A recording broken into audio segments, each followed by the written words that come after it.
everybody. This is a code enforcement hearing for the city of North Miami. Today is November the 2nd, 2023, and I'm Jose Smith, the special magistrate for today's proceedings. The special magistrate is empowered under the Florida statutes and the North Miami Code to hold code violation hearings. The purpose of this hearing is to determine if a code violation exists at your property, as observed and cited by a code enforcement officer of the city. If the city is not able to prove its case, then I will dismiss it and you may leave. These proceedings are being recorded, so all persons speaking should do so one at a time to ensure that your testimony is audible on the recording device. If English is not your primary language, then please inform me when I call your case, because we have excellent translators and interpreters who will assist you during the proceedings. When your case is called, the property owner, agent for the property owner, and any witnesses that you may have should announce yourselves, and when asked, please speak directly into the microphone and say aloud your name, your business, mailing address, and your relationship to the property. If you're not the property owner or an attorney at law representing the property owner, then you must present a notarized power of attorney in order for your testimony to be taken on behalf of the property owner. For new cases, you will be asked for the record if you're aware of and understand the violation that is being heard today, and if you understand what is required for you to resolve the violation. The city will present its case first, and then the property owner or violator will be given an opportunity to testify on their behalf. You can bring witnesses to testify, present any evidence and photographs that are relevant, and to cross-examine the city's witnesses. Following the case presentation, I will issue findings of fact on the case. Can you hear me? Is someone speaking while I'm speaking? Can you please mute your microphone, please? If I find that a violation of city codes exists or existed on your property, then depending on the case type, I will set an abatement or compliance date for the violation to be resolved. Or for repeat violations, I will impose a daily fine amount. For new non-repeat cases, my order will include an abatement date by which you must resolve the violation and a daily fine amount that I may impose at a future hearing should the violation not be corrected by the abatement date. If I find sufficient cause to postpone enforcement action at this time, I will table or continue the case until another date in the future. If you do not agree with my findings of fact or ruling, then the property owner may appeal my administrative order on the case to the Circuit Court of Miami-Dade County. An appeal must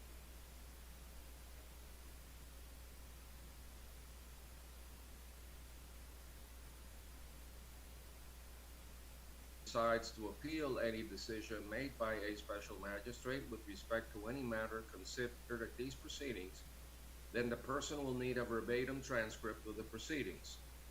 This record includes the testimony and evidence upon which the appeal is to be based. The cost of obtaining the transcript shall be the sole responsibility of the appellant or person appealing my decision, and so it is recommended that persons who plan to appeal their case should provide their own court reporter at this proceeding. Pursuant to city codes, if the city of North Miami prevails in prosecuting a case before the special magistrate, the city shall be entitled to recover costs incurred in prosecuting the case. The current cost assessment amount is $100 per case. Once the city records an order that imposes a fine and authorizes the entry of a lien against the property, the city will charge additional administrative fees to record and release the lien.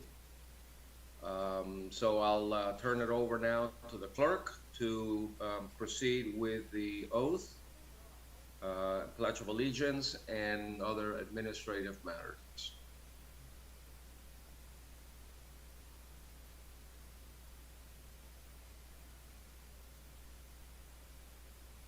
Madam Clerk? Yes, Magistrate, we'll go ahead and proceed with the Pledge of Allegiance.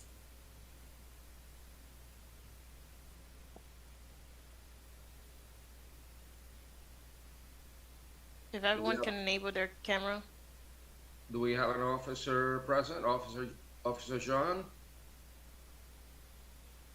Yes, I'm present. All right. Pledge of Allegiance. Oh, he will not be the one conducting the Pledge of Allegiance. It will be Officer Carter. Okay.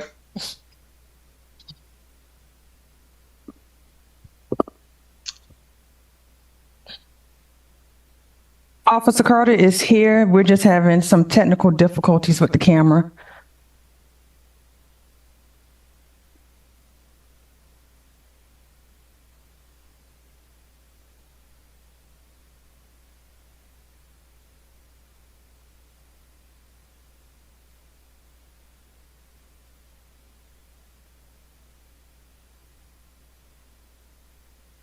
Madam Clerk, you can do it.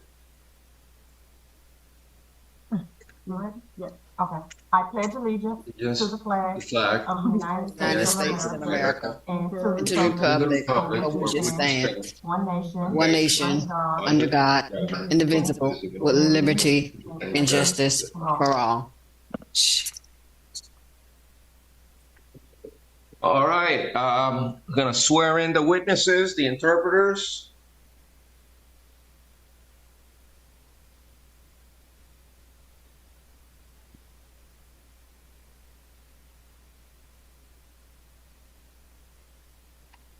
The interpreters? Yeah, sorry. The thing is that since it was said witnesses before, I just got confused. So this is for only the interpreters, right? It's up to the clerk. I don't know how she's going to handle it. No problem. So we'll proceed with the inspectors first and then the interpreters.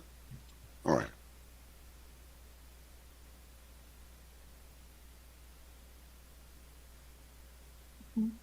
Okay, if you please raise your right hand. Do you swear or affirm that the testimony you are about to give in these proceedings will be the truth, the whole truth, and nothing but the truth? If so, say aloud, I do. I do. I do. Interpreters, please enable your camera and audio.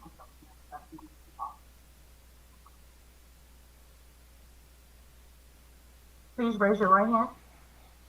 Do you solemnly swear or affirm that the translations which you are about to give in these proceedings will be accurate and correct to the best of your knowledge, skill, and ability? Say, I do. I do. I do. Thank you.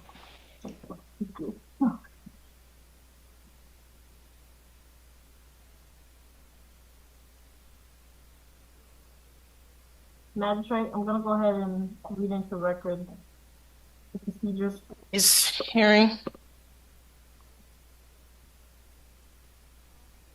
Someone asked a question. What was the question? Can you hear me? Yeah, make sure that you speak loudly so that we can hear you. Noted. Can you hear me now? I just put my volume up. Yeah. The higher the better, because I sometimes I have trouble hearing your comments. So yeah, everybody speak out loud and clearly so that everything can be recorded and if necessary transcribed. Noted. All right. Good morning, everyone, and thank you for participating in today's special magistrate hearing. I'll review the process by which today's hearing will be conducted. Make sure your device is muted at all times unless you are giving testimony on the case. If you are using two devices to participate in today's hearing, be sure your audio is only enabled on one device. When your case is called, if you are signed into Zoom, you will receive notification giving you access to audio and video so that you may give your testimony.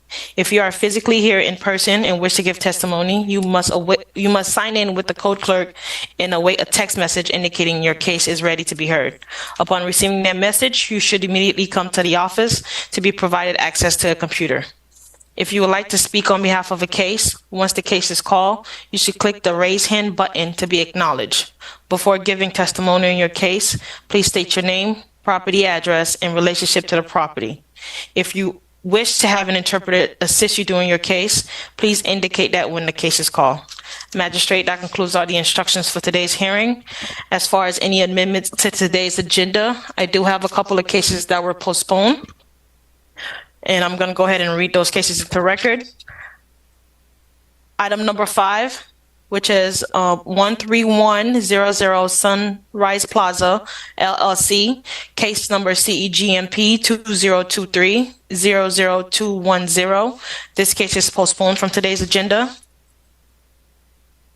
Got it. Anything else? Item number 26, Frey, case number CELDR 2022-00009, postponed. And the remainder cases are item number 53 through 57. All cases has been postponed for item number 53, YMP Center Court LLC, case number CEFAW 2022-00090.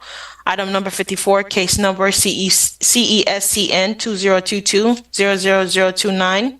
Item number 55, case number MHVIO 2022-00655. Item number 56, case number MHVIO 2022-00656. And item number 57, case number MHVIO 2022-00662. Once again, this is YMP Center Court cases. They all have been postponed from today's agenda. Okay, with regards to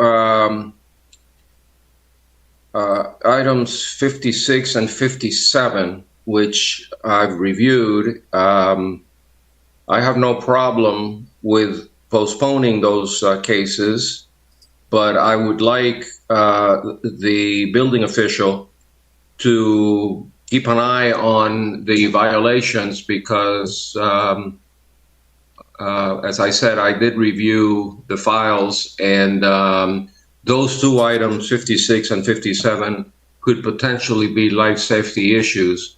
And so I'm concerned about any further delay in resolving those issues. Even though it's not on, you've taken it off the agenda, I just want to make sure that the building official is fully engaged in those items to make sure that nobody gets hurt. Yes, he is, Magistrate. The recommendation came from him, and he's also on to give his testimony as well if he likes. No, I just want him to keep an eye on those violations, that's all. Noted. He had his hand raised as well. Go ahead, building official. Go ahead, sir. Hey, good morning, everyone. Good morning, Mr. Magistrate. We met with the attorney of the representing the apartments on, I believe, last Friday. So we had a good conversation, and they have a plan of action to try to resolve all the violations there. And I expressed to the attorney that, you know, the concern was the balconies and other structural issues. So they gave us a proposed timeline, but I told them I want a tighter timeline. So they're going to start with I suggested for them to start with the worst building and to move forward because it's 6 buildings on the property. So I'm definitely in contact with the attorney. So that way we have a plan of action too. Okay, all right. If they're not proceeding according to that plan that they presented, please bring it back. And I think that an adjudication may help the process move along quicker. But if they're already acting in good faith, if you believe that they're going to take care, at least I'm not all that concerned about the pressure wash and cleaning or even the window screens. But those two, the 56, 57 do present safety concerns. So if you don't see significant progress, then I'd like to get the cases before me. Okay? Thank you. All right. All right. Let's start with what? Magistrate, We're not going to start with number one. We do have two North Miami police officers here to give testimony on behalf of a case. I'm going to go ahead and call that case into record first. And that case is item number.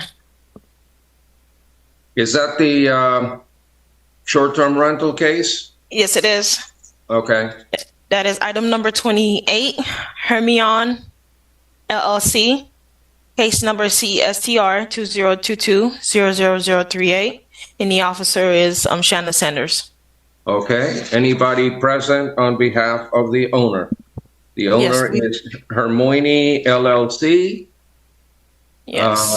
Property address is 12885 Griffin Boulevard.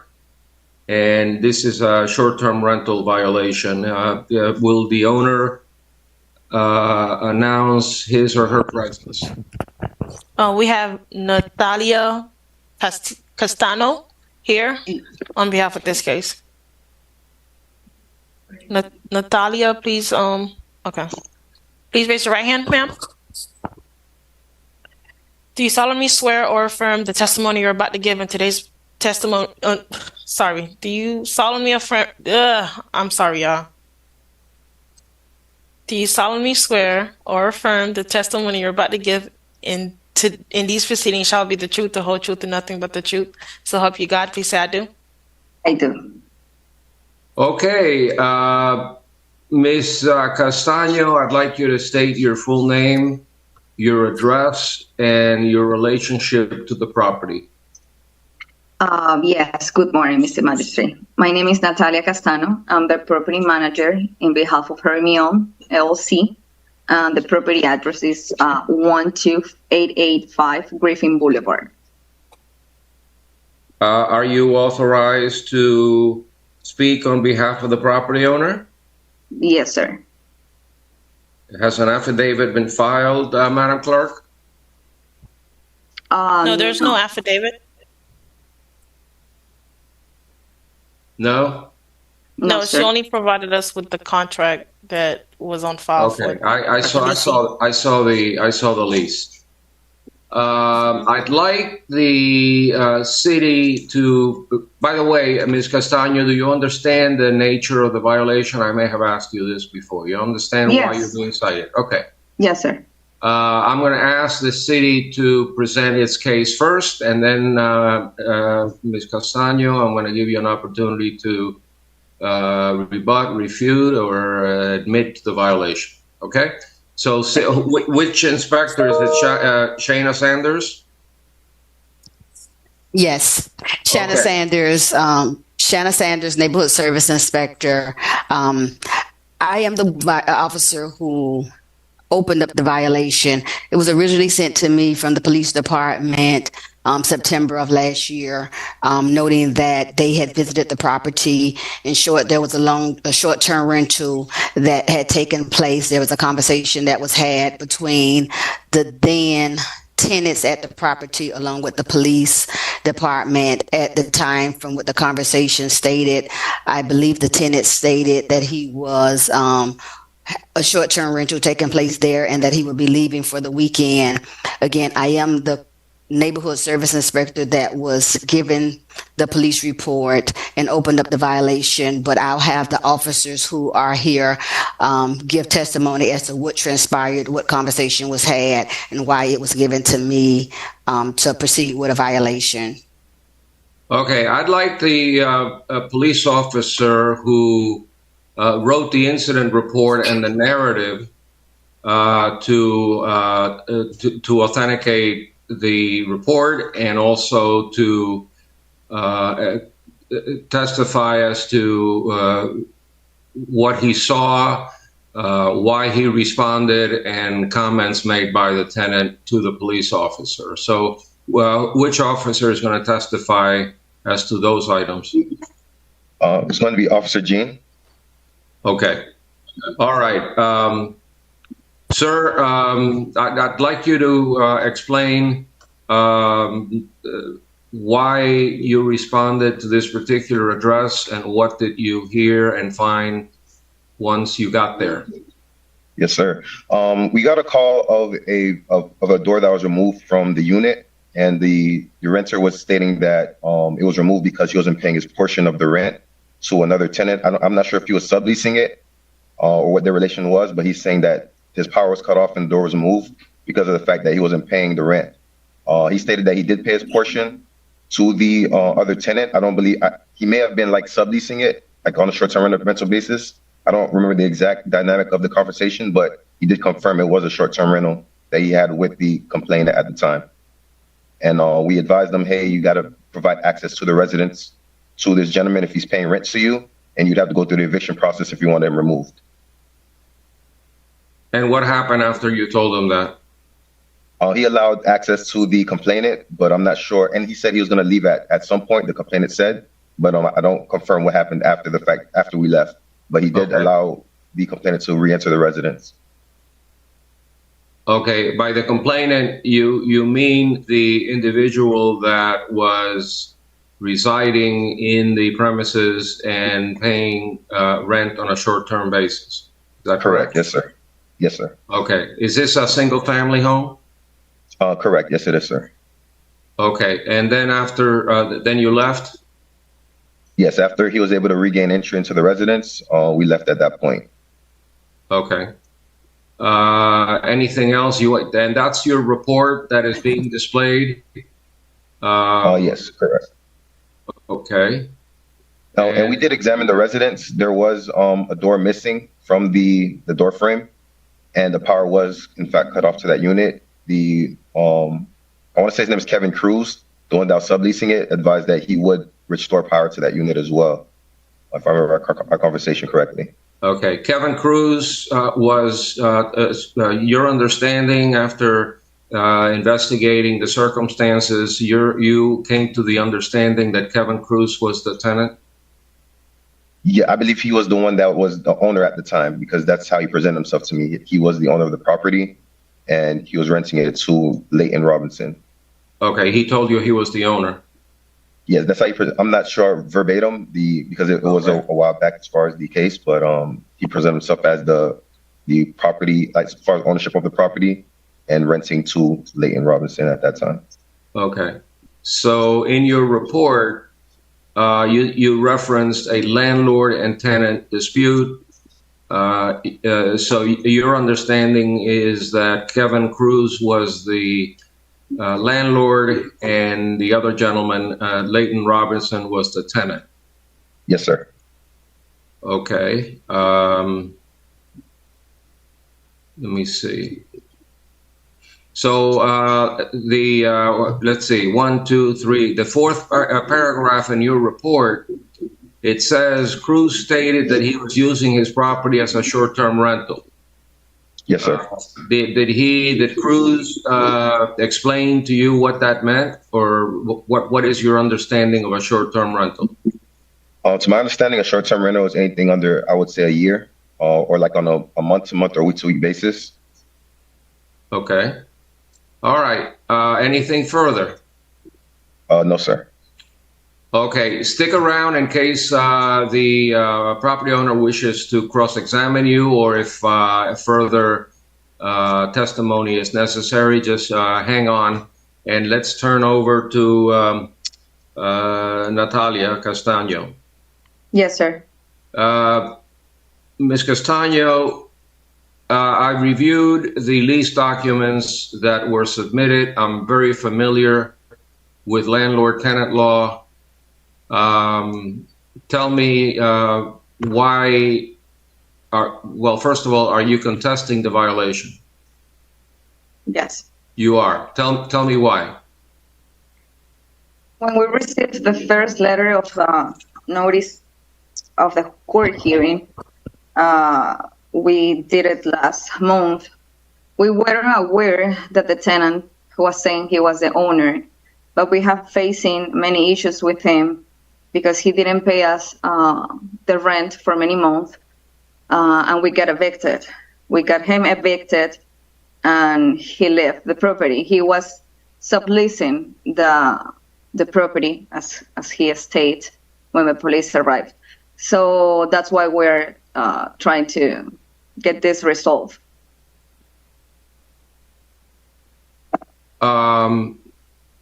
let me understand the situation better, because the file was a little confusing. It shows a lease to Benjamin Sagan and Yanaria Sanchez. Are they the owners or the tenants? Tenants. They are the tenants. So Yes, Kevin Cruz was not the tenant. Yeah, he was a tenant. I submit the lease from his tenancy. So who was Benjamin Sagan and Yaneri Sanchez? He was a former tenant. But the lease was amended on July 6th of 2023, and my understanding from reading the file is that they were the tenants at the time of this incident. Kevin Cruz, we have a list from Kevin Cruz that was the list that I submitted. He started with us October 22nd on 2021 until he got evicted. So by the time the incident happens, Kevin Cruz was the tenant on the list. Who's David Feldgadger? He is the owner of the company. So how many owners do we have here? We have the owner of the property and Opera Management, which is the company that I work for. We are the property management company. David Feldgadger is the owner of that company. Okay. So at the time of the incident, your testimony is that Kevin Cruz was the tenant? Yes, sir. And who was the other gentleman who was residing in the house at the time of the incident? We don't have that knowledge. The only person that was allowed to live with him was Maria Flor Rufino, who was, he said, his wife. Okay. How long was the lease between your client and Kevin Cruz? For 1 year. Okay. Was there any provision in that lease that talked about short-term rentals? No, we don't. Yeah, it says on the addendum, it said that we don't allow subleases or Airbnb short rentals. Well, I didn't read that in the lease. What I did read was that you did not allow assignments. But there's nothing in the lease that says you can't do a short-term rental. And I went through it carefully. I was looking for that and I didn't see it. On the PDF that I submit, the first page, which is the addendum number 2nd, let me see, article number 14 says no subletting is allowed. No Airbnb rentals are allowed. Okay. Well, was this an Airbnb rental? No. Okay. It was just someone that came and cut a deal with Mr. Cruz and was allowed to stay there on a short-term basis. That's right. Okay. I'd like to hear from the city attorney regarding the issue of whether or not the ordinance in question, which is Section 51610, short-term rentals in residential districts are unlawful. Whether it covers a situation where the owner legitimately in good faith enters into a 1-year lease with a tenant, and then the tenant on his or her own decides to engage in a short-term rental. Whether the ordinance imposes liability on the owner, regardless of whether or not the owner knew about it, or regardless of whether or not the lease had provision for a prohibition on assignments. Is the city attorney present? Yes, Special Magistrate, City Attorney is present. Okay, speak up and let me know what your legal opinion is in reading Section 5-1610, short-term rentals in residential district. It says, it shall be unlawful for the owner of single-family dwellings, including the townhouses located in a residential zoning district, to rent or lease the dwelling to another person for a period of 3 months or less, or et cetera, et cetera.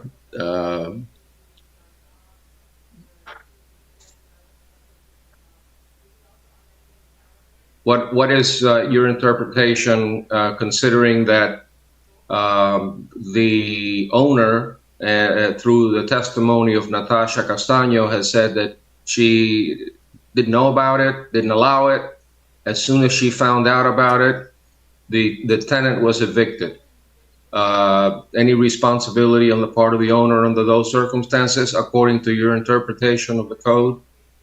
According to my interpretation of the code, the owner is liable for their property. So if the short-term rental was conducted on their property, it is still on them.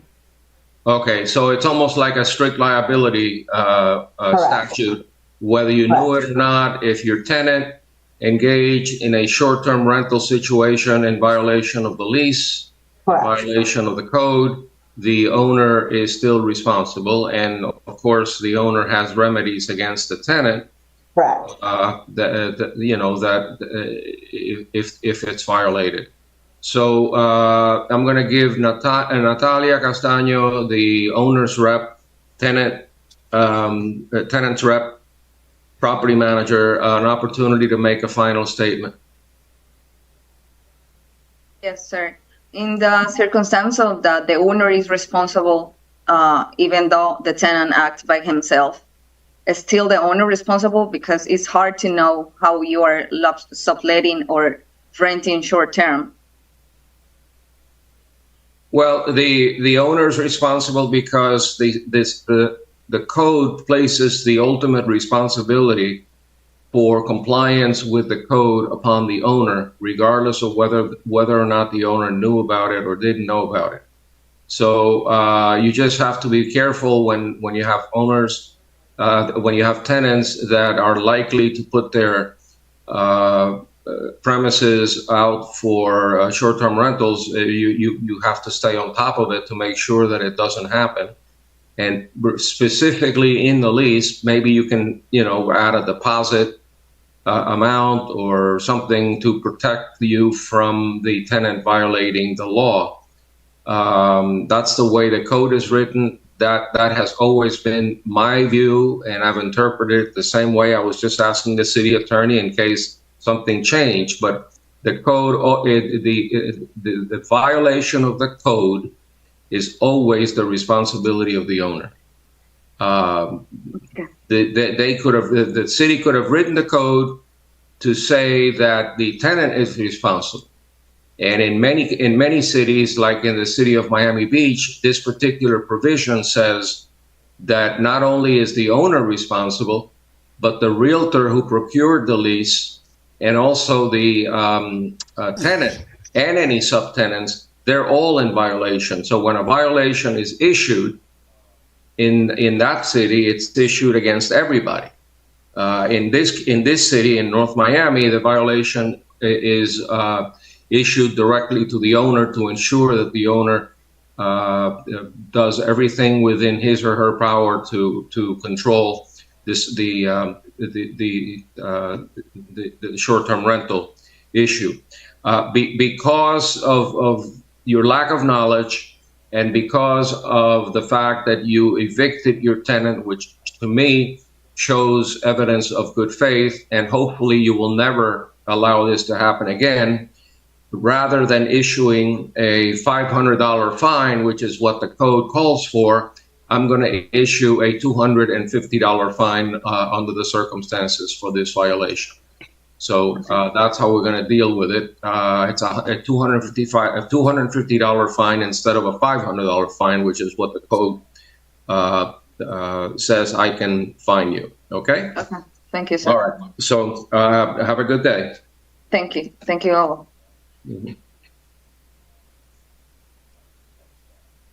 All right, we're ready for the next one.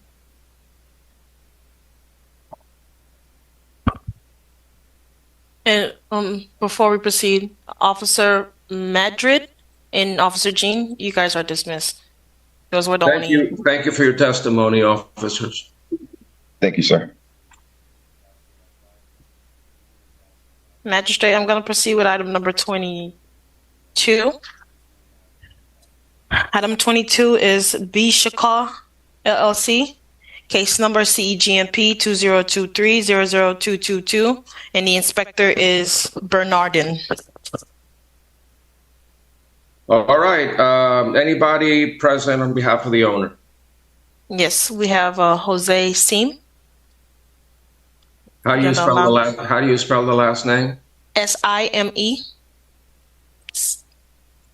It's probably pronounced Sime. Sime, possibly. Is he here? Yes, I'm allowing him access to the panelists now. And again, we're at case 22, right? Yes, case item number 22. All right. This is a limited liability company, Bishaka. I think for the most part, every officer of the city has been great putting files together and also including the information from the Secretary of State, the Sunbiz document, which tells me who the managers of the entity are. In this case, Mr. Bernard, and I don't see any Sunbiz information. I will assume that Jose Sime will explain to me what his relationship to the property is. Hang on one second, please. But I'd like to verify it with the Secretary of State's office in the future. Anyway, Officer, Inspector, tell me what this violation is. First of all, is the owner? Let me see. Where's the owner? He's here. Jose Sime, may you please enable your audio and video, please?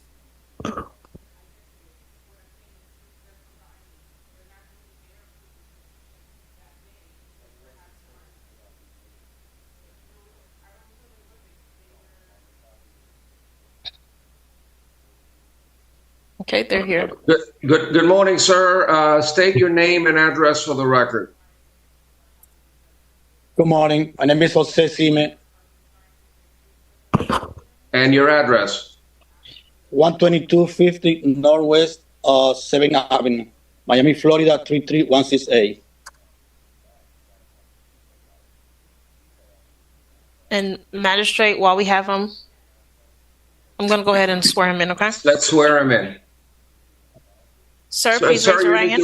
Raise your right hand and be sworn. Do you solemnly swear or affirm the testimony you're about to give in these proceedings shall be the truth, the whole truth, and nothing but the truth? So help you God. Please say I do. I do. Sir, you're the owner of the property at 12250 Northwest 7th Avenue? No, I am the tenant. You're the tenant? Yes. Who's the owner? She's with me now, so. Sir, I couldn't understand you. I'm here to. I say she's with me now. Hello, hi, sir. I'm Dahlia Roy. We are the property owners. You're the property. You are a manager for the LLC? Yes. Okay. Is this a single family home or duplex or what? No, this is the convenience store. This is the business store. Oh, okay. It's a business convenience store. Yes, sir. You're the owner, and Mr. Sime is the tenant? Yes. Okay. Maybe you should be the one answering questions since you are the owner. Okay, no problem. Let's have. Is she sworn? No, Magistrate, she was not sworn. Ma'am, please raise your right hand. Okay. Do you solemnly swear or affirm the testimony you're about to give in these proceedings shall be the truth, the whole truth, and nothing but the truth? So help you God. Please, I do. Yeah, I do. Okay, you've been cited with a number of violations regarding the business. Do you understand the nature of the violations? Do you know why you were being cited? Yes, I heard about him because I'm not here. We move everything and send the picture to from the window. They give for the window, and we send that all picture. I don't know now what happened. Okay. Let me hear from the code inspector. All right, sir. Mr. Bernardin, I haven't heard your name before. Are you relatively new? Yes, I'm relatively new, sir. Okay. Let me just give you a word of advice. Going forward, your description of the violation in terms of saying that we seek your assistance in rectifying concerns relating to the property. I'd rather you didn't say that, because you're either you're either in violation or you're not, and so I would prefer that you specify exactly what the violation is, and why you're citing, and the conditions that you observed, rather than raising concerns, because raising concerns does not mean that there's a violation.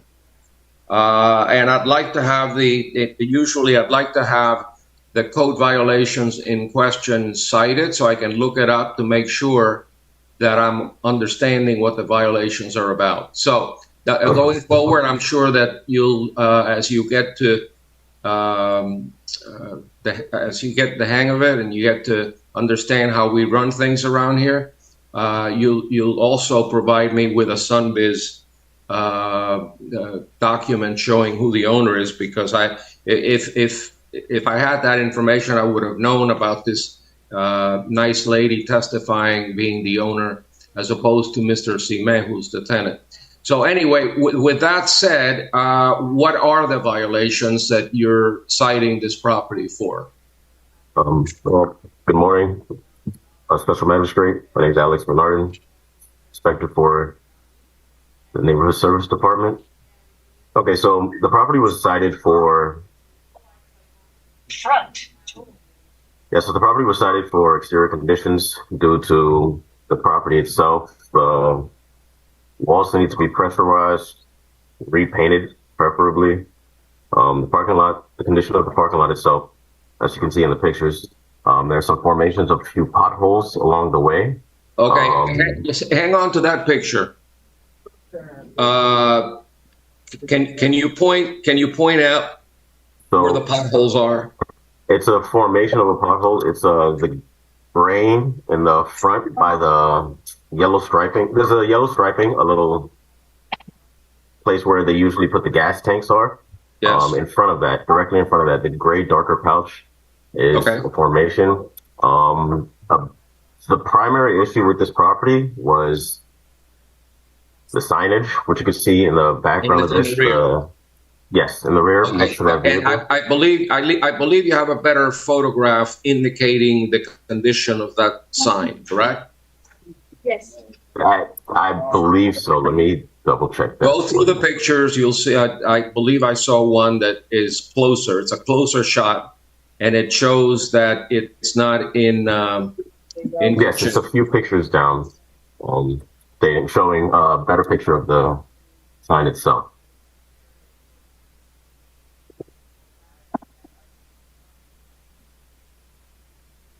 Can you go through the pictures and show me that one? Yeah. Well. Okay, that's the store. Well, that's one of them. That's one of the issues. They have many signs all across the windows. So that's exceeding the 15% that's allowed. Okay, there, you know, again, that just brings back what I said a minute ago, that although I assume that that's what you were referring to, I didn't see the actual code provisions dealing, and it's a zoning, probably a zoning code violation. I didn't see that the code cited for the issue of having too many signs. Is that what you're citing him? Is that what you're citing? That's one of the issues. So it was vaguely implied within the removal of deteriorated or unauthorized signage. Unauthorized signage would have been the umbrella for the multiple signs placed along the windows and along the walls itself. Right. So the code says that you're limited in how many signs you can have on a window, right? Yeah, you're only allowed 15%. Okay, and this property exceeded the 15%. Yes.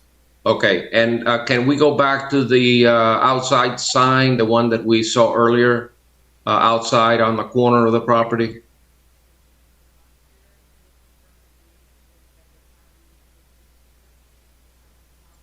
I think there's a better shot than that one.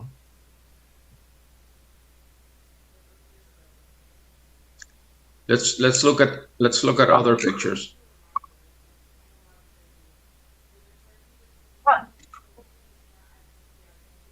Magistrate, this case only has 3 pictures in it. Okay, I thought that there was another one. I couldn't tell exactly. Is it this one?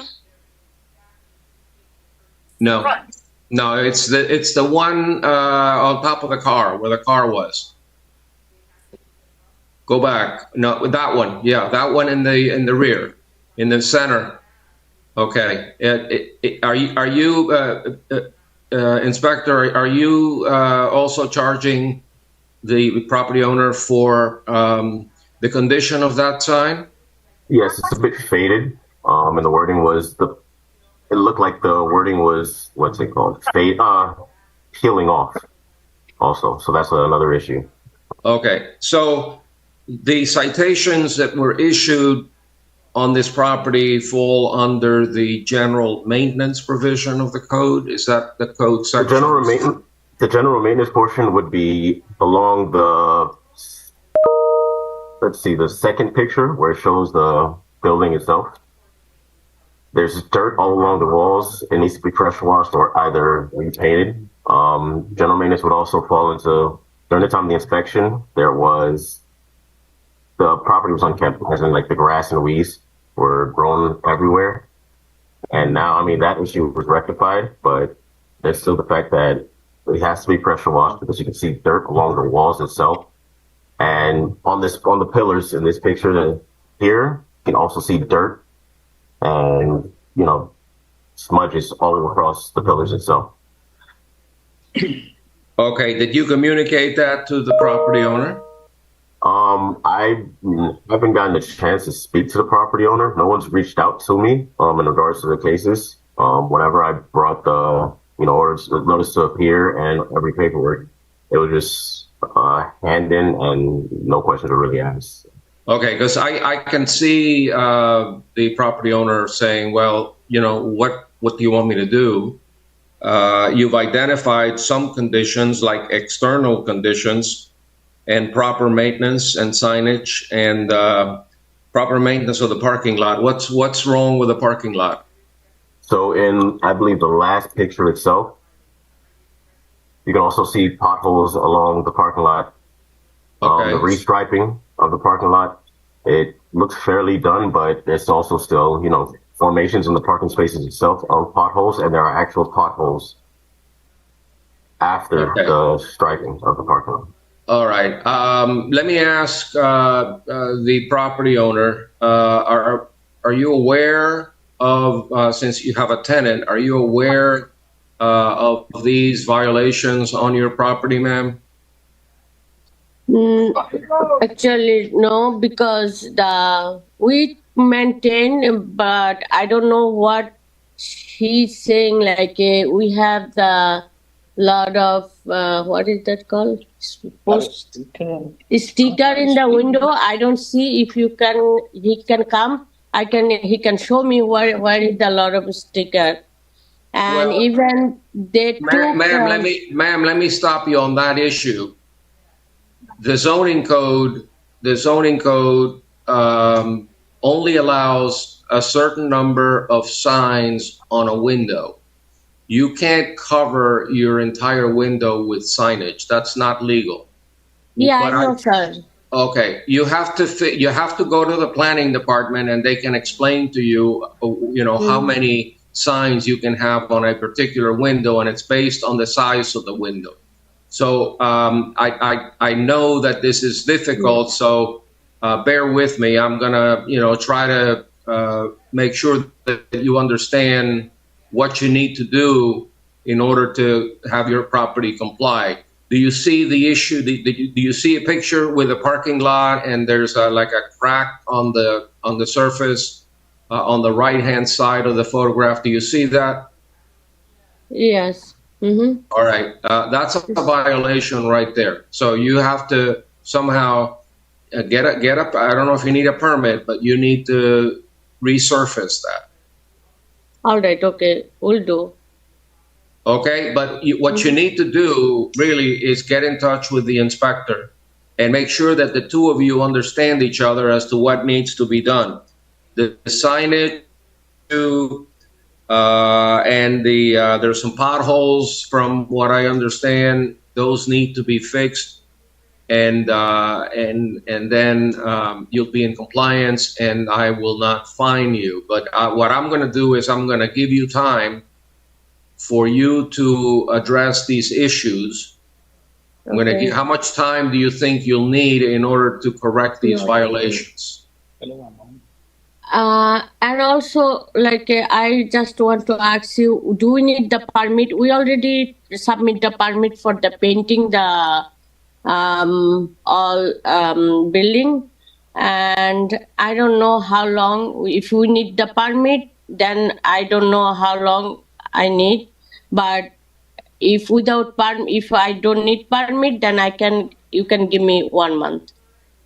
I'm going to do a little better than that, because this has, Mr. Inspector, does this have anything to do with the violations that you issued? Do they have to do with painting?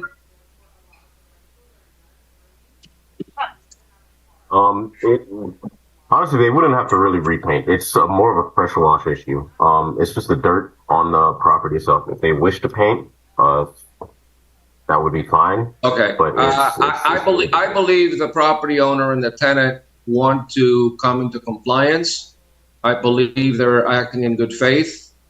I'm gonna give them what is the abatement date, Madam Clerk?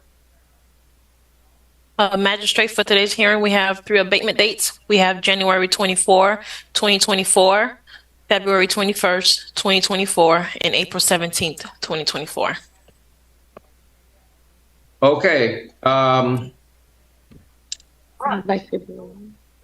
going to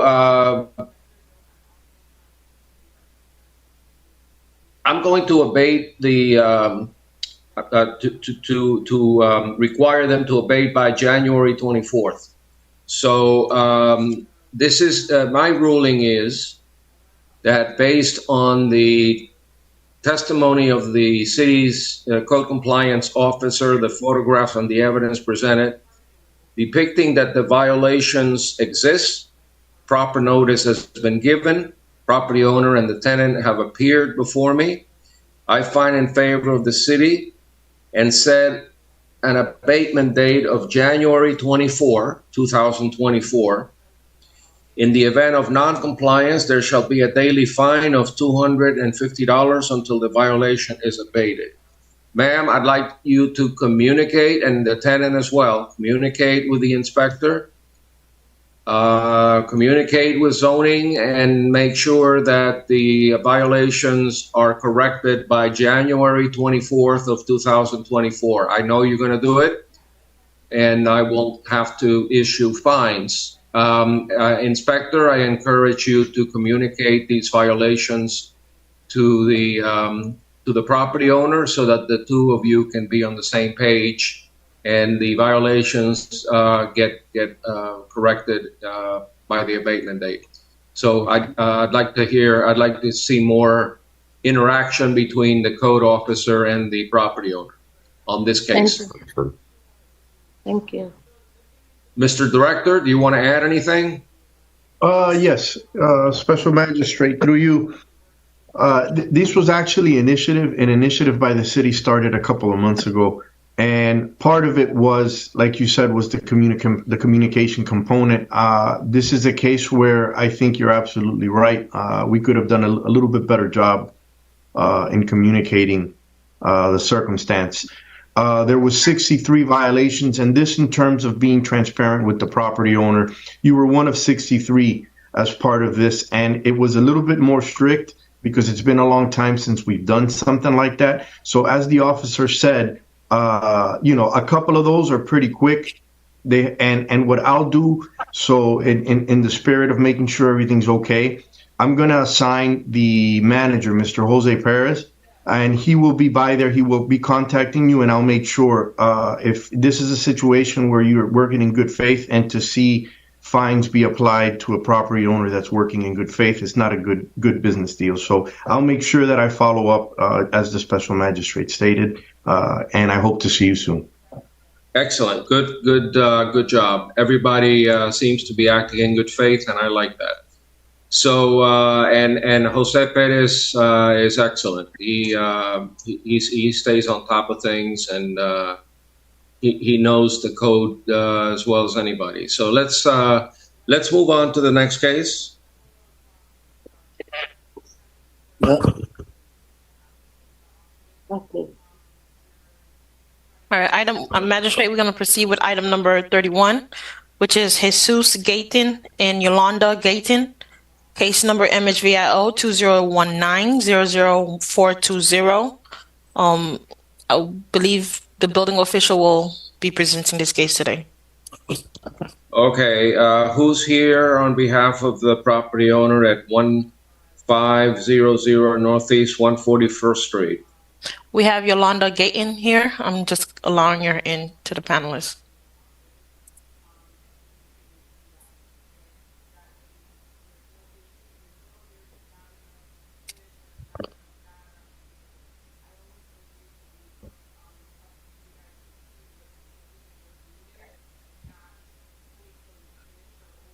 Good morning, Mayor Jean, building official, and I'm just pulling up the property in our system to. But before I call you on you, Mr. Building Official, I want to make sure that the property owner is participating and can hear us and see us as we go through the violation. I don't see the property owner yet. I'm waiting on her to accept the invitation to the panelists. And she will be rejoining now as a panelist, Magistrate. Okay. Yolanda, please enable your audio and video.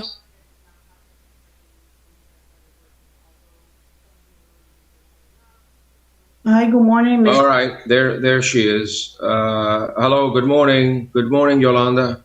Good morning.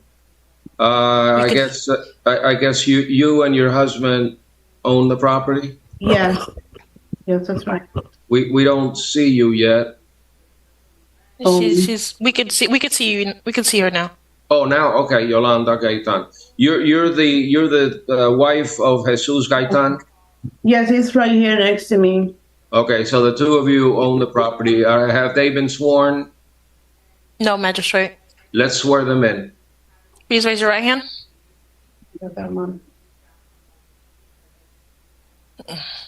Do you solemnly swear or affirm the testimony you're about to give in these proceedings shall be the truth, the whole truth, and nothing but the truth? So help you God. Please say I do.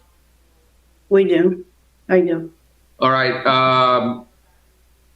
Mr. and Mrs. Gaitan, you are being cited for constructing a storage shed and a small building at the rear of your property a carport, all without permits. Do you understand the nature of the violations?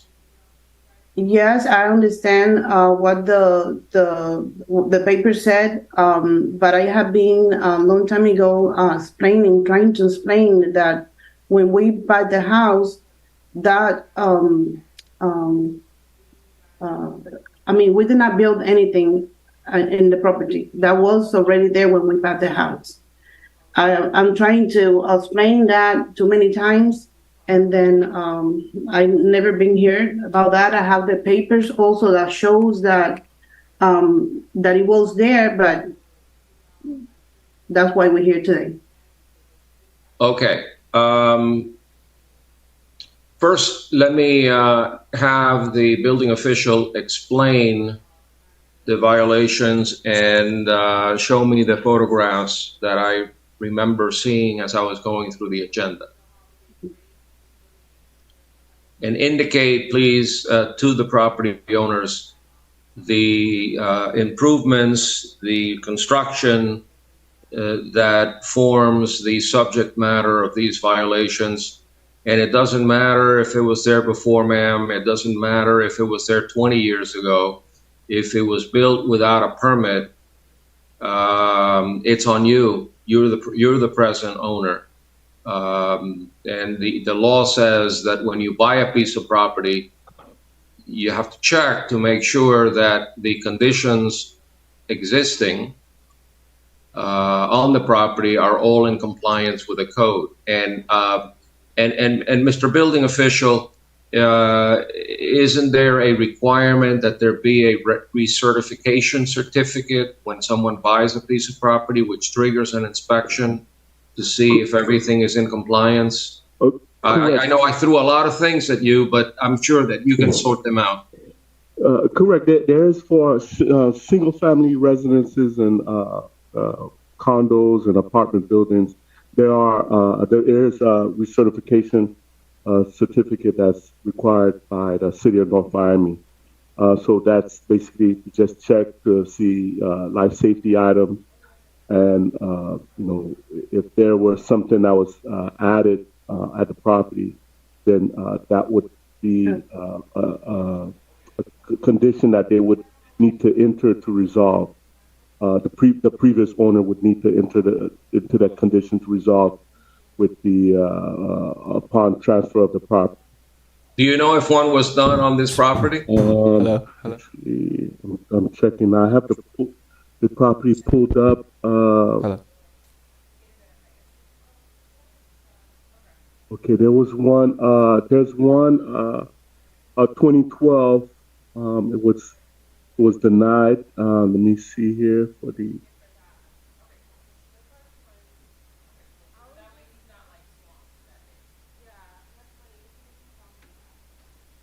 Trying to pull up the notes. I'm sorry. And I sorry, I forgot to introduce myself to the resident. Well, whether there was one or not is not before me today. Correct. You may want to take a look at that and see if they ever file one. But let's deal with the problem that the issue at hand, which is the construction without permits. Correct. So I'm trying to.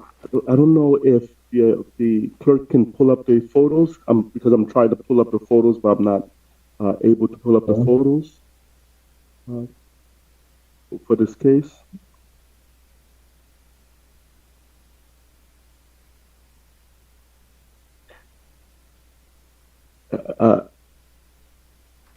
Officer Edney, would you be able to pull up the share the screen for the photos of this case? Sure. Thank you.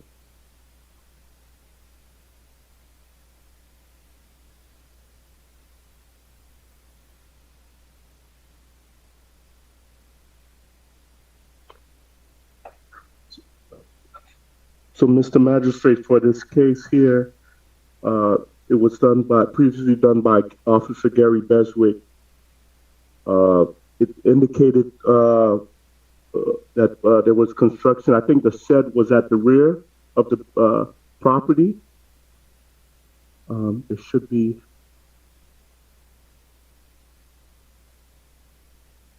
I believe that's the structure.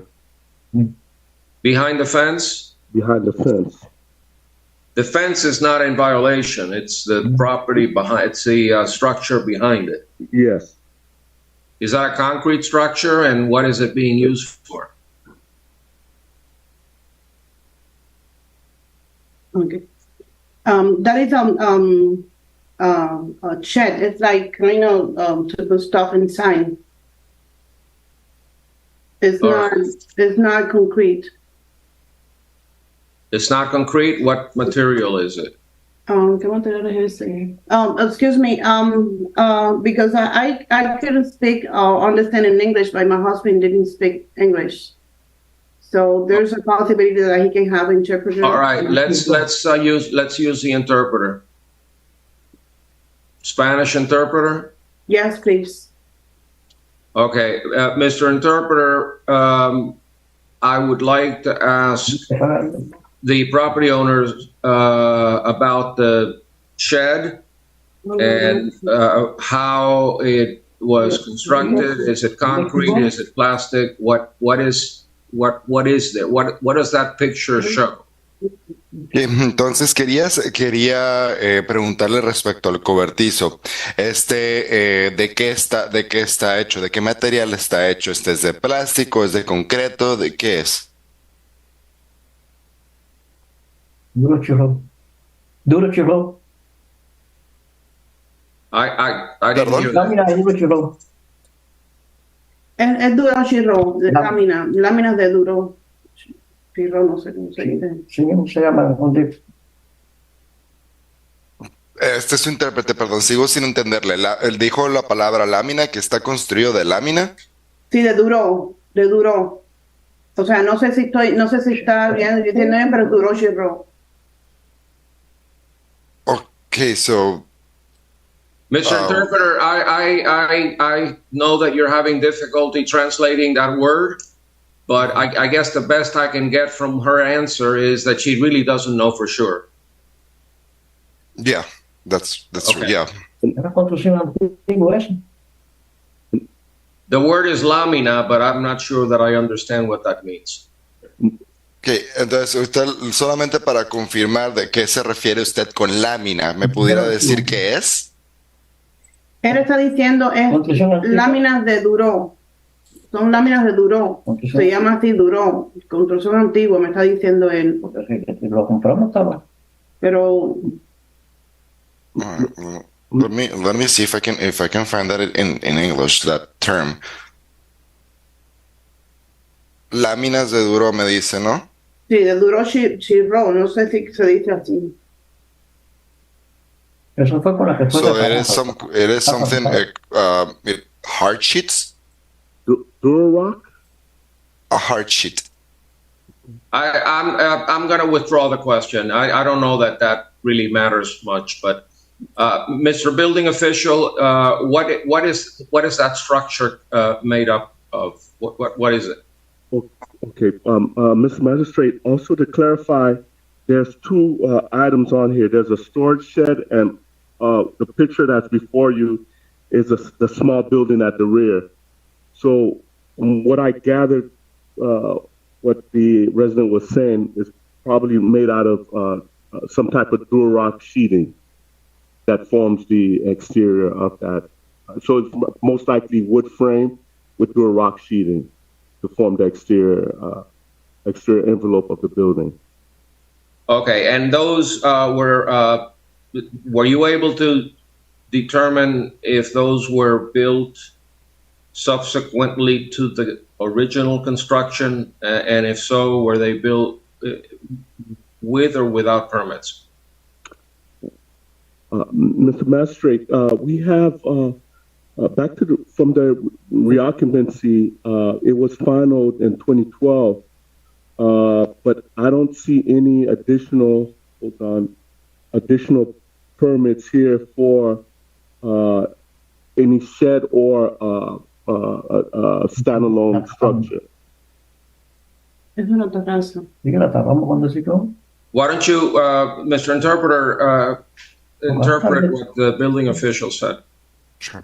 Muy bien, entonces lo que lo que estaba diciendo el oficial de construcción es que bueno, se le había preguntado respecto a qué era, a cómo, a qué parece ser que está, que con qué materiales está construido, a lo que él comenta que, tal como ustedes dijeron, parece ser una combinación de un marco de madera con hojas de duroc o duroc sheets. Entonces luego el juez pregunta si esta construcción fue hecha después de la construcción original, si hay si esta cuenta con permisos o no. A lo que esta se respondió en el que solamente se tiene el permiso en el 2012, un permiso para reocupar el lugar, pero no hay permisos adicionales por el cobertizo, por esta estructura en particular. Él le hubiera enviado los papeles.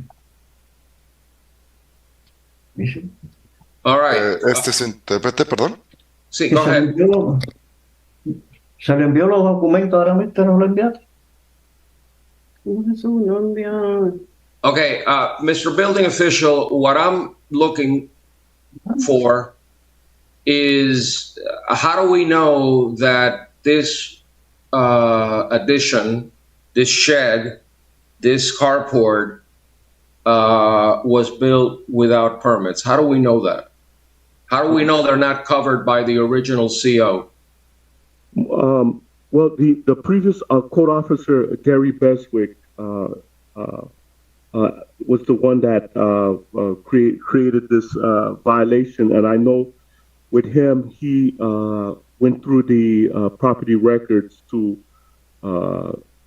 if I could use, I guess, corroborate what he was seeing in terms of coming up to the conclusion there were no permits. And he's not here to jump in, but usually we have microfilm that we compare versus what's actually built. Okay, typically what I see is a before and after photograph. Usually the before is some kind of Google map. Okay. Picture from space showing what the original approved construction looked like, and then a more recent picture showing the improvements that were made without a permit. And I'm just uncomfortable issuing a violation without that information. It could have very well been constructed at the time that the CO was issued, unless you can convince me that it wasn't, then I'm going to need more information. I may have to table the case to get that additional information. Mr. Magistrate, I'm pulling up a property appraisal, the website, but I don't know if the clerk would allow me to share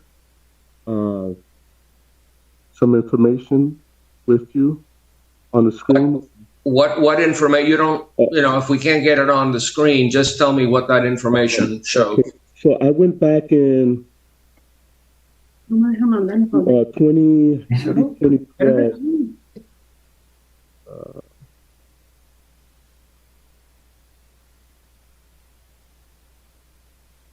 Hold on, let me flip through the years because 2012, I believe that area, let's see here, it's covered in 2012 shows a large canopy, tree canopy coverage.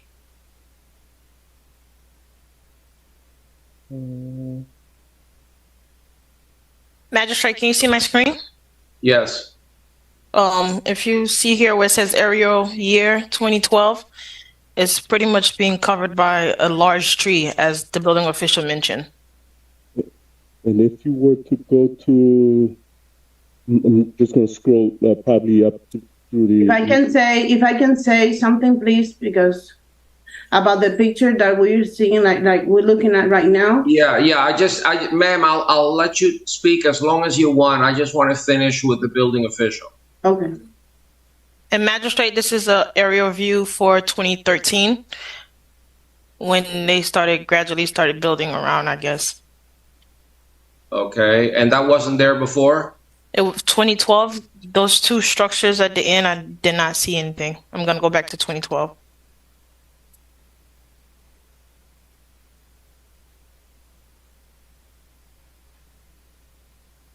This is the aerial view for 2012.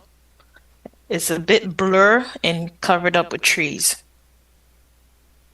So there's no shed, no storage shed in that picture in 2012.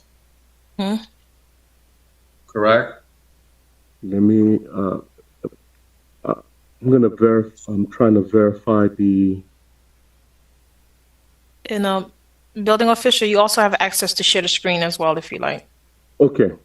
Let me share screen. Thank you. Angles here. Shoot. Mr. Magistrate, I have also an angle view of the property there. But let me go back in time a little bit from 2012.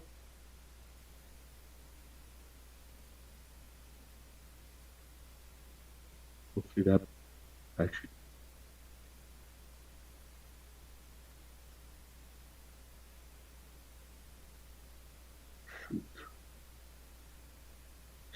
So, Mr. Magistrate, this is a property from between 2012 and 2013.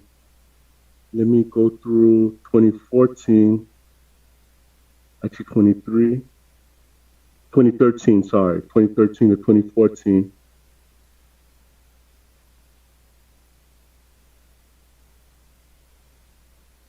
Hold on. Are the structures there?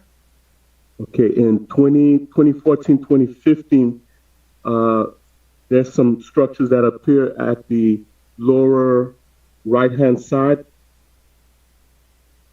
Okay. And I'm trying to find the shed. Oh, and also, Mr. Magistrate, I want to point at the canopy structure that was that next to the property line as well. So I'm trying to the shed. It's hard to pinpoint on here, but the actual detached structure is on the bottom right hand side. Okay. Yeah.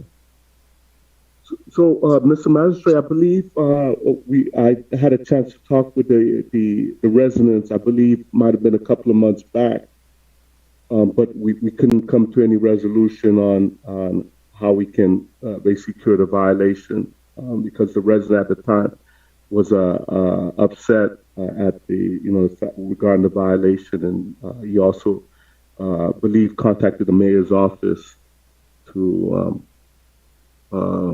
try to get some resolution, but I don't believe we resolved anything from the meeting a couple of months back. Okay. Now I remember you showed me a picture with a lot of trees that didn't show very much. Okay. Is this the earliest picture you can find? I can go back to 2006. When was the house built? When was the house built? The house was built.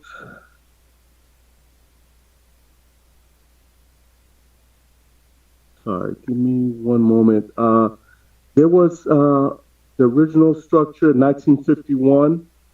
Then there were additional pieces that were added in 1992, and 2017 was the last portion that was added. Okay, so there were additions, alterations over the years with permits being issued? Usually, that I found with property appraiser, they don't correlate if a permit was taken, but they see if someone down the line added the structure or square footage to their home. All the property appraiser does is just basically measure the added. Okay, so that's the first bit of information that is helpful to me. Over the years, the property appraiser has added square footage to the value of the property in determining the assessed value, correct? Correct, but don't always correlate that with a permit being taken. So it's Okay, just a and site you visit. and your records do not show any permits for these additions? I believe last time we went back to microfilm, I believe, from last time, but our records here in even the legacy for our Eden goes back to 2009. But I believe we went back with the microfilm that predates our system. And I believe the two things were outstanding was the shed and the detached structure. All right. Let me see. By the way, let me stop right here. And Mr. Interpreter, as best you can. I'm sorry. If you can do a resume about it. I'm sorry. If you can please give me a resume about this. Okay. I don't know exactly how to summarize what the building official just said, but basically, Mr. Building Official, can you give a brief summary of your findings? Okay. Based on our prior research in discussions with the resident, it was determined that the detached structure and the shed were outstanding without a permit.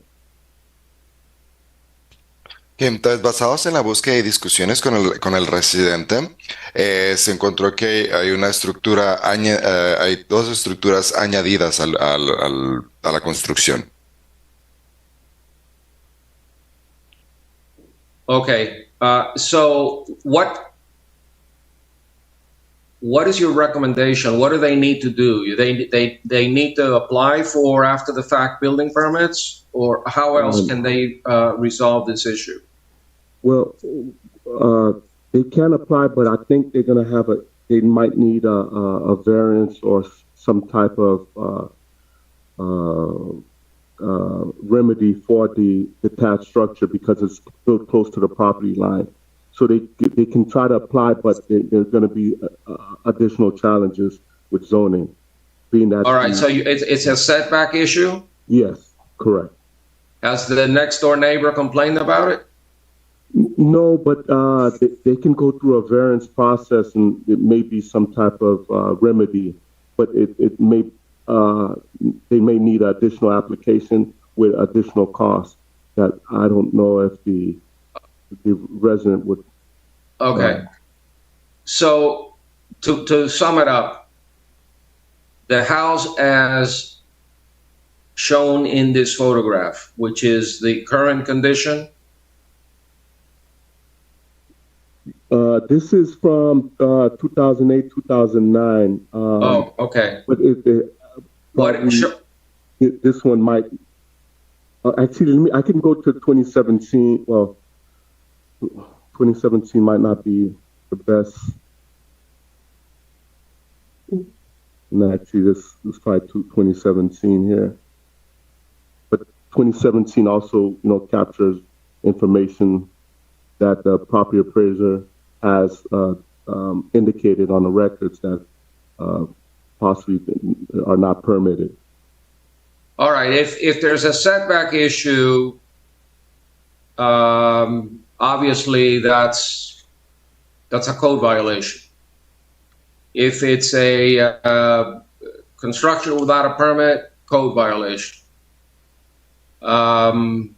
It seems to me like it's the current. Is that the current view? No, the current view, Special Magistrate. Let me see. This would be January 2023 would be the current view of the property. Okay, and with the arrow, show me the portions of the property that have been constructed since the last picture that you showed me. Okay. Believe the detached structure is somewhere here in the back, here behind the palm tree. And the shed, I'm not sure where that shed is within this image.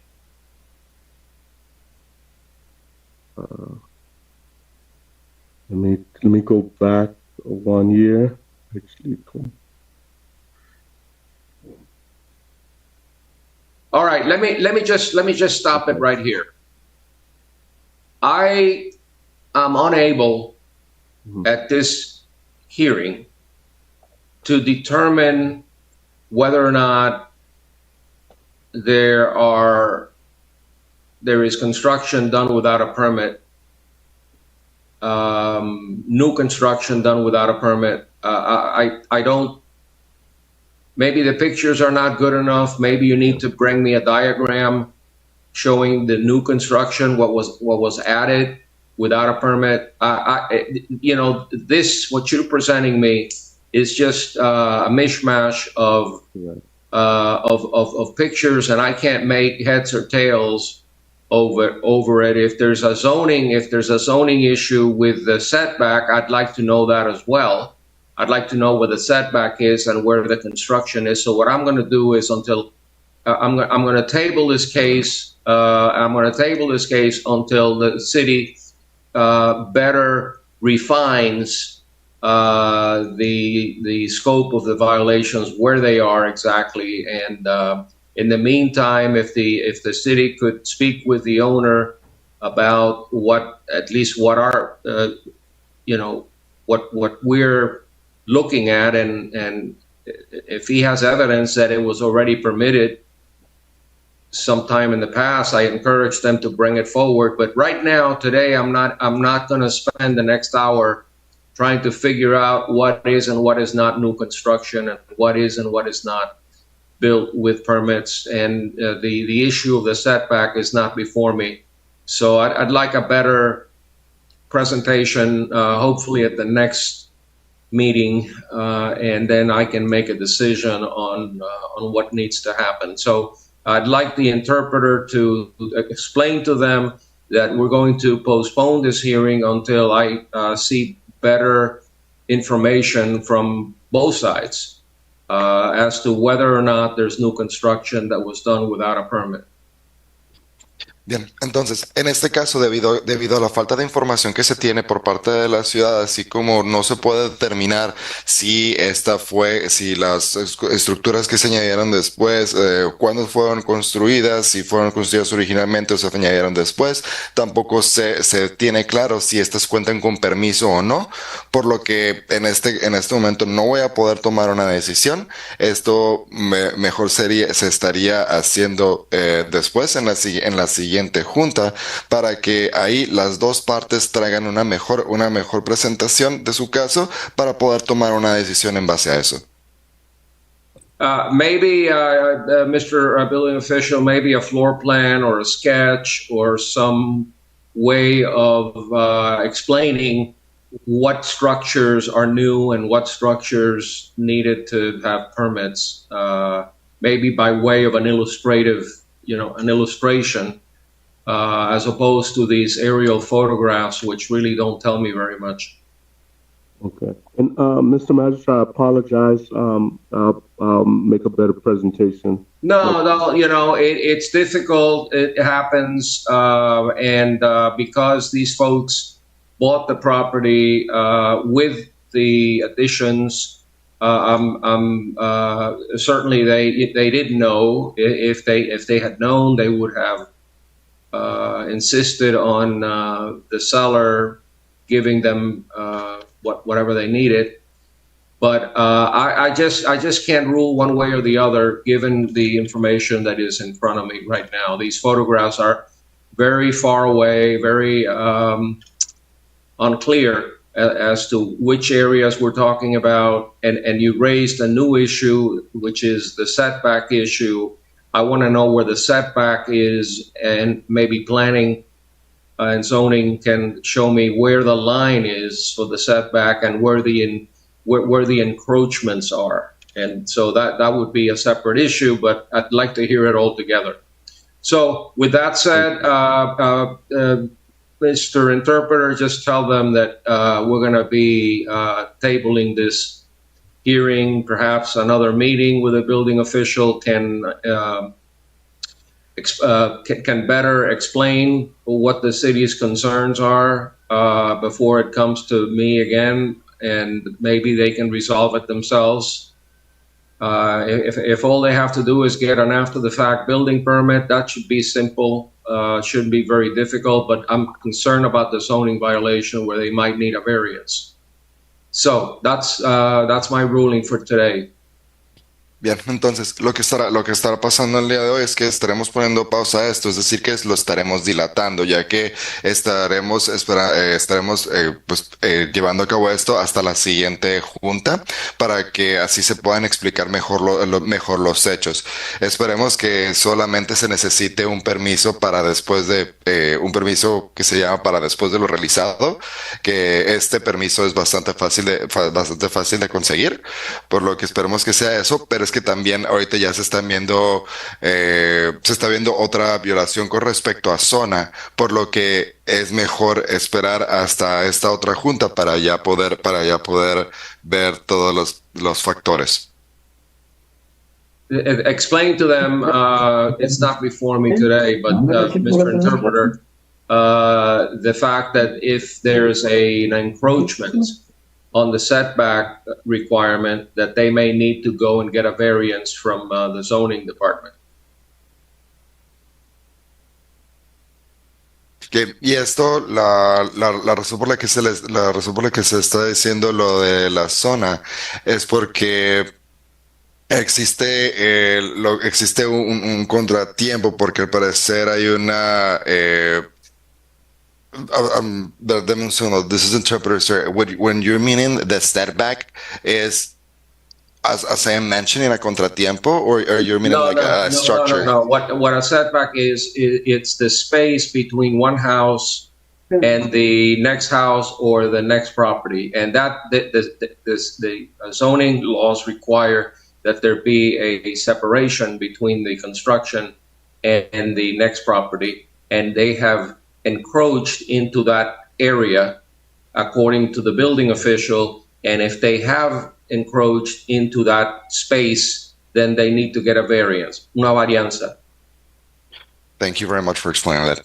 Muy bien, entonces lo que ocurre es que en existe una zona que debe de haber una zona de que debe haber un espacio entre la estructura de su propiedad y la propiedad contigua, por lo que lo que está diciendo el oficial de construcción es que al parecer esta estructura está metiéndose dentro de esa zona, por lo que probablemente se necesite obtener una varianza de parte del departamento de zona.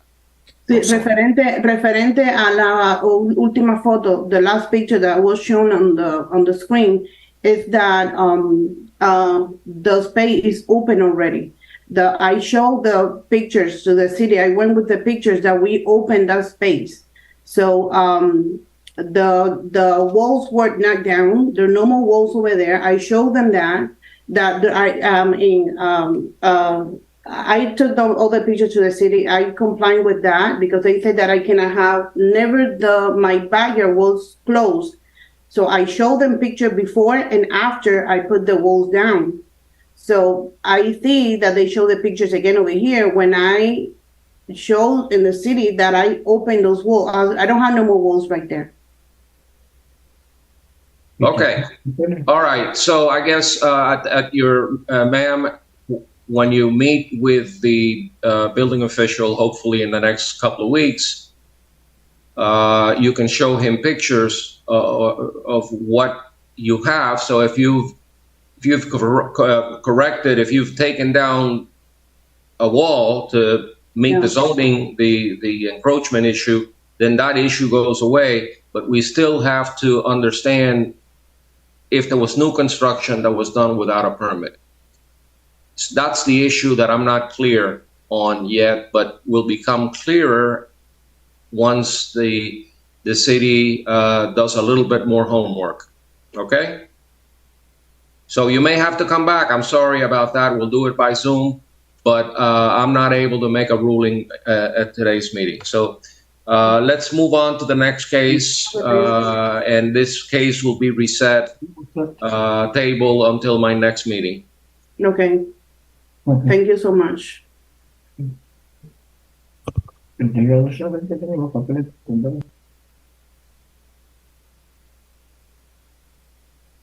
All right, Magistrate, I'm going to call item number 46, Ramos, case number CEBPR 2022-00654, and the inspector is Sanders. And we have Arlie Ramos here as well. Please enable your audio and video.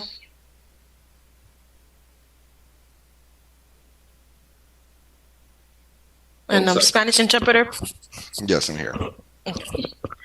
I'm going to swear him in, okay? Go ahead. Please raise your right hand. Señor, por favor, ¿puede levantar su mano derecha? Do you solemnly swear or affirm the testimony you're about to give in these proceedings shall be the truth, the whole truth, and nothing but the truth? So help you God. Please say I do. ¿Usted jura o firma solemnemente que estará diciendo la verdad y nada más que la verdad en nombre de Dios? Juro. I swear, I do. Okay. Sir, your name is, I see it on the screen, Arlie Ramos. Bien, entonces el nombre que veo en la pantalla es Arlie Ramos, ¿es el de usted? Sí. Yes. Are you the owner of the property? ¿Usted es el dueño de la propiedad? Sí. Yes. Are you aware of the violations that have been made against your property? ¿Sabe respecto a las violaciones que se hicieron en contra de su propiedad? Sí, el driveway.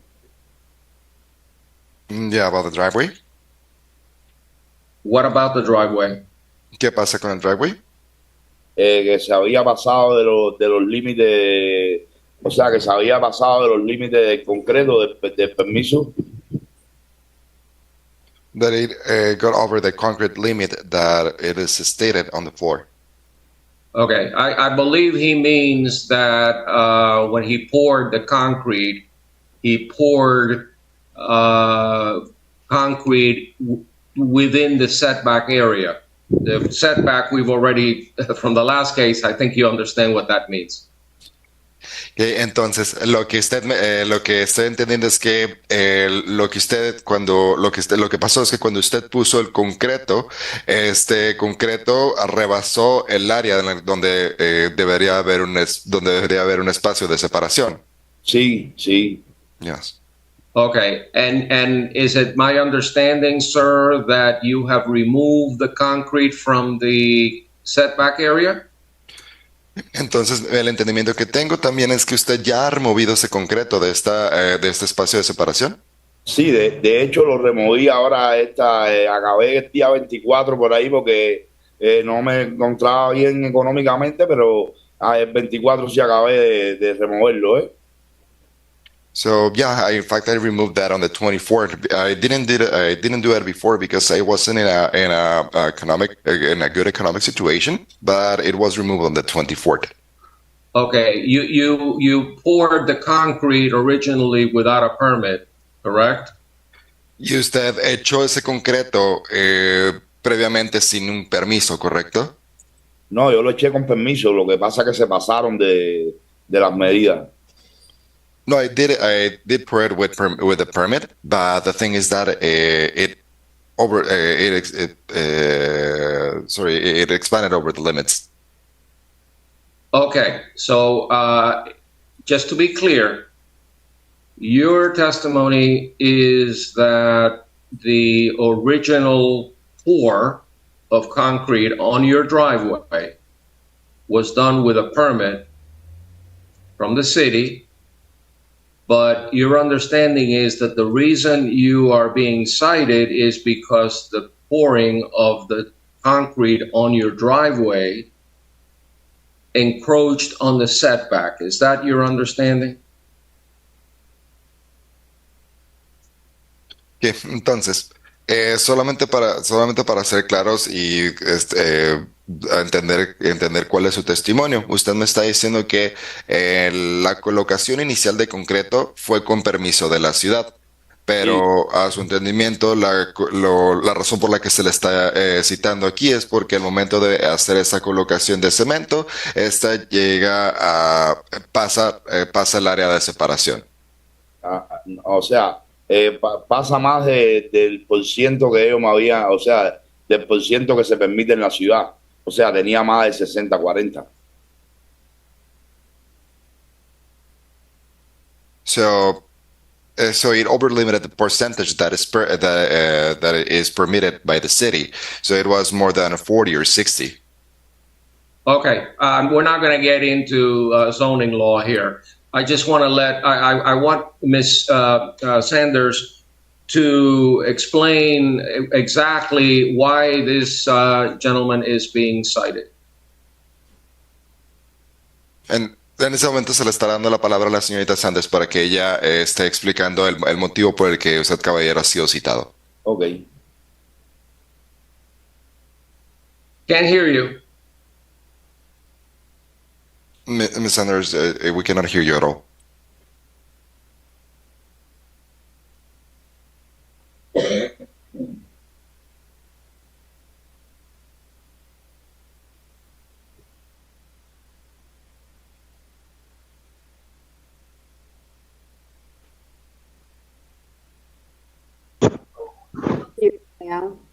Maybe you'll need to use somebody else's computer, Ms. Sanders, because we can't hear you. This magistrate, to answer your question, he was originally cited because he has two different violations that took place. To answer your question, he was originally cited. He applied for a permit in 2019. However, the permit was never obtained. So he was cited for building without permit for the driveway that was installed. He installed the driveway. However, when the inspector went out to do the inspection, he pulled the permit, but it was more than what he poured, more than what his permit allowed and what he stated he was pouring for. So are you saying he jumped the gun? Well, first of all, Mr. Interpreter, please translate what Inspector Sanders just said. Bien, entonces lo que comenta la inspectora Sanders es que usted había sido citado originalmente por dos violaciones. Una de esas violaciones es que usted había aplicado por un permiso en el 2019, pero este permiso nunca fue obtenido realmente. Es decir, que se construyó sin que el permiso se obtuviera.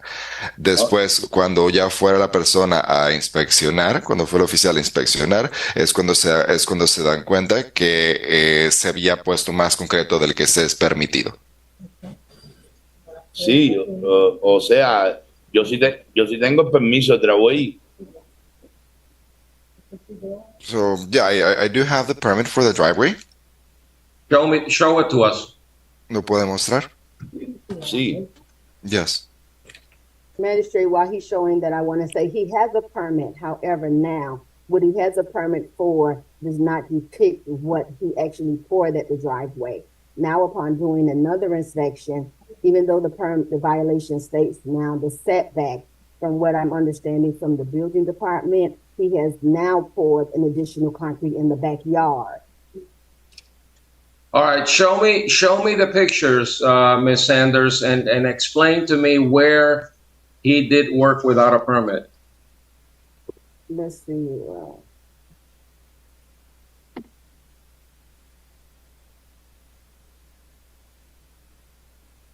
This is showing here in the pictures. He poured concrete along the front of the property for which he was originally cited for. Okay, I don't exactly understand. So I see amount of debris, dirt. Is this while the work was being done or after it was done? This is now. It was after it's done. He's showing me from what my conversation through translation through the building department. He removed some of the concrete because when they went out to do the inspection, what his permit is saying he had, again, was more than what he poured. So we required him to remove the excess driveway. Okay, so by removing the excess concrete from the setback, Is he now in compliance? You know, and I'm going to go twofold, and I've been back and forth through the hearing, texting, if not emailing, the building official along with the coordinator from Building and Zoning, Vicky Santos. And from what I'll be honest enough to say, compliance has been met. However, upon the inspection, you know, kind of goes double fold, if not triple. He has now poured concrete in the back area. So if we want to be technical, he has removed it from the side setbacks. However, he still needs to pull a permit in or revise the existing permit and include the concrete that he has in the back area as well. Okay, this is not the back area? This is the front, and this is the front of the property. That's the front of the property? Yes. And that picture shows that he has already removed the concrete and replaced the concrete with grass. That's correct. Okay, so as far as that picture is concerned, he's in compliance. Now, which area of the house did he pour concrete without a permit? Okay, as you're seeing here in the photos, and translator, if you want, you can translate. I'll pause for a moment, but coordinator, keep it on this photo here so that I can explain to the magistrate as well. Okay, so there's a red line around the area, right? That's the rear of the property, and he has poured that area as well now. All right, so he poured that property, but that pour was done without a permit. That's correct. All right, so Mr. Interpreter, the only thing you need to explain to them is that the picture and the red line around the back of the property reflects a concrete pour in the rear of the house that was done without a permit. Bien, entonces ahorita lo que se está comentando es que lo que está en la línea roja que podemos ver aquí, esta área refleja que se puso concreto en la parte trasera, está sin permiso. No, o sea, ese está sin permiso porque ya estoy en los trámites de pedir el permiso, pero en realidad por la violación que ella me está llevando es por la del driveway, porque ya tengo el otro permiso aquí, o sea, la solicitud del permiso de atrás para hacerlo como la ciudad me manda.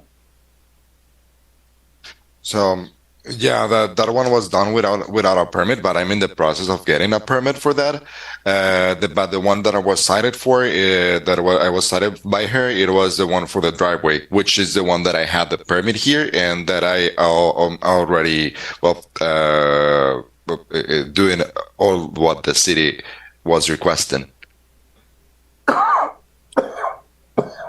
So that I'm clear, let me make sure. Building official, are you hearing this as well? And has a permit been applied for that structure that's in the back? Y usted, entonces para entender bien, usted me comenta que ya se está aplicando por un permiso para lo que se hizo en la parte trasera. Sí, ya, o sea, ya tengo todo. Tell him the question is to the building official. I'm so sorry. Perdóneme. Esta pregunta es para el oficial de construcción. Okay. Mark, are you there? Yes, I'm here. So I'm seeing it's almost two sheds that's a lot against the back. Are those the structures, Officer Sanders, you're talking about? No, we're not talking about the shed. I apologize for my chuckle. We're talking about the driveway. I can look up for sheds after the hearing, but we're talking about the driveway, the paved area in the back, that concrete.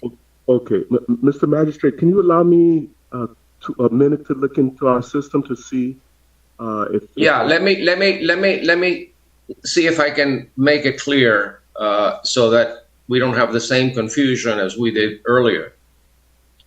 The gentleman explains that the front of the property issue has been resolved by the owner complying with the setback, removing the concrete that exceeded what was originally permitted.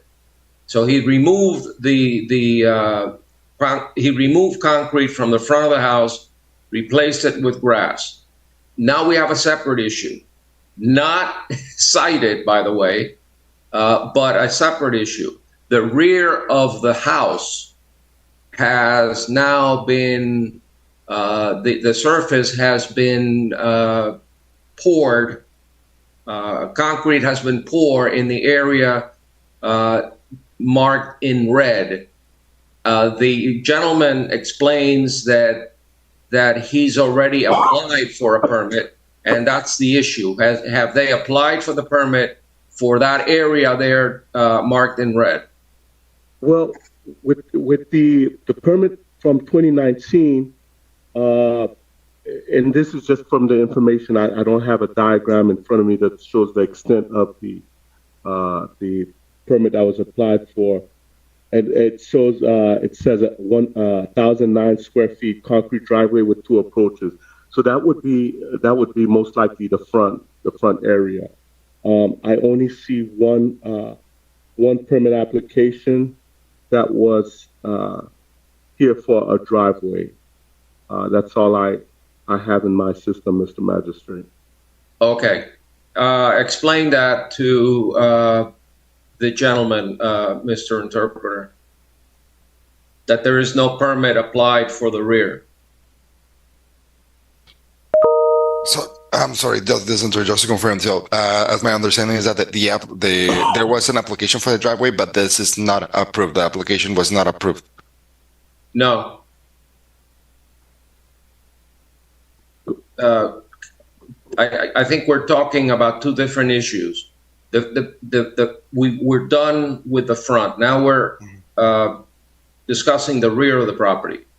And the building official is saying that there is no permit application for the rear of the property. Okay. Entonces, lo que se está comentando en este momento es que, bueno, la parte del frente, esto ya está resuelto. Lo que no hay aplicación actualmente es para la calzada de la propiedad.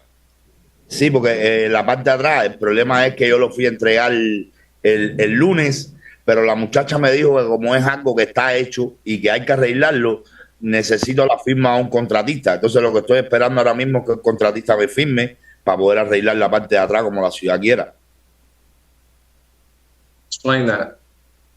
So what happened is that I went on Monday. To get this done, but the lady of the office told me that since the job was already done, I needed to get a signature of a contractor. And well, I'm in the process of getting that signature for that contractor to be fixing this as the way that the city wants. Okay, so Ms. Sanders, I'm going to ask you 2 things. One, is the city's view that the front driveway pour was in violation of the permit, or that or that the removal of the excess concrete required a permit? I'm not clear. I understand the rear, but what is the violation about on the front of the property? Can you hear me now, Magistrate? Yes. Okay, I was fooling around with my microphone. And I hate to do this on record, but, you're asking me and I want to be very upfront about my stance on it. To answer your question,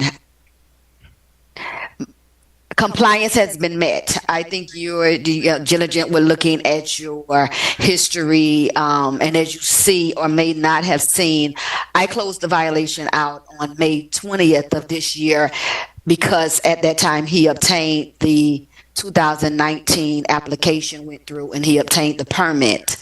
So again, I closed the violation because compliance was met. I was sent an email from staff telling me or advising me to reopen the violation due to what we're speaking of now, that it did not match what the permit stated. Therefore, I reopened it and presenting it as I am presenting it today. So I'll be honest enough and to say, especially since we're on record, I feel the violation has met compliance. I will open up a separate violation now in reference to the rear of the property. But I did as I was asked and move forward with reopening it, and that's why we're here today, presenting it in this manner. Okay, but you're not, before me today, there is no violation citing him for the illegal work in the rear of the house. This is something that has come up as of late. It wasn't part and parcel of the original violation. It was, I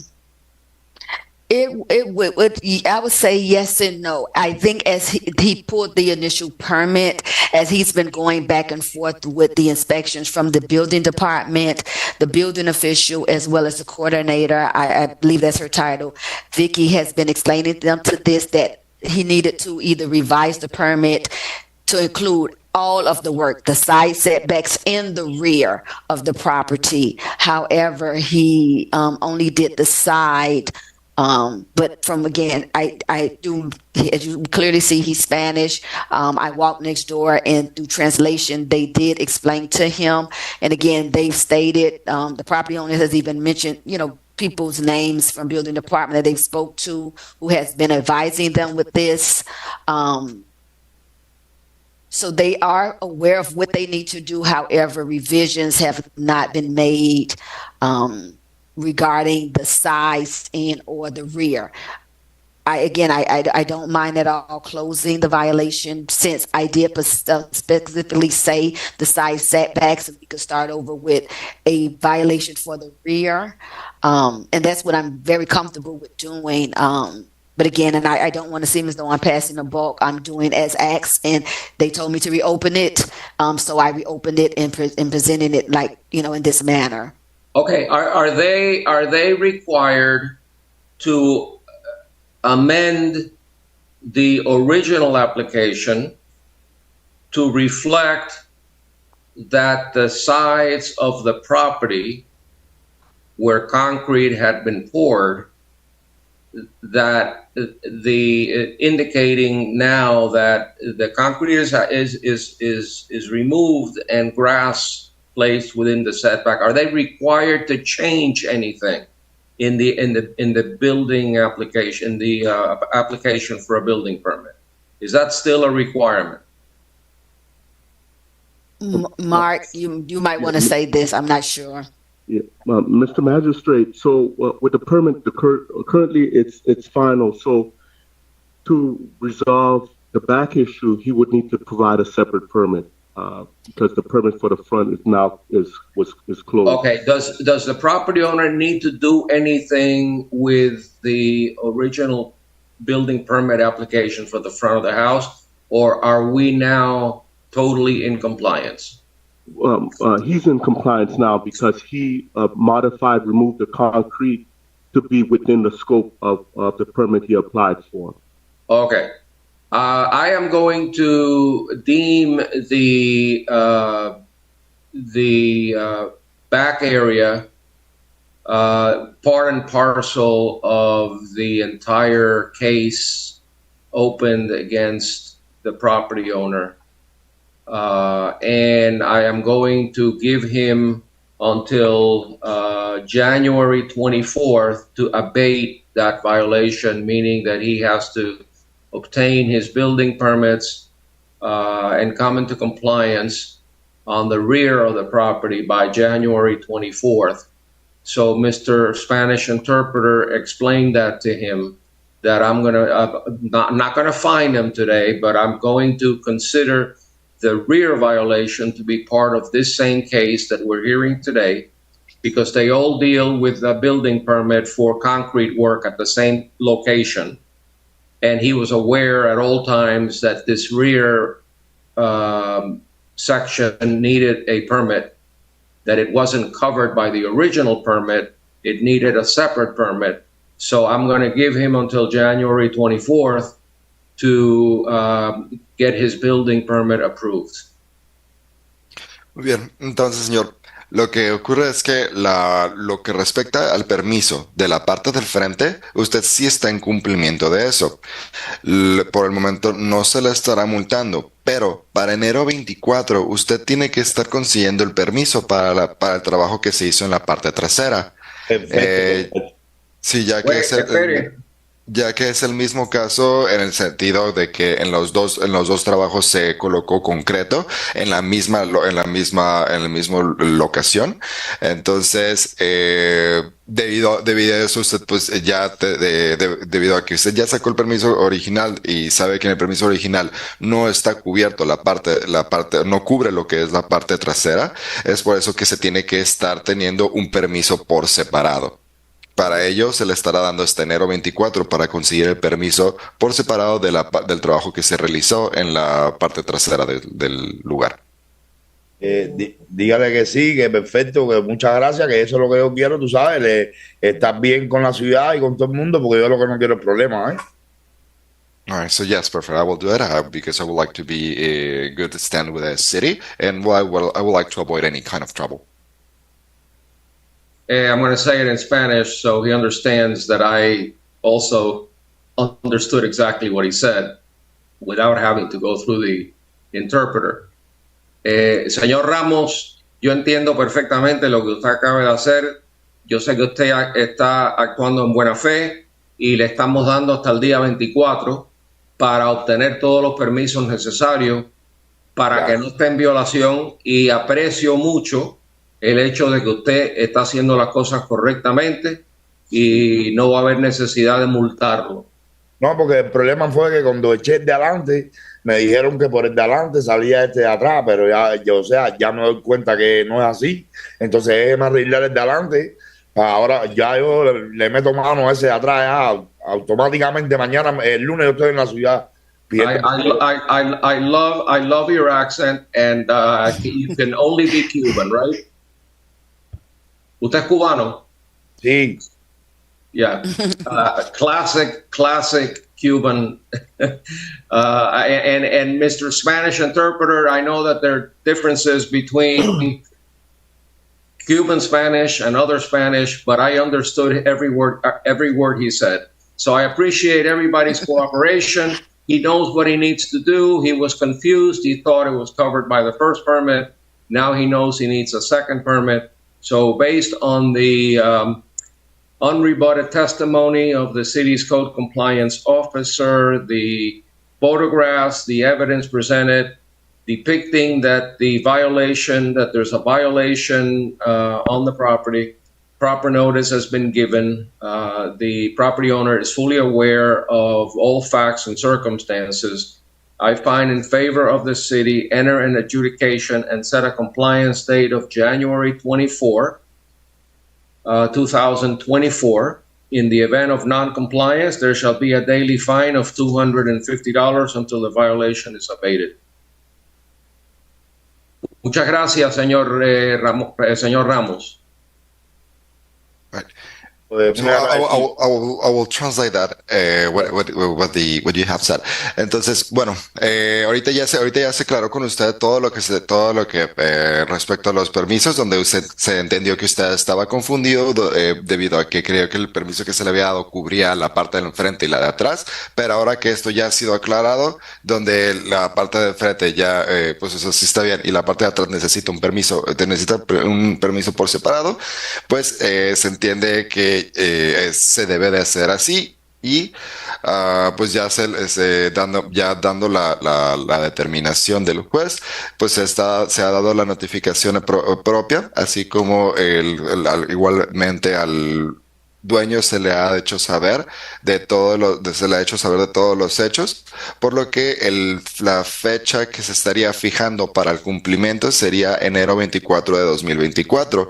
Si después de esta fecha no se ha corregido, se estaría cobrando 250, se estaría cargando con una multa de $250 diarios hasta que este hecho sea corregido. Dígale, ok, que muy bien, que no creo que no tengamos que llegar allá, porque si no le voy a tener que regalar, le voy a regalar la casa. So that's all right, that's fine. And I actually didn't quite understand the joke at the end. No, the joke is that if he doesn't do it, he's going to have to give back the house to the city. Okay. All right. Let's move on. Gracias, señor. Muchas gracias a ustedes. Muchas gracias a ustedes.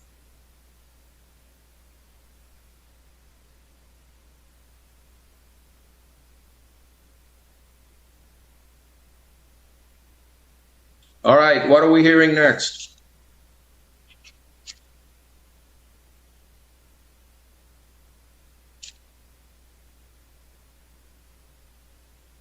I've lost sound. Can't hear anything. Madam Clerk, what's going on? Something going on over here. They keep saying hear me now? Connection is bad. Okay, now I hear There it. you go. Perfect.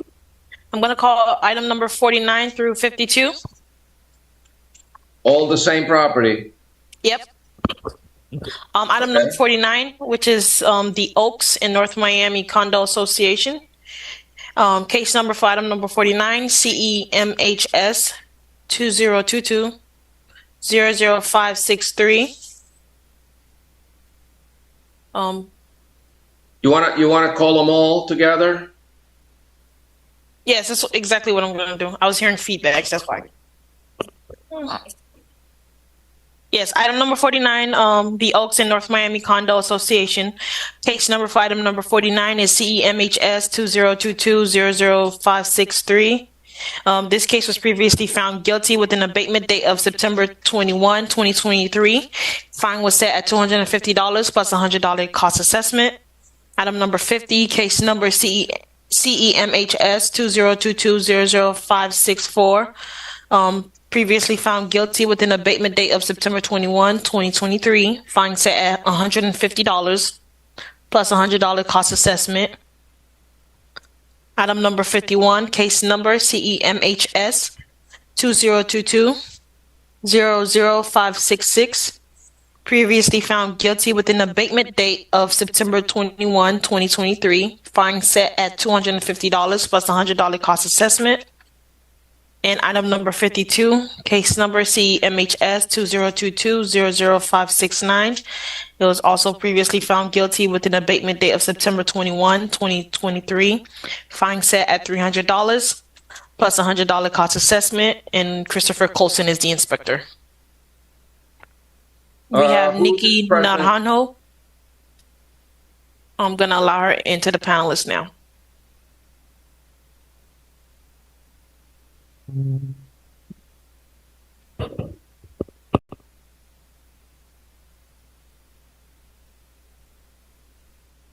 Nikki, please enable your camera and audio.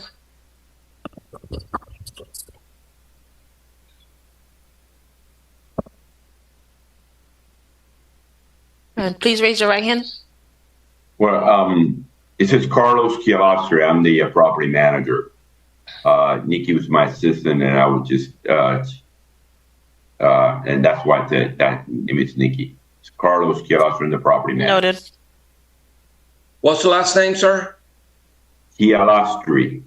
Spell that. CHIALASTRI. CHIALASTRI.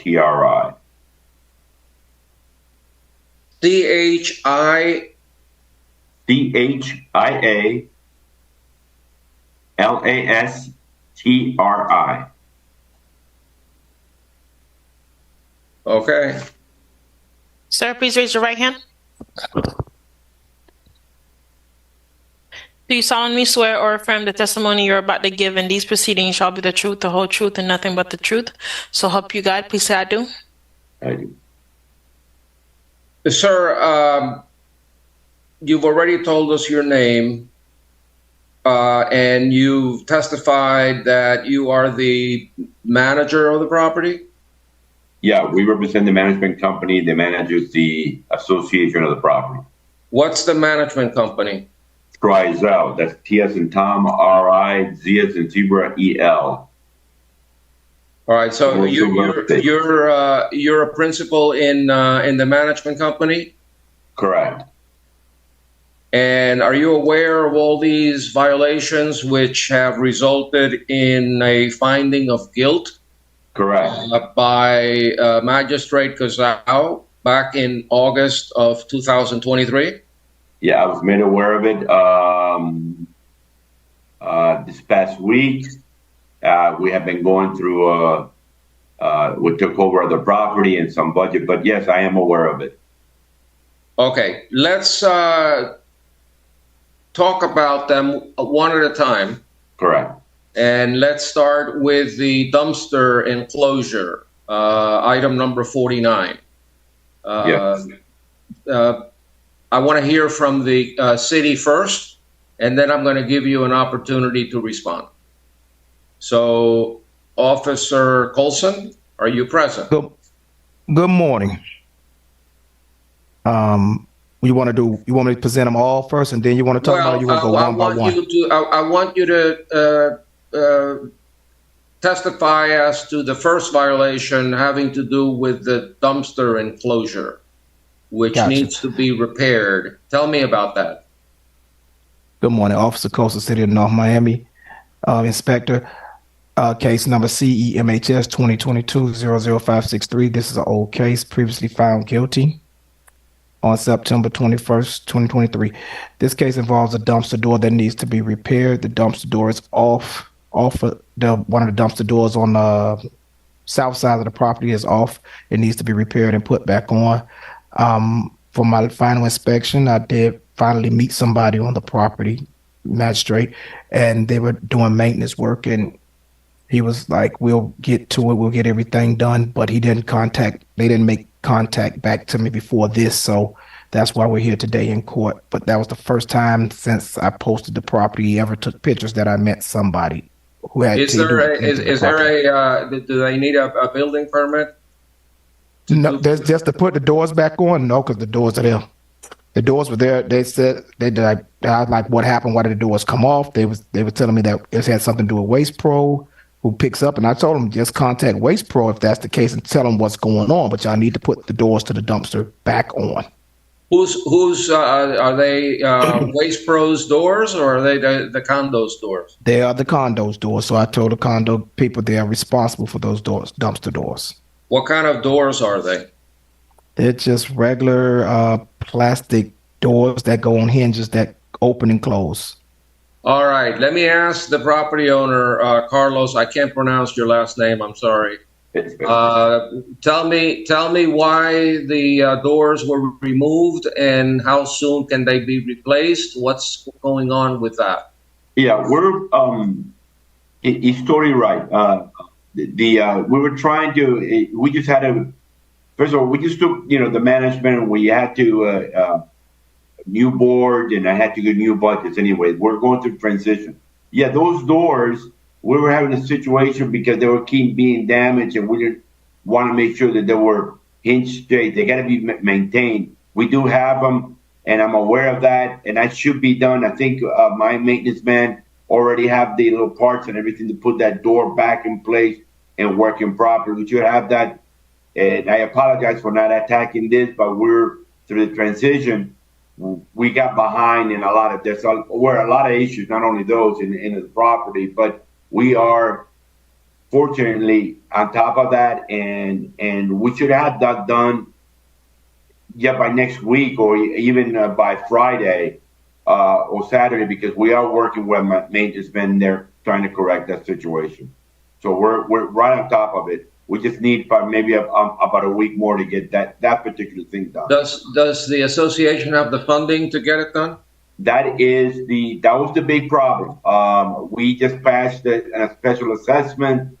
With the insurance went up, we went through a whole thing. So right now with has passed a first special assessment, we're going to deal a lot of different issues. Not only that, there's other ones that I will probably we're probably going to see that, but we are working on that.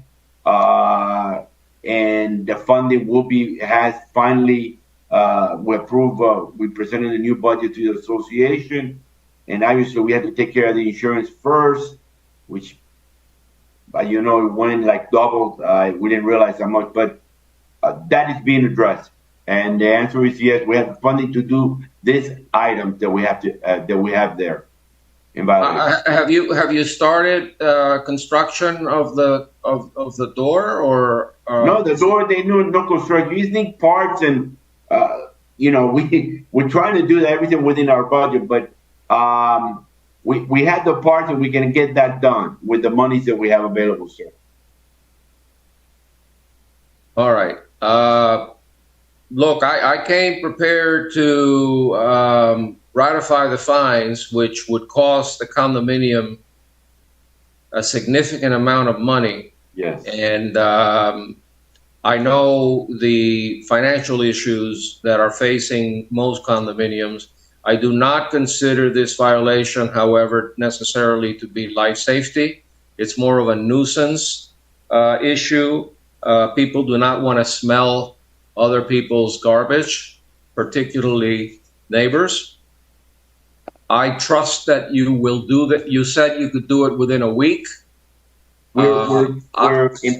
Yes, the reason why I say that also because in the respect with that's why I got this kind of late, and that's my fault. But yes, I've addressed every one of those issues that are going to be presented.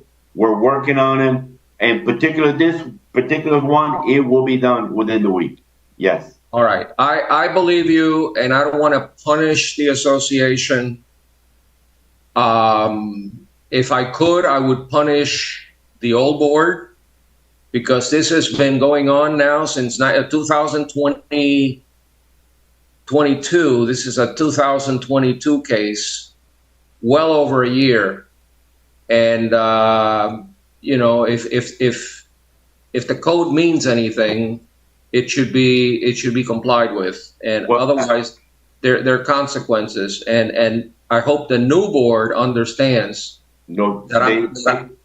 Please let me finish. I hope, please tell the board that today I'm going to be lenient, because I understand that you're going to be doing this within a week, perhaps 10 days.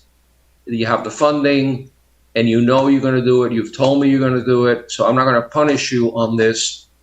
I'm just going to table it until my next meeting, and if it is not done by the next meeting, there will be heavy fines imposed on the association.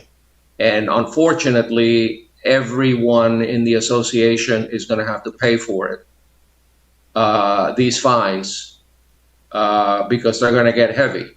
So I'm going to table item number 49 until my next meeting. Let's hear number 50. This 50 should be a piece of cake for you. Okay, it's just putting up numbers on the wall. Let me hear from the officer. Old case, previously found guilty on September 21st, 2023. CEMHS 2022-00564. Address, missing numbers and letters on the wall. As of final reinspection, 10/23. 23, the violation still remains. All right, I saw a number of pictures. One picture was actually in compliance. Some of the other pictures were not in compliance. Can you put up on the screen all of the photographs with the issue shown, the address, the numbers and all that? Can you put the pictures on the screen? Sure, Peggy.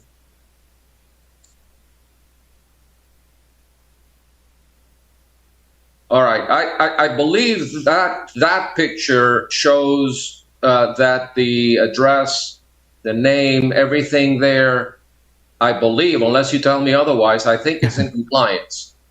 I think the letter A is missing out of it, or broke off the E off the duh. Okay, all right. There it is. That's a better picture. There it is.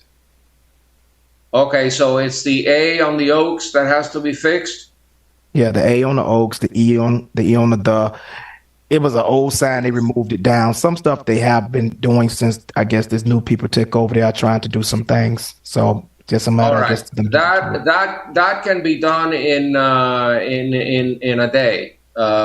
You just go, you buy the letters, and you put them up. There are others that are far worse than that. Can you show those?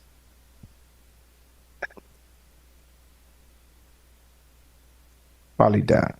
Yeah, that doesn't even seem English. That's in another language. Next one. No, we saw that. Okay, that one. Yeah, same thing. Yeah. All right. Yeah, those are the same ones. They're all on the front. They're all on the front entryway when you come in. Carlos, how about that? How long do you need for that? I've already ordered. What happened? Those are little letters that have come out and I ordered from General Sign. I took pictures of that. I have them ordered. We did it last week, but I got pictures of those two signs and I ordered the whole thing to be done, even in the new lettering. So that I have the monies already, and we put already the deposit, and I will get if I get the chance to meet with the inspector later. But I do have the contract and the time for them to install it, because the letters are you can't buy just the rate. You gotta go the General Sign Company. They ordered the sign, so I had ordered two signs for those two signs, the whole thing. I redid the whole thing. So by when can you have those signs fixed? The signs already ordered. I need to call the General Signs and to tell me when I have them, and once I got them in, they can be installed the same day. If you can give me 2 weeks to get that done, I can get it done. But it's already been ordered. I've seen that. Well, after a while, if you get no response from one sign company, you may want to consider going to a different sign company. I've been working with this company. They have it, and I'm pretty sure that I will do that to the inspector's approval. Okay. All right. Again, like I said with item number 49, I do not want to punish the association. The city seeks only compliance. Okay, it is not that they need the money for revenue, for the general fund. This is not about money. This is about compliance. So you've represented to me, and you're under oath. So keep that in mind, that you can get this done as soon as the factory sends you or the company sends you the letters. You're going to put them up. Hopefully, it'll be done within the next 10 days. But by the next meeting, if this is not done, there will be a heavy fine imposed on the association, and I want the board to be aware of it. The board owes a fiduciary duty. It's a legal duty to all the members to do the right thing, and they can be sued by the members. If the association gets fined, they can be sued for their negligence in not complying with the code. So I will table number 50. I don't find that to be a life safety issue or anything urgent. I would like orders of a special magistrate respected, and I do not want to do this as a matter of course. I don't like doing this, but you are under oath. You told me it's in the works. It's going to be done very soon. It's not a life safety issue. The board changed, the circumstances changed. So I'm going to give you until then. I'm going to table this until the next meeting. Let's look at number 51, and we're going to move along quickly. You need to provide an extermination report. Do you understand that? Yes, well, I have some. I have it, but we didn't submit it. But the extermination report, I have a copy of it. I will provide it. We tried to download it. I have it here, but it's we have the extermination company, and I can provide that whatever the inspector require. I want you to hand deliver that report to Inspector Colson at City Hall by noon tomorrow. Okay? Is that okay, Inspector Colson? Yes, it is. Okay. And then, go ahead. No, I just want to make sure that because I got to get someone to.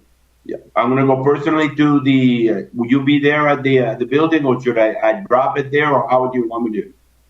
I will not be in tomorrow. Tomorrow's my off day, but you will leave it at the front at the front with a Magori or someone, and they will take care to get it in my box. And once I get it, when I get back, I will close out the case. Okay. What do you mean is it?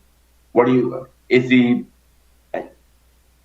Yeah. All I need to say is extermination report with a company name on it. From the company, from the extermination company. From the extermination company. Yeah, the contract that we have. Okay. Yes, that's fine.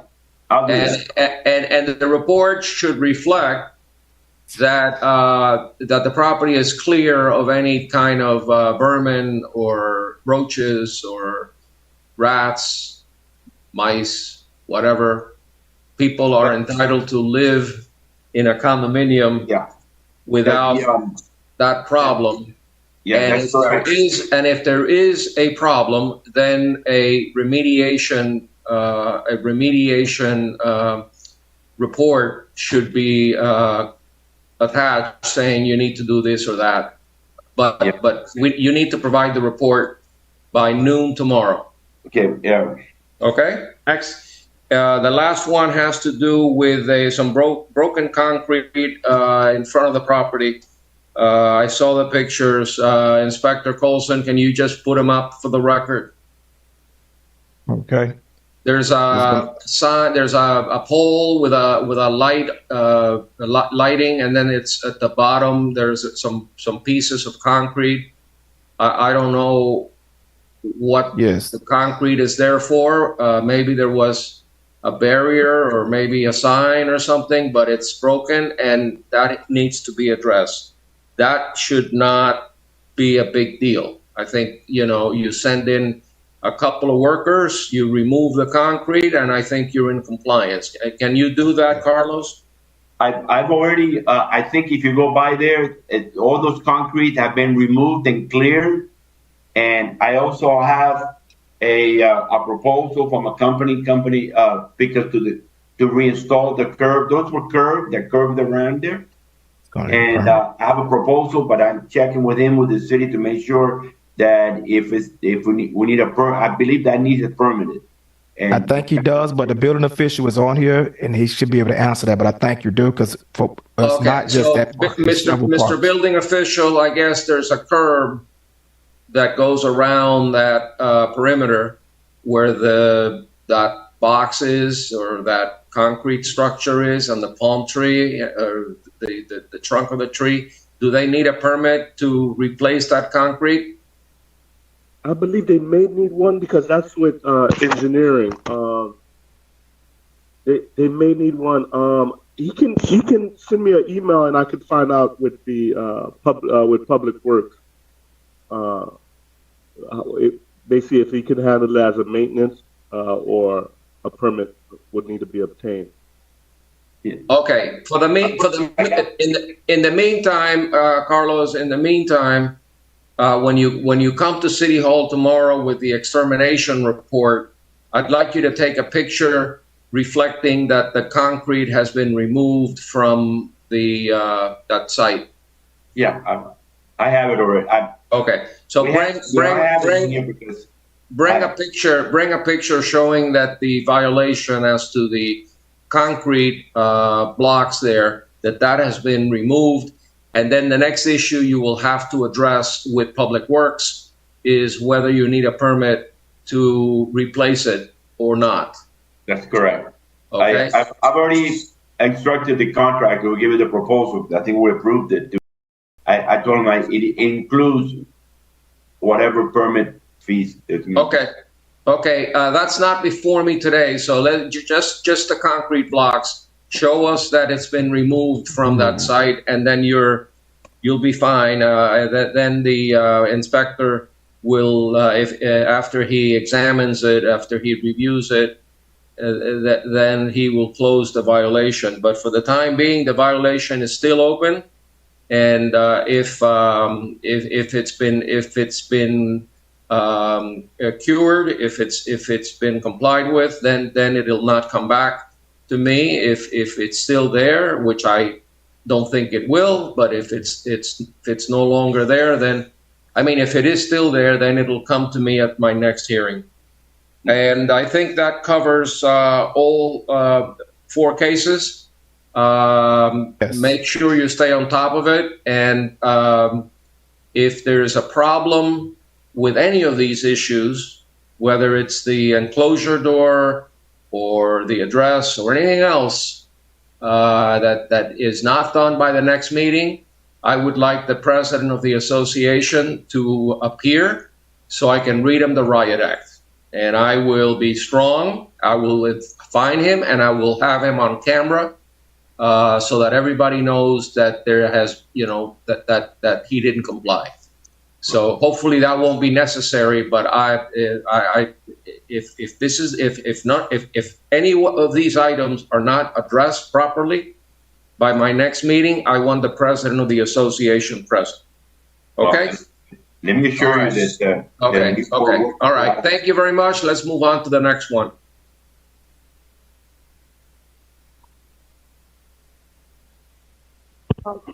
Magistrate, we have 2 attendees in the queue. I have sent them messages and they're not responding. Roger Lopez, can you please enable your audio and video? What case is that? I'm not sure. I'm trying to figure out now. Case number 1. Okay. So item number 1, Magistrate, which is 12200 North Miami Holdings, LLC. Case number CMHS 2022-00593. And we have Inspector Sanders for that case. Okay. And who's here on behalf of the property owner? Roger Lopez. Roger Lopez? That is correct, Your Honor. Good morning. Good afternoon. All right. Good morning. Nice to see you. Please tell your afternoon now. Tell us your full name, address, and your relationship to the property. Roger Lopez, 13322 Southwest 128th Street, Miami, Florida 33186. Manager for 12200 North Miami Holdings, LLC. Is that a private company? Yes, it is an LLC. Yes. Okay. I'm showing. I'll testify before you, Your Honor. Okay, good. Then you know where I'm going. There you are. Try to make it as easy so as possible. I'm showing Felix Goncalves Figueroa as manager. I'm showing Leticia Sierra as a manager, and I don't find your name anywhere in the in Sunbiz. I am not a member. I am a manager. If you want to call me property manager, that's fine. The on-site property manager, I'm sorry. Excuse me. The on-site property manager is Baluz Castaño, who has spoken to Ms. Sanders. I have spoken to Ms. Sanders as well. She knows as well. Okay. You understand the nature of the violation? Yes. Okay. Magistrate, let me swear him in. Roger, please raise your right hand. Do you solemnly swear or affirm the testimony you're about to give in these proceedings shall be the truth, the whole truth, and nothing but the truth? So help you God. Please say I do. I do. Okay, and you reaffirm everything you told me a minute ago? Yes, sir.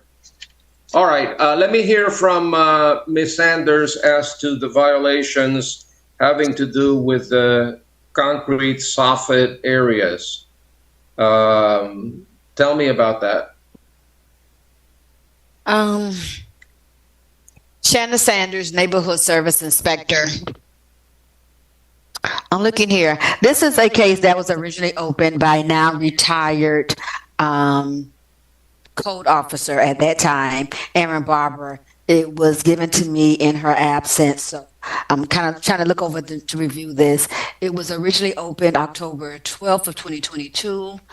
I'm sorry, October 9th, 2022. 22, whereas we were doing an annual housing inspections. I see here that she was the officer who inspected. At that time, she observed sections of the concrete soffit which had cracks and spaces in the joints. One section of the concrete soffit at the front point of the entry, it appears to be bowing away from the flashing, is what her specific comment was.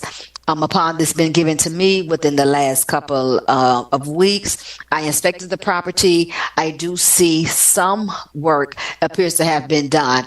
As Mr. Lopez is saying, we spoke at this property as well as other properties in reference to different violations. I spoke with, I believe it was a handyman or a contractor at the property, who was doing some other things there. Through translation, he called, I believe it was Mr. Lopez by the telephone. I was understanding that they had a permit for, they say they made the repairs, however, no permit was obtained for them. Certain areas do, again, seem to have been repaired, but there are other areas that might need a little more work done. I am showing in the description of the notice, the initial notice, it was stating for all work that was done, being repairs and what have you, permits must be obtained upon the reinspection date, which hasn't been done. Again, some repairs have been made, but more needs to be done, and the work that was done without permits. As you're seeing here in the pictures, the cracks that were observed and seen when the inspection was done. And as we're saying, it seems like the walls and the bowing has already started to separate. All right. This is a rental, a multifamily building? Yes, it is. Okay. I've seen the pictures. I've seen the cracks. This is a new case. Mr. Lopez, do you contest the violations? To the degree that, we never saw those pictures until actually, I don't know why the hearing was set up so late. I think on Monday was the one where that I saw it. But regardless, the violation was to evaluate and repair with permits by the reinspection date. Since we didn't know exactly what we're talking about, we did all the points that needed to be done with staff, way under $600. It is our understanding that no permit is required when that takes place. So as far as we were concerned, and I mentioned that to Ms. Sanders when we met at another property, that in my belief, there's no need for a permit there, that I would talk to the building official, he happens to be in the hearing today, to confirm that. Moreover, if you guys are concerned with the life safety portion of the violation, the building was built in 1965, has gone through 40-year, 10-year, and is now due next year for a new 40-year, at which time I'm going to have an engineer go out, assess the building for any structure, any electrical, etc. You guys are no better than I do what a 40-year entails. So if any issues there, if between here and then Ms. Sanders wants to meet at the property and she wants to address any particular point, we'll be happy to open to do it. Currently, we have an open permit to close all the kitchen doors that had jealousy windows on it. We're blocking it up, so it's got rebars with fill cells, et cetera, et cetera. We're also replacing the front doors. Those are being done through a special inspector, which is part of the application. If the city wants the special inspector to look at those soffits and determine that that is okay, I'm happy to do that as well. All right. First, let me ask the building official if he's still on. If it's true that if repairs do not exceed a threshold amount, and the witness said 600, that it doesn't need a building permit. I don't think he's right, but you're the building official, and you tell me if a building permit is required for repairs that were made which, according to the testimony, were worth less than $600. So in our ordinance, it mentions all construction. It doesn't give a dollar value to what needs a permit. So basically, all construction needs a permit, unless there's something minor that might be a maintenance issue that I may, kind of waive the requirements of a permit. But if I remembered, I believe I did a walkthrough of that building, and I believe the from what I remember, the soffit, Officer Sanders, this is regarding the soffit area. Yes. Yes, it is. And Peggy, if you can, you'll pull those pictures back up. This is one of the properties that I spoke to you via telephone call about, whereas you called the inspector Jose out regarding, as Mr. Lopez is speaking about those closing up of the doors and things of that nature. But the inspector Jose, I'm sorry, I don't know his last name, came out and looked at some of these as well. Look at those before pictures too, Peggy. There's severe cracks and stuff or whatever going on here. Your magistrate, I wasn't comfortable with what I saw there. I'm not the building guy, but I did call the building official and the building inspector out there to take a look at some of this stuff, because those are deep gadgets. I know, again, Mr. Lopez said we had a conversation. I understand that there's a 40-year building recertification going on here, but with everything going on with buildings falling and things of that nature a couple of years ago, I think everybody is under tight scrutiny and wants to make sure. I don't want anything under my watch saying I'm giving it a year and something happens with rain or wind going on. No, I understand, and I share your sentiments, and I live probably within walking distance. Well, I know it's within walking distance of the Champlain Towers, and I walk by there often. And when I sit here and I see cracks like that, or exposed rebars or structural issues, and this may only be cosmetic. It may not even be a structural issue. Your Honor, if I may, all the pictures that are shown so far at 2022, when the violation was cited, if you scroll down to the 2023 pictures, you're going to see that there were screws tied into the trusses holding the soffit, and it was, I don't know if they used silicone or what they used to cover the cracks. If you can do me a favor and scroll down to your pictures, it's part of the package. These are all 2020. They're dated. So that's 22, that's 22. Then on the bottom, you're going to see all the 2023 pictures that were retaken. So are you saying that in 23, those... When Ms. Sanders did the inspection, that there are pictures from her inspection. Are you saying that in 2023, the cracks were repaired? Yeah, I have. So I printed the whole package. I don't know why I don't see those pictures here. If you... short answer is yes. I'm saying I'm going to show you the pictures that she posted. And Magistrate, there was some work done. I just want to make sure that the building official and the building inspector, is okay with the repairs that were made. Again, I can only go by what I saw visually, but as to see and say what nails should have been done or installed and what concrete was used and things of that nature, that's not my expertise. So, the building official can probably chime in and say the work that you're seeing here with your walkthrough. What do you feel as though that's work that needs to be permitted?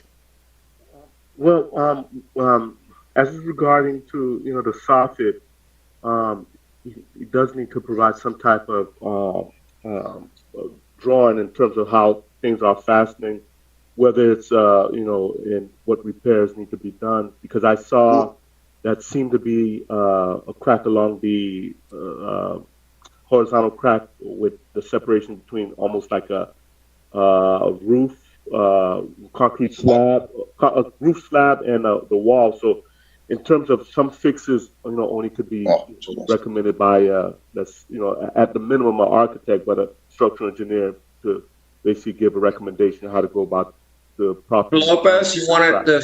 Lopez, you wanted to say something? Okay, so now we're talking about two things. So included in that package, there is a picture, and it's not a soffit. It's let me see if I can look at it.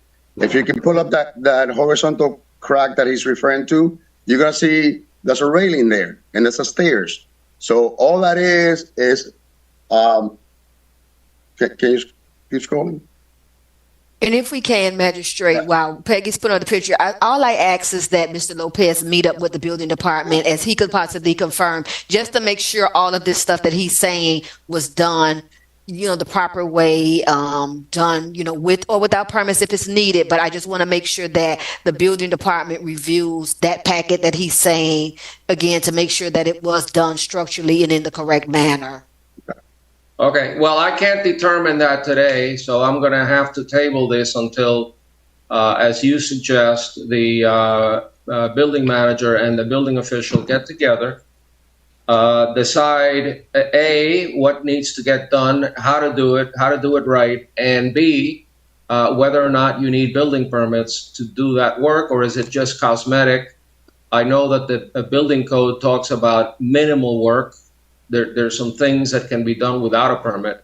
And so I'm a little ambiguous as to exactly what the nature of the violations are.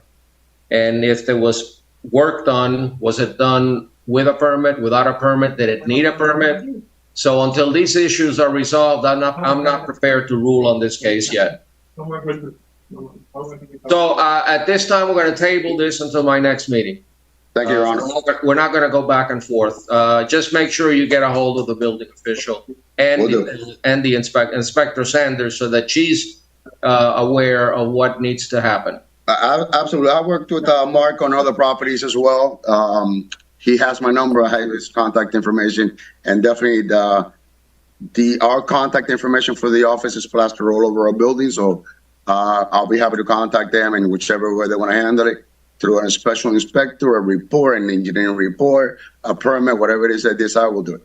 All right. It's at the discretion of the building official. I don't know that a threshold inspector is needed for these particular issues, but that's not my call.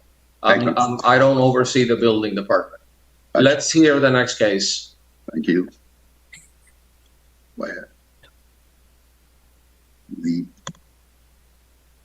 All right. Magistrate, we have Sunan Colazo. I'm not sure what case you're here on behalf today. Hi, I'm on behalf of Flagami Land Corp. Case number FYBR as in Robert, R as in Robert, 2022-00073. That case is not on. Is that Alpha Bravo? Number Yes. 17? Yeah, FYBRR Robert 2022-00073. No, ma'am, that case is not on today's agenda. But I have the hearing notice right here. Yes, the building official had postponed that case. I'm not sure if he advised you of that postponement. I spoke with the building official, and I told him that we had submitted the 40-year report on September 23rd or 22nd, and I emailed him the copy of the report, the fee that we paid, but I didn't hear from him to let me know that it was canceled or postponed. That's why I wanted to make sure that I attended the hearing. Well, you did well. You diligently followed up, and I still don't. Is the case on the agenda for today? No, Magistrate. It was scheduled for today's hearing. However, upon the building official's request to postpone the case, I went ahead and postponed the case before the agenda was finalized. So, ma'am, I apologize if you did not get a response back from the building official letting you know that you did not have to attend the hearing. However, your case is postponed from today's hearing. Okay. Thank you. All right. Everything's cool. Have a great day. You too. Thanks. Bye. Bye. Next case. And Magistrate, that concludes the items for any attendees. We'll go ahead and proceed with the other items for today. Dismiss the interpreters. Yes, the interpreters, you guys are dismissed. Thank you. All right, we're going to run through the rest of them pretty quickly, okay? Thank you very much. Goodbye. How many do we have? Okay, Magistrate, we had overall 51 in total for today. No, I mean, how many are left? And as far as the I would have to sit here and do a count. Never mind. Would you allow me a minute to count to give you a give me a ballpark. Noted. So I just need to finish. Hopefully, maybe roughly about maybe 25, 30. All right, let's see if we can do them in a half an hour, especially if they're uncontested. Noted. Item number 2, 12350 Northeast 6th Ave LLC, case number CEBPR 2021-00107. This case was previously found guilty with an abatement date of April 20th, 2023. Fine was set at $500 plus $100 cost assessment, and the inspector is Sanders. Ms. Sanders, I've reviewed the file. I know that I found the violator guilty in March of this year and set an abatement date of April the 20th. Again, we're having trouble spelling April, but I understand. Let me take a look. Okay, so tell me briefly what this is about. I know it's about a fence. Oh, that's on Edmy's behalf with the April. I had to take a quick look. This is fast typo. I had to look really quick. Neighborhood Service Inspector Shanna Sanders. This is a case, as you already say, that you already adjudicated. They have applied for the permit for the fence. However, they have not obtained it. It was denied in July of this year. I have myself knocked on the door, tried to push them and nudge them toward the building department. For whatever reason, they have not made any revisions or contacted the city about why it was denied and anything. So that's where we stand with that. Again, the fence was already installed, cited. However, they applied and no movement have been made since the denial in July. Okay, this is again another example of property owner found guilty, abatement date back since April, and previous extensions were granted. I saw the extensions granted to Liliana Lopez and Aldo Campi in the file, and they don't even show up for this hearing. So they may have well filed something, but that's not good enough for me. So based on the unrebutted testimony of the city's code compliance officer, the photographs and other evidence presented showing that the property has been out of compliance since April 20th, 2023, I find in favor of the city and hereby ratify the fines accrued to date and assess costs in favor of the city. The fines shall continue to run on a daily basis until there is compliance. Item number 3, 13055 Northeast 6th Avenue. Case number CEFLR 2023-00426. And the inspector is Lemestre. Good afternoon, Magistrate Smith. Good to see you again. Good to see you too. Okay, tell me a business tax receipt. Business tax receipt, sir. Yes. They don't have it. No, sir, they don't. They haven't renewed it since September 2017. So they've been out of compliance for the past 4 years? 7. I'm sorry, 4 years. 7 years. They have not been previously adjudicated, though. No, not for this one. They have been adjudicated for the certificate of use, which is item number 4, but Okay. not for item number 3. Let's do number 3. Based on the unrebutted testimony of the city's code compliance officer, the evidence presented depicting that the violation still exists, proper notice has been given. I find in favor of the city, enter an adjudication and set a compliance date of January 24th, 2024. In the event of non-compliance, there shall be a daily fine of $350 until the violation is abated. Thank you. Magistrate for item number 4, it's 13055 Northeast 6th Avenue, case number CEZCU 2022-00683. It was previously found guilty with an abatement date of September 21, 2023. Fine was set at $250 plus $100 cost assessment. Okay. In the future, please, when you, in the title, the address, if you could also put in the property owner, which in this case is Prestige Estates Village LLC. Make sure that the ownership is reflected. And in this particular case, it's a certificate of use, right? And it's not, they don't have it yet. No, sir, there is nothing on file for the certificate of use. Okay. And the abatement date was September 21. We're now in November, so based on the unrebutted testimony of the city's code enforcement officer and the evidence presented showing that the property has been out of compliance since September 21, 2023, I find in favor of the city, hereby ratify the fines accrued to date and assess costs in favor of the city. The said fines shall continue to run on a daily basis until there is compliance. Next. Item number 6 through 8. On 1425 Northeast 125th Terrace, LLC. Case number for item number 6 is CEMHS 2023-00808.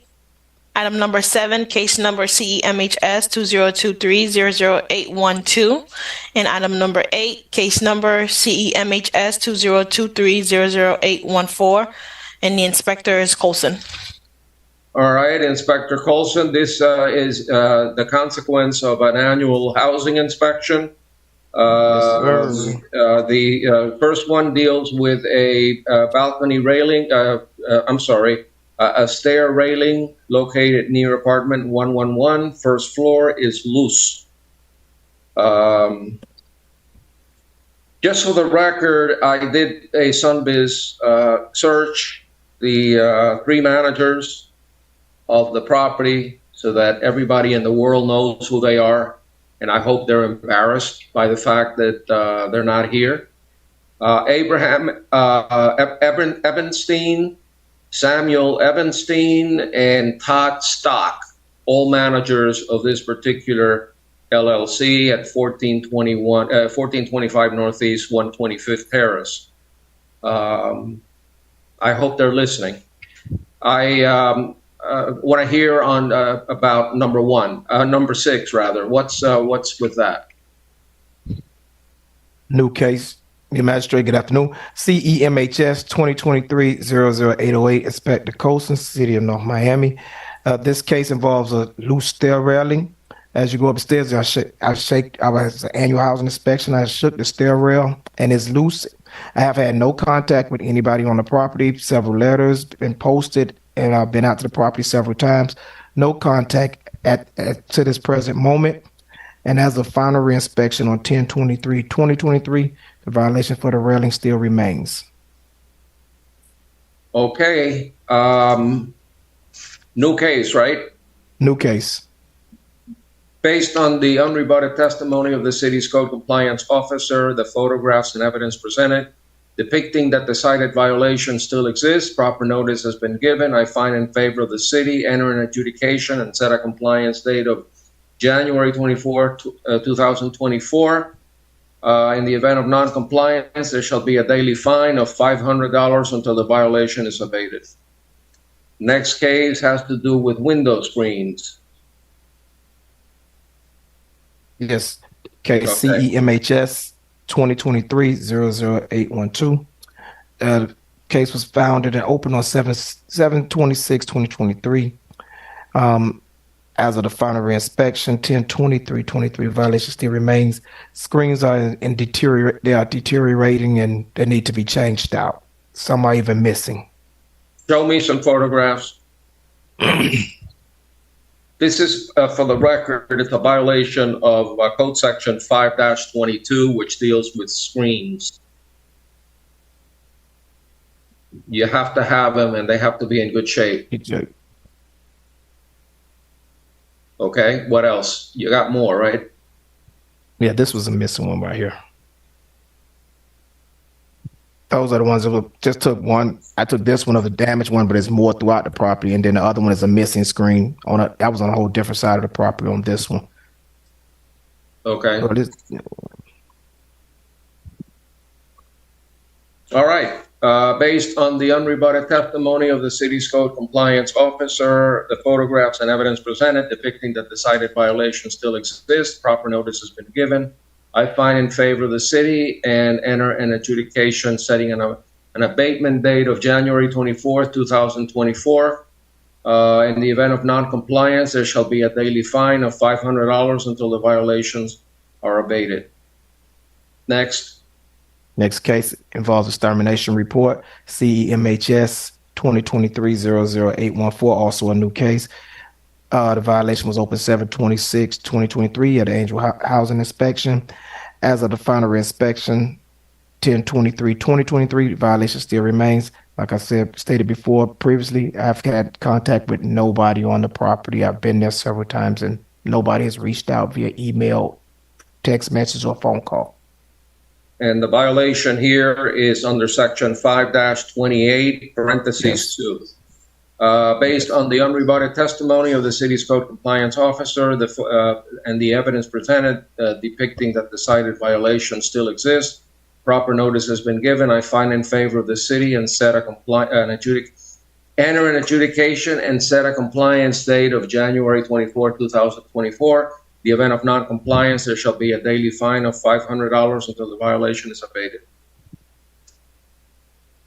I guess we're done with that property. What's the next property? Yes. The item number 9, 1530 Northeast 130th Street, Inc. Case number CEBPR 2022-00612. This case was previously found guilty with an abatement date of September 21, 2023. Fine set at $1,000 plus $100 cost assessment. The inspector is Sanders. Ms. Sanders, this is a violation based on an expired window permit, an expired paint permit, violation of 5-32 resulting from an annual housing inspector. Is that correct? Shanna Sanders, Neighborhood Service Inspector. That is correct. Okay, I'm showing Liliana Lopez, Assistant Manager, Jacob Ney, President, Francis Jacob, Vice President. Have you spoken to any one of those people? You know, ironically, I was just texting her. She was asking me about an extension request she had, and and I want to make sure that I said on record. Let me see if she responded. She had 7 other cases that were on the agenda for today, and she asked for those to be postponed. I'm kind of surprised that maybe she slipped through and did not request this case. However, I've had contact with Liliana Lopez. Yes. Mm-hmm. All right. Well, she's not here. There has been a prior adjudication. She knew about it. I am showing proper service was given. I posted the property with the notice to appear. All she needs to do is renew the permit, right? Well, with this one, it's a little more complicated, and I'll let the building official chime in only if need be, because I know we're pressed for time. But this one, it wasn't so much as just a open and shut renew the permit. When, from my understanding, and when they came to renew the permit, there was some type of discrepancy about there being a falsifying of documentation. The contractor on hand for whom they listed contacted the building official and said he had no attachment to this building. He didn't know what was going on and things of that nature. Building official chime in if I'm correct or incorrect, but it was, again, something about a discrepancy with the with who the contractor was. So Yeah, I remember. I remember the case from last time, from when I heard it back in July. So they need a permit. The original permit was held invalid. They need a permit. Yes, with the correct contractor on hand. Yeah, is that your recollection, Mr. Mare? So, Mr. Magistrate, so the permit application was done fraudulently, so it would be invalid. So the contractor reached out to me basically to contest the validity of the application, the permit application. So it would need an application to. Right. So they have no permit for the windows. No, not a valid permit. Okay. All right. Yeah, I remember hearing this case the first time. So based on the unrebutted testimony of the city's code enforcement officer and the building official and the evidence presented showing that the property has been out of compliance since September 21, 2023, I find in favor of the city, hereby ratify the fines accrued to date and assess costs in favor of the city. The fines shall continue to run on a daily basis until there is compliance.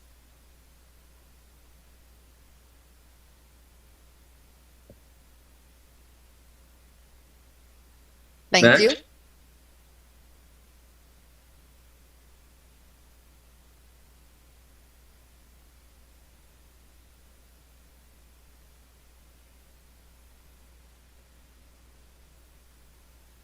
Magistrate Smith, our coordinator stepped to the bathroom. She's coming back right now.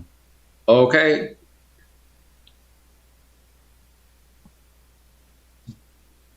We're right after the Francis Jacob case on page number 10.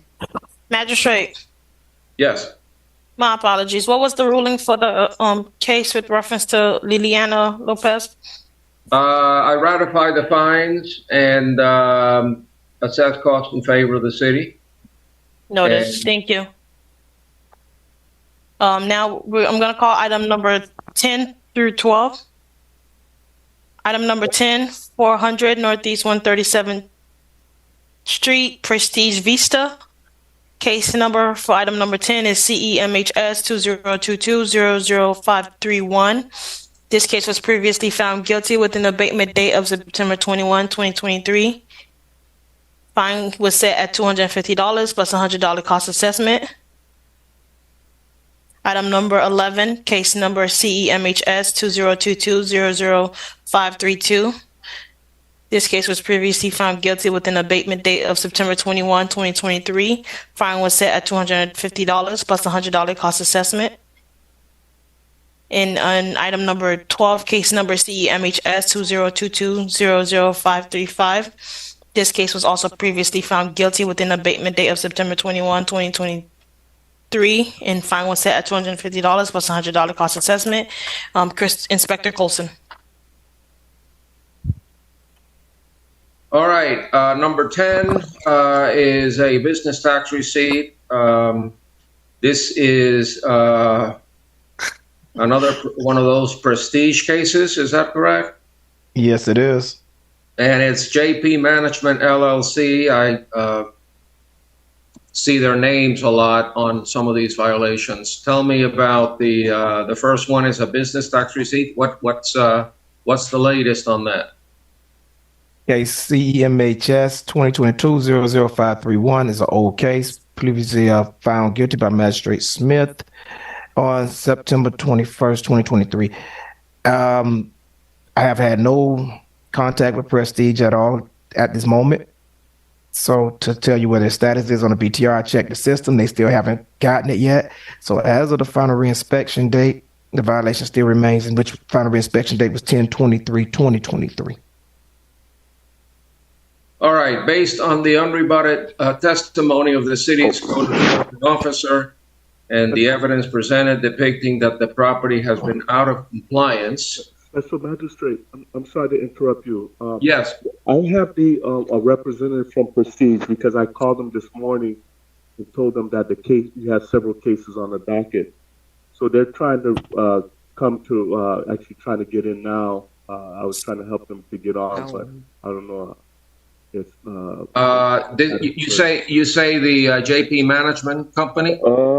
This is is it? Are we on the Prestige?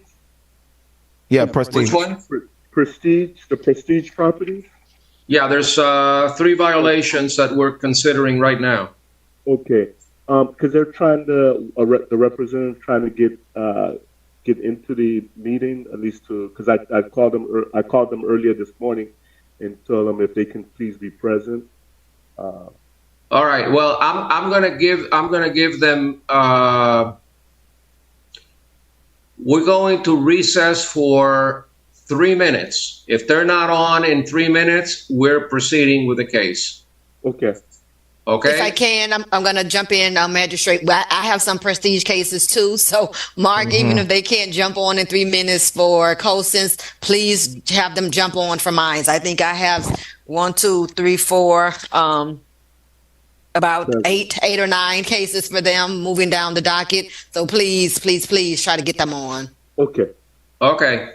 All right. We'll wait 3 minutes.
Okay, let's keep going.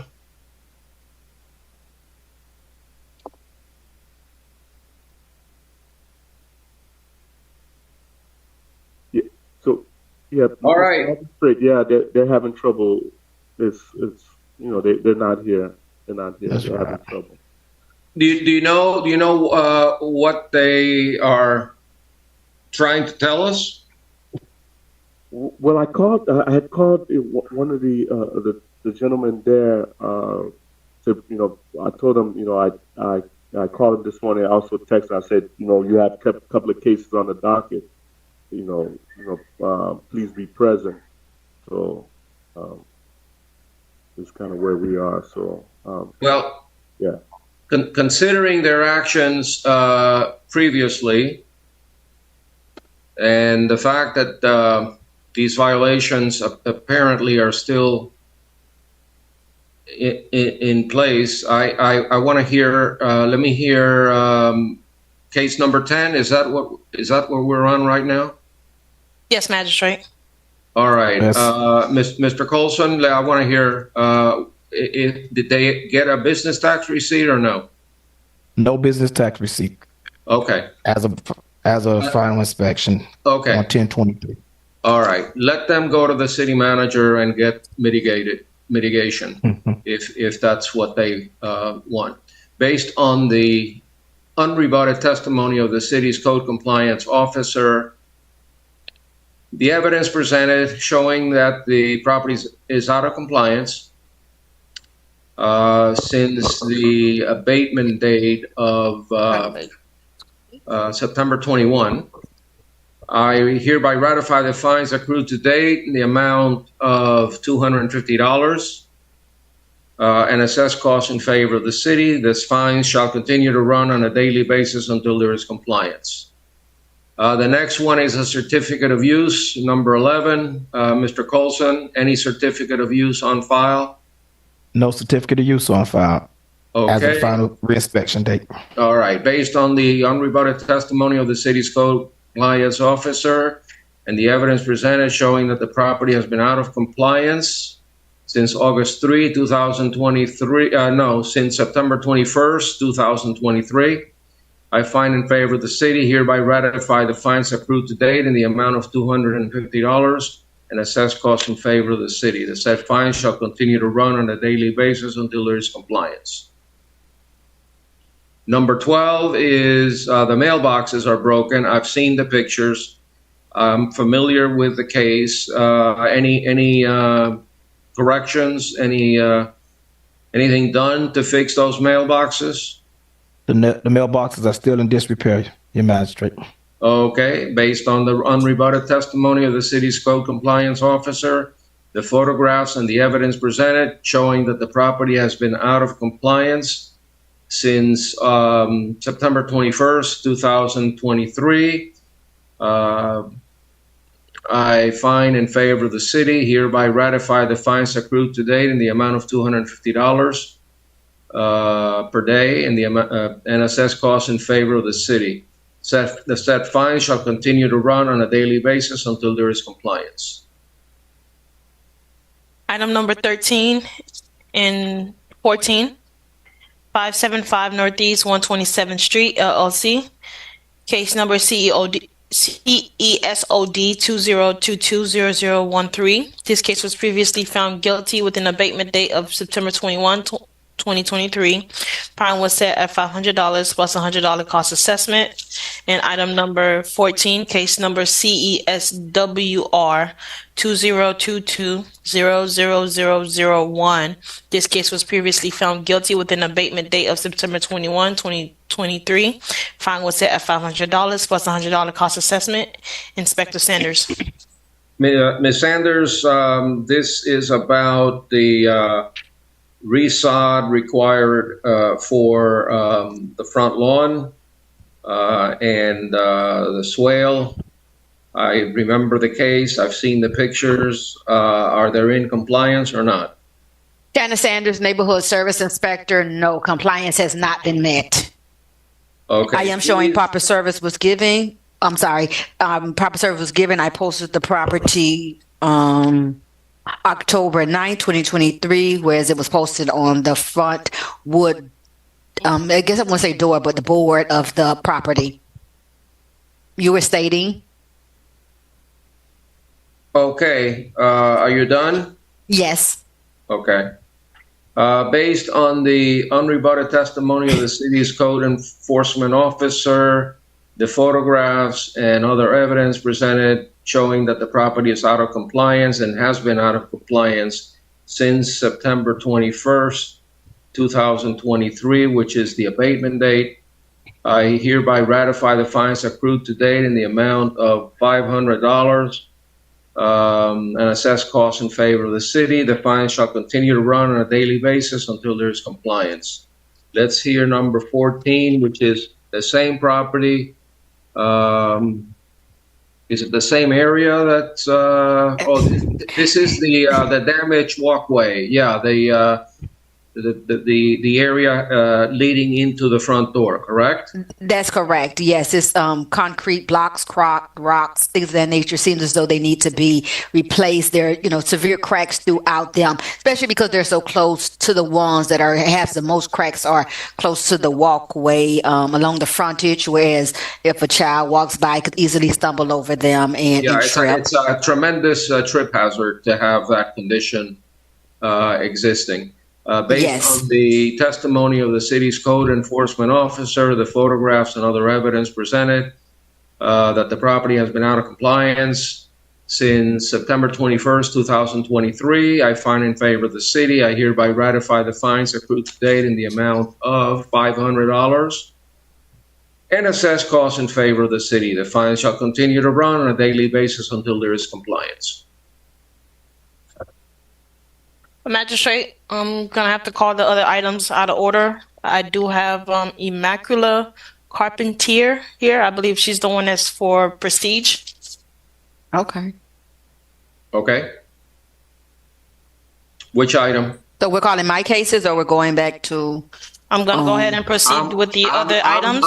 I'm done with the cases that I've ruled on. I'm not going back and rehearing things that I've already ruled on. So if I just want to make sure. If they're here on new cases, I'll be happy to hear them. If they want to re-argue the other cases, it's too late. I understand, Magistrate. I was just going to move forward with the other cases that were not called, which is item number 38 through 45. Okay. I'm going to go ahead and call them into record now. Okay. Item number 38 is Prestige Cornerstone LLC. Case number for item number 38 is CEFOB 2021-00030. This case was previously found guilty within abatement date of September 21, 2023. Fine was set at $350 plus $100 cost assessment. Item number 39, Prestige Cornerstone LLC. Case number CEMHS 2021-00112. This case was previously found guilty with an abatement date of September 21, 2023. Fine was set at $500 plus $100 cost assessment. Item number 40, case number CEMHS 2021-00113. Previously found guilty with an abatement date of September 21, 2023. Fine set at $500 plus $100 cost assessment. Item number 41, case number CEMHS 2021-00114. Previously found guilty with an abatement date of September 21, 2023. Fine set at $500 plus $100 cost assessment.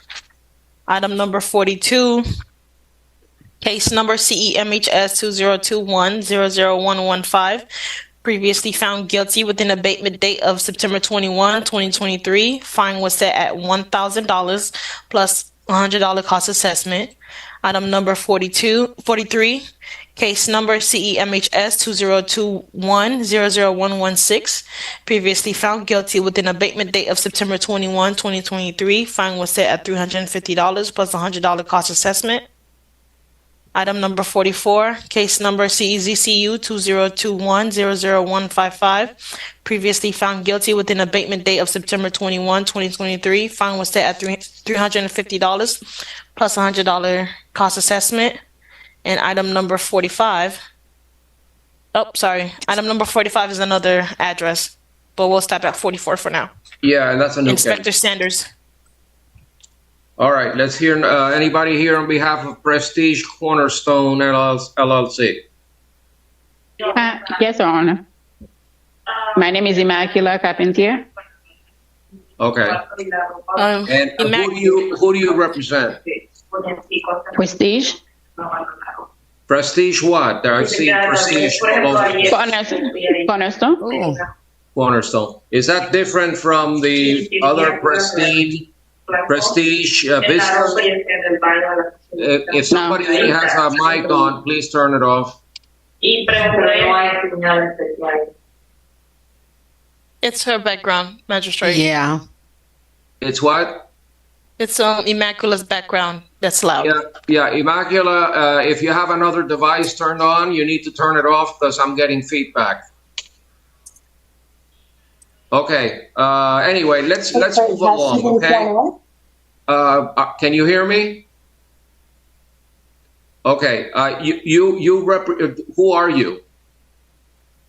She was not sworn in, Magistrate. All Let right, me go ahead and let's swear swear her in. And she's muted. Let's. We can't hear you, ma'am. Immacula, please enable your audio. Please raise your right hand. Do solemnly swear or affirm the testimony you're about to give in these proceedings shall be the truth, the whole truth, and nothing but the truth. So help you God. Please say I do. I do. Ma'am, what is your relationship to the properties in question? I'm the leasing director for that property. What is it? Say it again. The leasing director. Leasing director. What is this, a condo? No, it's an apartment. An apartment building, rental. Mm-hmm. And who's the owner? Elvis DeMerville. Again? Elvis DeMerville. Okay. And why is he not here? I'm not sure why he's not here, but I represent this morning. So they were doing other things. So I take the time to be on that hearing this morning. Okay. Do you understand the nature of the violations?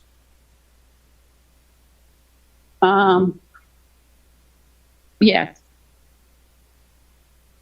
Okay. Do you have a business tax receipt yet? I'm not sure about that, but I can check. I can check. No. If let me hear from the court officer. Do they have a business tax receipt or not? Shanna Sanders, Neighborhood Service Inspector. At this current time, there is no business tax receipt on file. Okay. Based on the testimony of the city's code enforcement officer and the evidence presented showing that the property has been out of compliance since September 21, 2023, I find in favor of the city and hereby ratify the fines accrued to date in the amount of $350 and assess costs in favor of the city. The fine shall continue to run on a daily basis until there is compliance. Number 39, Ms. Carpenter, does the company have a permit to repair and paint the crack walls?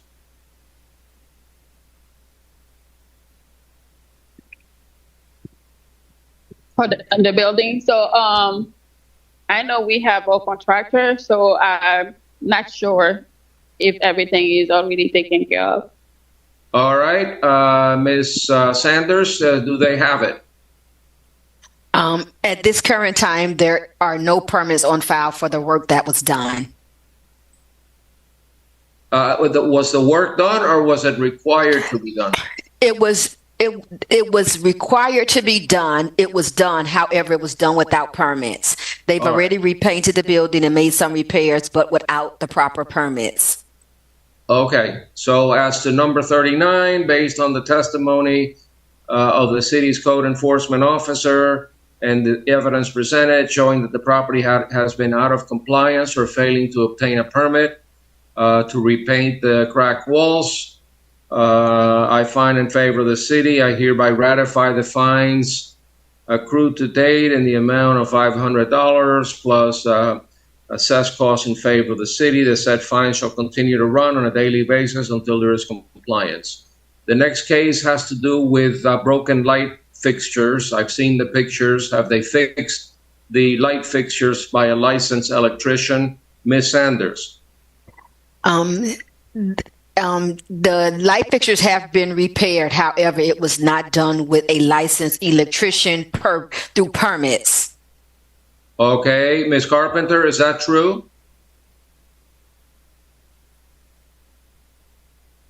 Can't hear you. It's not something I know we take care of that violation, but I'm not sure exactly how Ms. Sanders can elaborate. You say it was not done by a professional electrician? It was. Well, I'm not going to say it wasn't done by an electrician. It was not done with the proper permits. I don't know who did the work because it was done without permits. Mm-hmm. Okay. And I'm not permits sure were about that. required for permits were required for these lighting fixtures.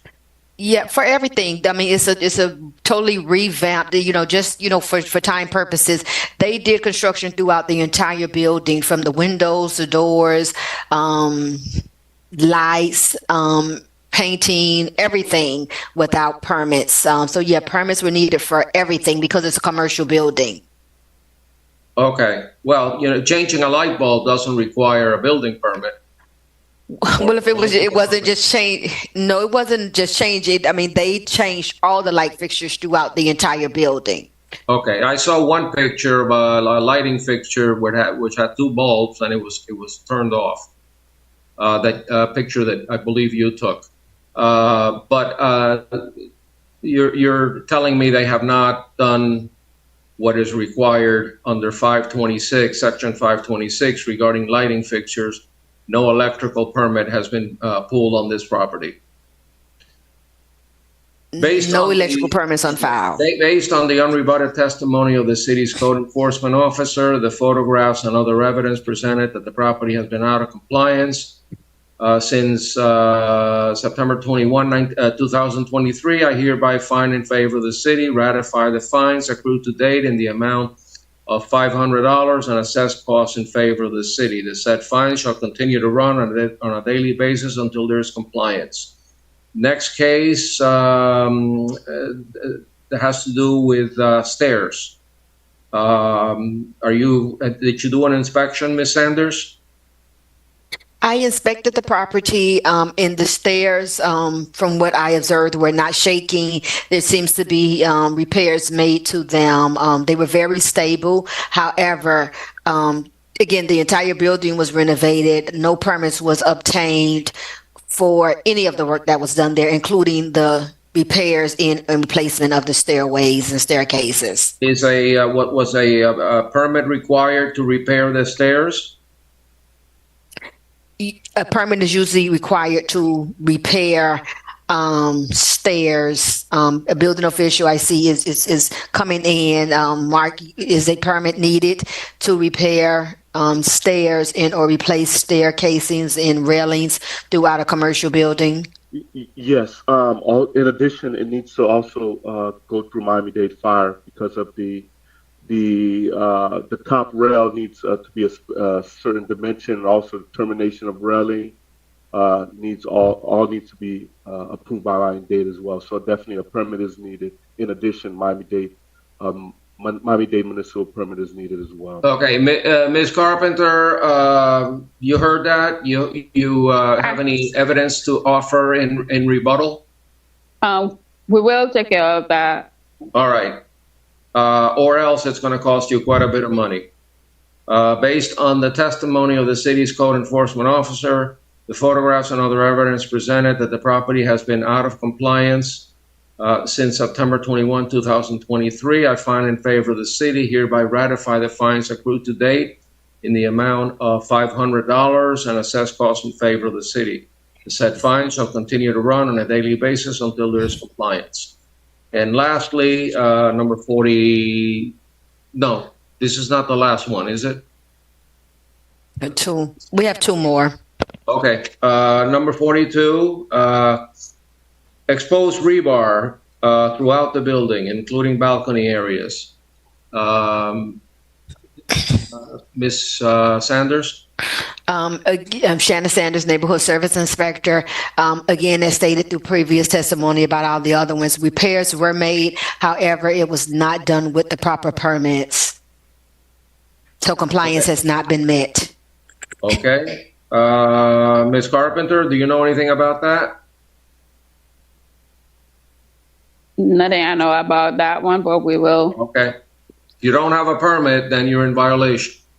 Based on the testimony of the city's code enforcement officer, the photographs and the evidence presented showing that the property has been out of compliance since September 21st, 2023, I hereby find in favor of the city, ratify the fines accrued to date in the amount of $500.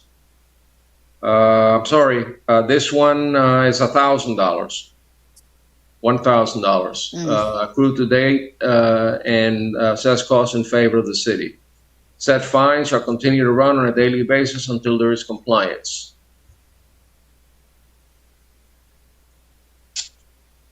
We don't want people to fall off balconies when there's rebar exposed, and when you do the work, you need a permit. You can't do it just willy-nilly because you think you can get away with it. So that's my message to the property owner here. Next one. The next one is for the extermination report. Kind of minor. That's something that they can easily submit upon reinspection. No extermination report has been submitted to the city at this time. Okay, it's very simple, and they seem to be. They think they can get away with it. Based on the unrebutted testimony of the city's code enforcement officer. And by the way, Ms. Carpenter, with all due respect, and I'll give you all the time in the world to respond, you're probably not the right person to be showing up at this meeting to address these violations, because you seem to have little, if any, knowledge as to what is going on here. So I would respectfully request that you have someone with authority from the company talk to the city to get these things done right. All right? We do not want unsafe buildings. We don't want people getting hurt, and we want to get to the truth. And what this property owner is doing is awful. And putting you on the spot makes it even worse, because obviously you have very little information to add to what we're looking at, and so they might as well have picked somebody from the sidewalk and put a face on the camera, because you seem to be totally unaware of what the issues are. So are we on the extermination report? Yes, that's what we left off at. Okay, based on the unrebutted testimony of the city's code enforcement officer, the evidence presented showing that the property has been out of compliance since September 21, 2023, I find in favor of the city and hereby ratify the fines accrued to date in the amount of $350 and assess costs in favor of the city. This fine shall continue to run on a daily basis until there is compliance. Next one is a certificate of use. Ms. Carpenter, does the company have a certificate of use? Not at the moment. Okay. Okay. So you don't dispute the violation. Ms. Sanders, no certificate of use? No, I'm seeing that they applied for it in 2019, but it stopped with that, just an application. Nothing has moved forward, or no movement at all after that July 19th of 2019. So no, Okay. no certificate of use has been obtained at this time. Based on the unrebutted testimony of the city's code enforcement officer and the evidence presented showing that the property has been out of compliance since September 21, 2023, I find in favor of the city, hereby ratify the fines accrued to date in the amount of $350 and assess costs in favor of the city. The said fine shall continue to run on a daily basis until there is compliance. Next case is a new case, and it's Ms. Sanders. Prestige. I'm sorry? It's for Prestige Stone LLC. And then the case number for that one is CEMHS 2022-00574. Okay, so this is a different address. It's a different Yes, address. that's correct. Okay, new case. Tell me about it. Who's here on behalf of Prestige Stone LLC? Is Ms. Carpenter Ms. here? Sanders? Yes. Ms. Carpenter? Okay. Yes, I'm here. All right. Do you dispute the violation? Can you repeat the violation? The violation is a failure to repair the cracks that have been seen throughout the building. Necessary permits to repair the cracks. So you say we didn't have permit to repair the crack. I know the crack is repaired, but All right, let me hear from Inspector Sanders. Shanna Sanders, City of North Miami, Neighborhood Service Inspector. As already stated, this is a new case. This case was originally opened by me on October 5th of 2022, whereas I was out doing an annual housing inspection in the neighborhood. While doing an inspection, I observed several violations throughout the building, which have already previously been heard. So we'll focus on this one. At the time of inspection, there were minor cracks that were observed throughout the building. I sent the notice of violation to the property owner that same day, did a reinspection 3 weeks later, did not receive any contact from anyone. Have been trying to make contact off and on over this past year. Here we are a year later, almost to the date, in a week. No compliance has been met. As stated by Ms. Immaculate, repairs have been made. However, they were done without permits. Let me show me the pictures.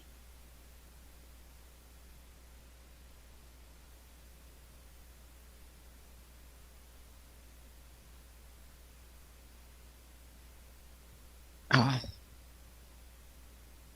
Let's see. This was probably upon my reinspection because I see this is August 23rd. They say they made some repairs, but as you see here, the repairs that were made still look a little shifty. I asked that the building department go out there and take a look. But the building official, I think via telephone, stated that permits needed to be obtained. However, there are cracks that were semi-repaired, but again, without permits. And again, this was upon the last hearing that was in August, but we tabled it. I think one of the officers said that they were trying to get in contact with them at that time, but to no dismay. So we tabled it, and here we are now. Still no permits, but it looks into the same condition with these same repaired cracks. And you say it's throughout the building? Yes, it's throughout the entire building. All right. Based on the unrebutted testimony of the city's code compliance officer, the photographs and the evidence presented depicting that the cited violation still exists, and the proper notice has been given, I find in favor of the city, enter an adjudication and set a compliance date. What was the compliance date? January 24th? Yes. This one happened. Oh, go ahead. January 24th, Madam Clerk? Yes, Magistrate. In the event of non-compliance, there shall be a daily fine of $500 until the violations are abated.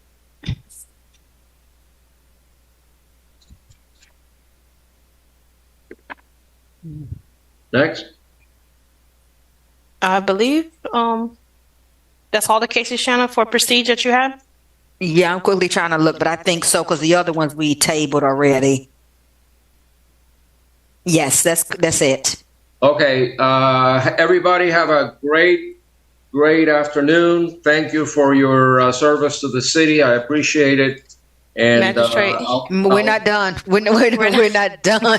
I think we were just done with prestige. We're not done altogether. Oh. All right. You're trying to get out of I here. heard we're done. I thought. Thank you. I thought we were done. Miss Carpenter.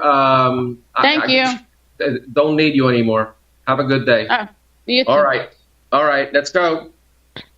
Let's keep going. Well, Magistrate, while we're going, before we go to the next case, especially while I'm on the screen, I just want to bring to your attention, I'm not sure if you're aware, we have, you stated it with our new officer, Alex, saying that he was a new face you didn't hear. We also have 3 other officers here that are current at the hearing. You might see some movement behind me. They're asking questions. We just wanted them to get a brief synopsis of how the hearings are going. I'll let them kind of peek in, say their hellos and stuff. Don't want anything, official, because again, this is only their second, maybe third week. But I do want to, especially since they're training with me today, want to make sure that you are aware and that we do give them a warm welcome to the city, to the magistrate hearings, So if they want to peek in and say their quick hellos, then we could quickly move on. I would be, grateful for that. Absolutely. It's my pleasure.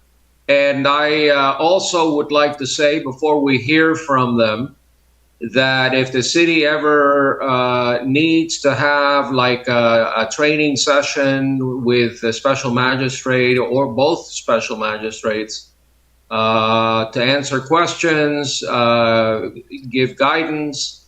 I know that every special magistrate has their own pet peeves. They own their own, they do things sometimes a little differently. Some are a little bit harsher than others. But if you ever need a special magistrate to speak to your group as a whole, I'm more than willing to do it pro bono. So take advantage of my experience, my knowledge, my understanding of the code. We can have the city attorney there as well. If you ever want a training session to really be thorough, maybe this year is a little bit late now as we enter the holiday season pretty soon. But, sometime shortly thereafter, if you want to have a meeting, I'm more than willing to participate. So I see an assistant city attorney. Okay. Your name is? Yeah, I know how to enable your camera. Yeah, how to enable your cameras. Okay. Okay. Who else? I think they're being a little shy.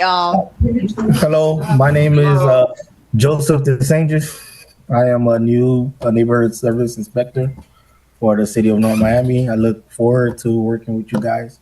And thank you. And if you were listening, I think you probably got a sense of what these meetings are about. Preparation is the key, and providing me with the information that I need in order to make a fair and just decision is important. And yes. I'm sure that your director and your manager will do a great job of training both of you. It's good seeing you. All right.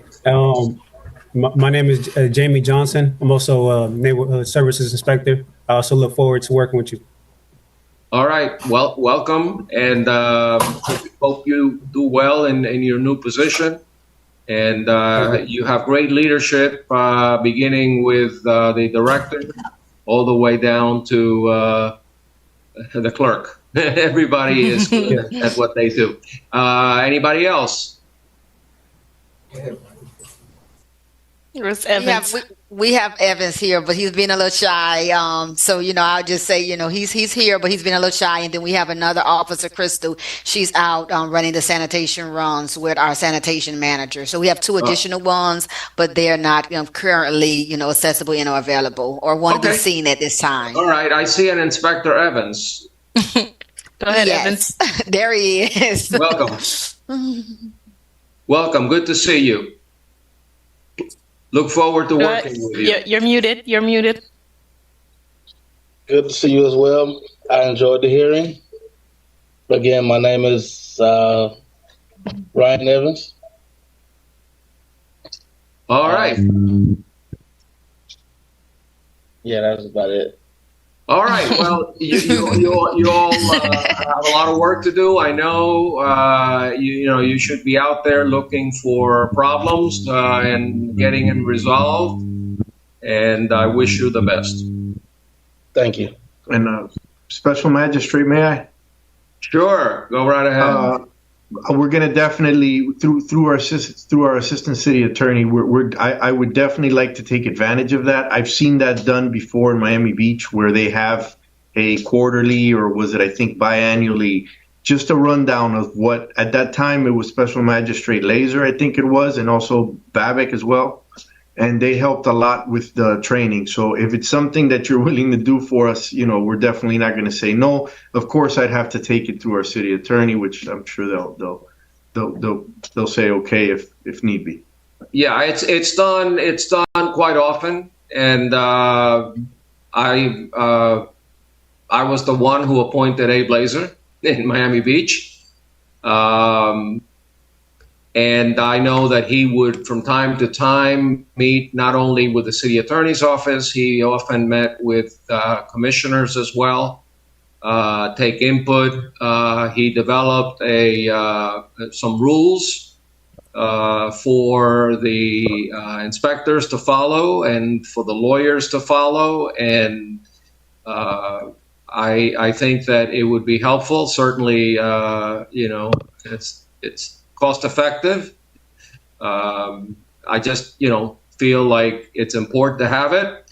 At the same time, I understand inspectors need to do their jobs. So having an entire department stop work for a half a day or a full day or whatever long it takes is a burden to the city. So maybe we can pick a day when things are kind of slow in the city. And not much work needs to get done that day, and maybe a Friday works. I would even do it on a Saturday. I don't know how you all feel about working on weekends.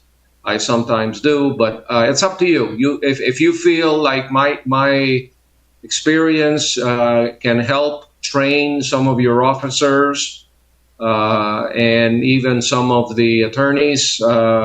I'm a former city attorney myself in two cities, Miami Beach and North Miami Beach, and so I can certainly add some value to the attorneys and the city attorney's office.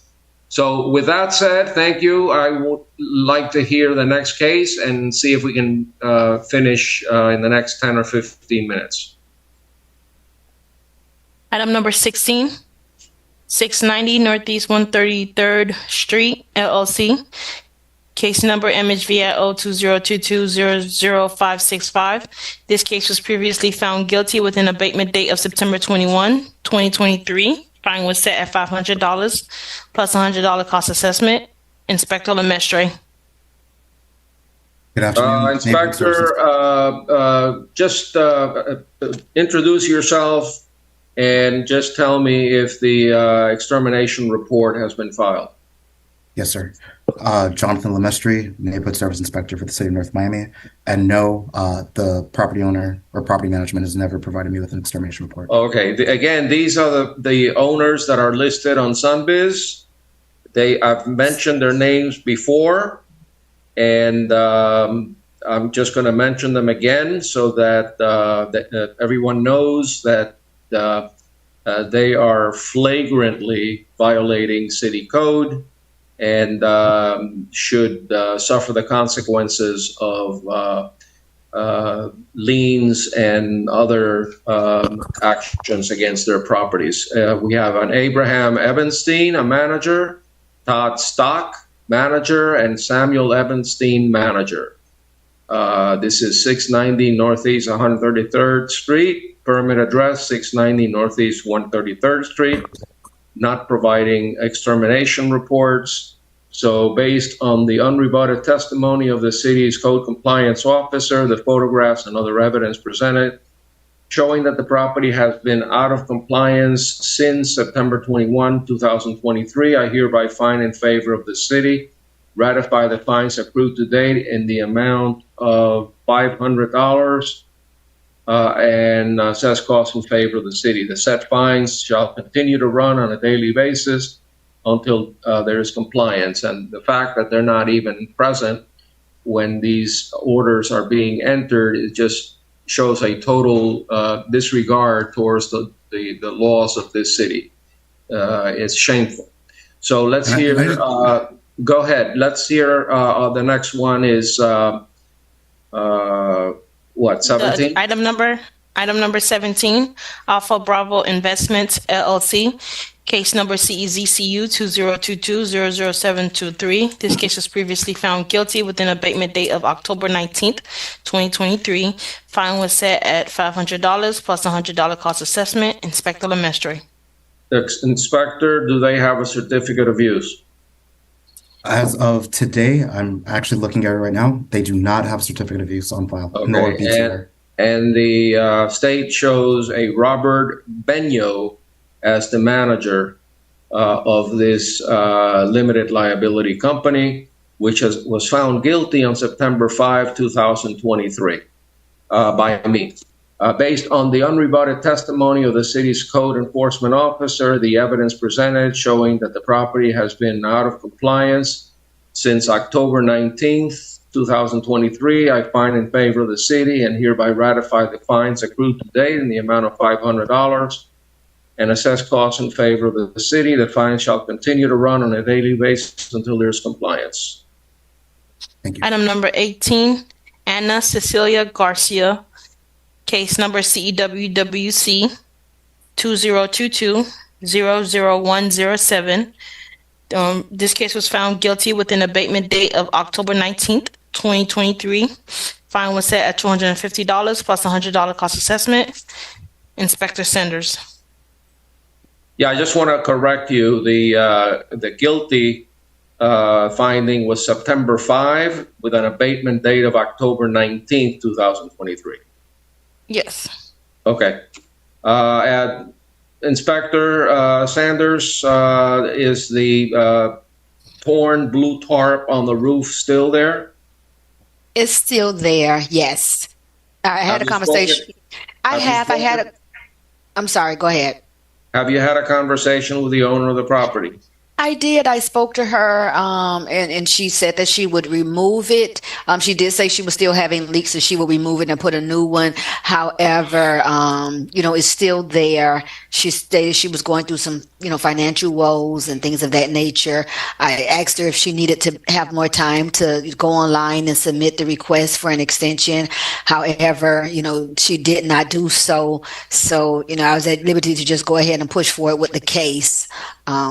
But the violation still remains. Well, we had a little conversation last go round about whether replacing the tarp, the blue tarp, with another tarp will suffice. Because I don't recall what the city attorney mentioned and what specifically the code provides, whether you can permanently use a tarp on a roof.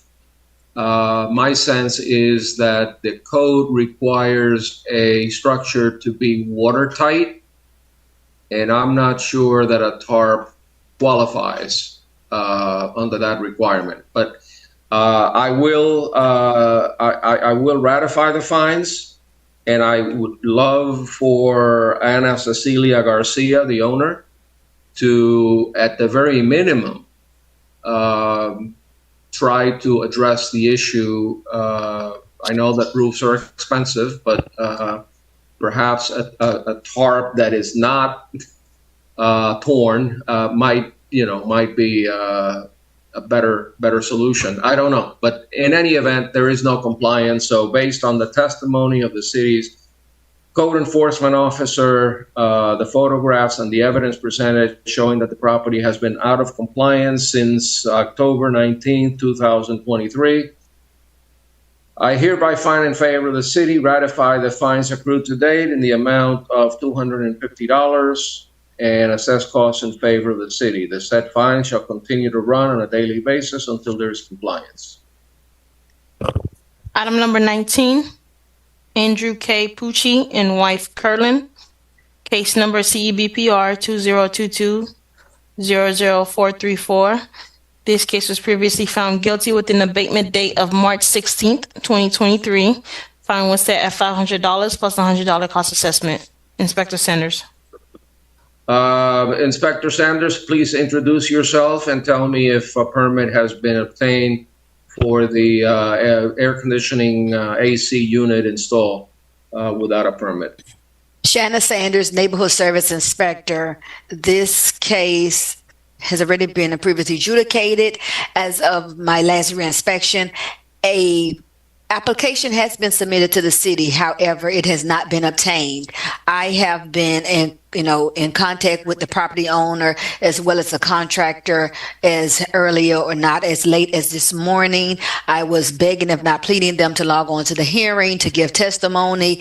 The application that they submitted to the city was denied July 19th. As of that inspection on that denial, the permit still remains sitting in the building department with no revisions being made. She asked for more time, but as I told her, with no movement being made since July, it's kind of hard for me to give time.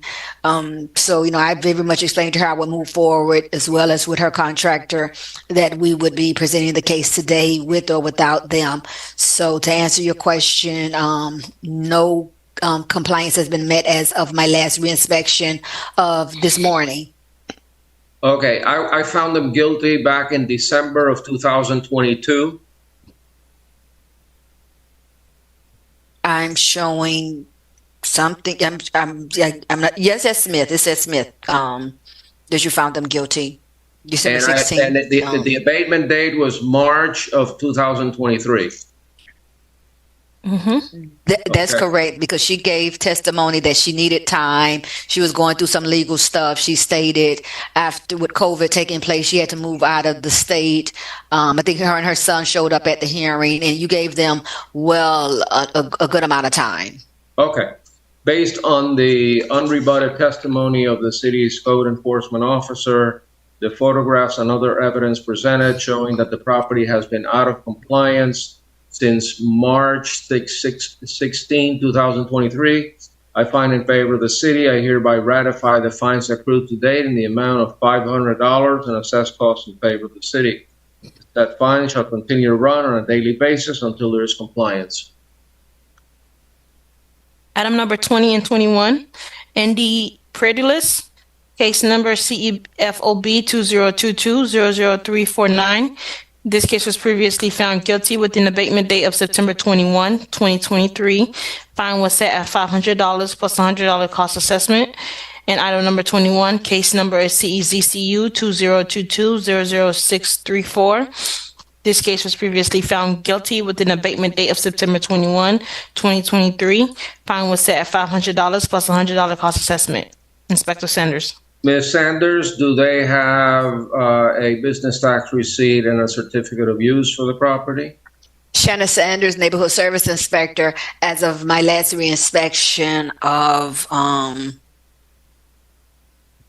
October 24th, no business tax receipt has been obtained. Okay. Nor a certificate of use, neither one. Okay, no certificate of use or BTR. As to case 20, the case number 20, based on the testimony of the city's code compliance officer and the evidence presented showing that the property has been out of compliance since September 21st, 2023, I find in favor of the city and hereby ratify the fines accrued to date in the amount of $500 and assess costs in favor of the city. The said fines shall continue to run on a daily basis until there is compliance. As to case number 21, dealing with a certificate of use, same ruling based on the testimony of the city's code compliance officer, the evidence presented showing that the property has been out of compliance since September 21, 2023. Find in favor of the city, hereby ratify the fines accrued to date in the amount of $500. And assess costs in favor of the city. The fine shall continue to run on a daily basis until there is compliance. Item number 23, Denise Jean Pierre, case number CEBPR 2022-00744. This case was previously found guilty with an abatement date of September 21, 2023. Fine was set at $500 plus $100 cost assessment. Inspector Colson. Inspector Colson, do they have permits for the driveways that they were cited for? No, they do not. Okay. All right. When was your last reinspection? My last inspection was on 10/23/2023. Have you had any conversations with Denise Jean-Pierre? No conversations at all. Okay. Based on the unrebutted testimony of the city's code enforcement officer, the photographs that I've reviewed and other evidence presented showing that the property is out of compliance and has been out of compliance since the abatement date of September 21, 2023, I find in favor of the city, hereby ratify the fines accrued to date in the amount of $500 and assess costs in favor of the city. Fines shall continue to run on a daily basis until there is compliance. Item number 24, E&A Realty Ventures, Inc., case number CEMHA 2022-00004. This case was previously found guilty with an abatement date of September 21, 2023. Fine was set at $250 plus $100 cost assessment. Inspector Colson. Inspector Colson, I have reviewed the file. I have looked at the pictures. This was not originally my case. Another special magistrate found the property owner. Found the property not in compliance on August 1st, 2023. I'm really concerned. If you put up the pictures, I'll explain to you what my thinking is right now, and I hope the building official is there to take a look at it. This property is being cited under Section 532 for being unfit for human habitation. And I'd like you to show everybody what that house looks like. And particularly the shelter. It looks like a homeless shelter, quite frankly, at the back of the property right there. Yes, that's what we're talking about. Yeah, that shelter there. I don't know if there's anybody living there, but that doesn't belong in a single-family residential neighborhood. Is there anything else you want to add, or you want me to consider?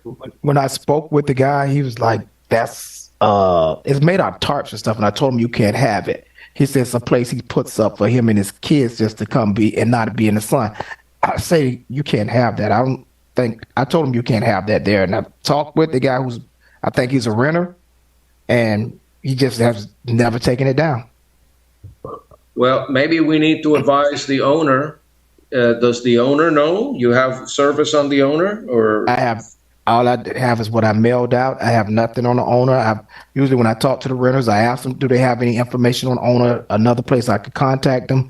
Some of them give it, some of them don't. He was one that didn't give me anything. Okay, I didn't see a Sunbiz document, so I couldn't tell who the owners are. But I would make sure that whoever's listed on Sunbiz gets all the information necessary, because this is that's not acceptable. We're still in hurricane season. You know where that's going to end up in case of a hurricane, in somebody else's house. Yes. So I don't care. The kids can go to the park. You have some beautiful parks there. The house itself doesn't look very aesthetically pleasing either. So based on the testimony of the city's code enforcement officer, the photographs and other evidence presented showing that the property has been out of compliance since September 21, 2023, I find in favor of the city, hereby ratify the fines accrued to date in the amount of $250 and assess costs in favor of the city. The fines shall continue to run on a daily basis until there is compliance.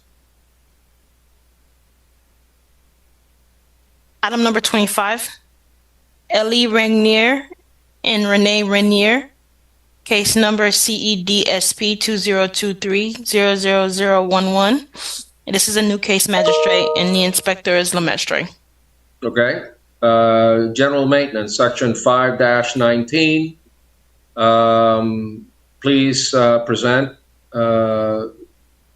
Inspector Lemestre. Yes. Neighborhood Service Inspector Jonathan Lemestre, and this case is being heard for the first time. On March 30th, 2023, I opened a notice of violation at the property 1096 Northwest 120th Street in regard to the property being in disrepair, causing a depreciation of the surrounding properties. I posted the notice of violation at the property, and I also mailed the notice of violation to the property owner via property appraiser. As of the final reinspection date on October 19, 2023, the property owners failed to repair the property. There are no permits on file as of today to repair the home. Terribly looking areas there. If the building official is available, I think this belongs with the Unsafe Structures Board, and I'm making a recommendation that it be taken to the Unsafe Structures Board as part of my ruling. It's up to the building official to do that. The property is still occupied? Because I remember the older gentleman living at the property, but is it abandoned? As of so the last time I went out was the final reinspection date on October 19th. I didn't see anybody at the house. He wasn't living inside the house nor outside the house. So the house at the moment is vacant, but regardless, it's causing a depreciation of the surrounding properties. So also this might need something like to secure the property as well. Yeah. Are you sure he doesn't live there? Are you sure? Well, as of the October 19th, when I did my final reinspection, I didn't see anybody at the house. And it is my area. I have been driving around, so I haven't seen him at the property for a while now. Whether he's there or not, he should not be living under those conditions. And I see vehicles, which mean that there are people that are going in there. I see vehicles. I saw several photographs with vehicles on there. So March 30th, that was the initial violation date where the gentleman over there, that picture right there, that's supposedly the property owner. But again, on October 19th, I haven't seen any vehicles at the property. I haven't seen the gentleman that's photographed right there.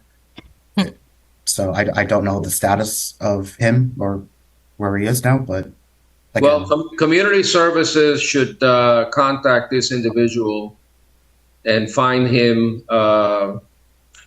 affordable housing or shelter somewhere. But he is in a house that is likely to be destroyed in the event of a major storm. This is a terrible condition. So I don't know which department in the city handles this, but and Mr. Building Official, if it's unsafe and they're violating the code in several respects, I think it's a good case to take to the Unsafe Structures Board. But I will, for the time being, this is a new case, right? Yes, sir. All right. Based on the unrebutted testimony of the city's code compliance officer, the photographs and the evidence presented depicting that the cited violation still exists, proper notice has been given. I find in favor of the city enter an adjudication and set a compliance date of January 24th, 2024. In the event of non-compliance, there shall be a daily fine of $1,000 until the violation is abated. Thank you.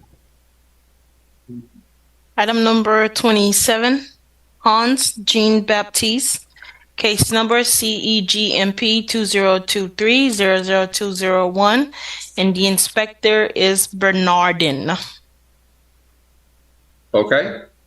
Inspector, this is a new case. It has multiple issues.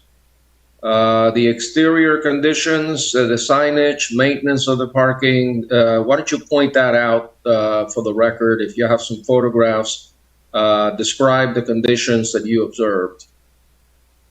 Good afternoon, Magistrate Inspector Alex Bernardin. This is in regards to address 13785 Northwest 7th Avenue. There was an initial inspection done on August 2nd this year, and the issues were, well, most of them were, rectified, such as the painting of the property. It was, pressure washed and done. But as you can see in the, can you go back one picture, please? As you can see in this photo,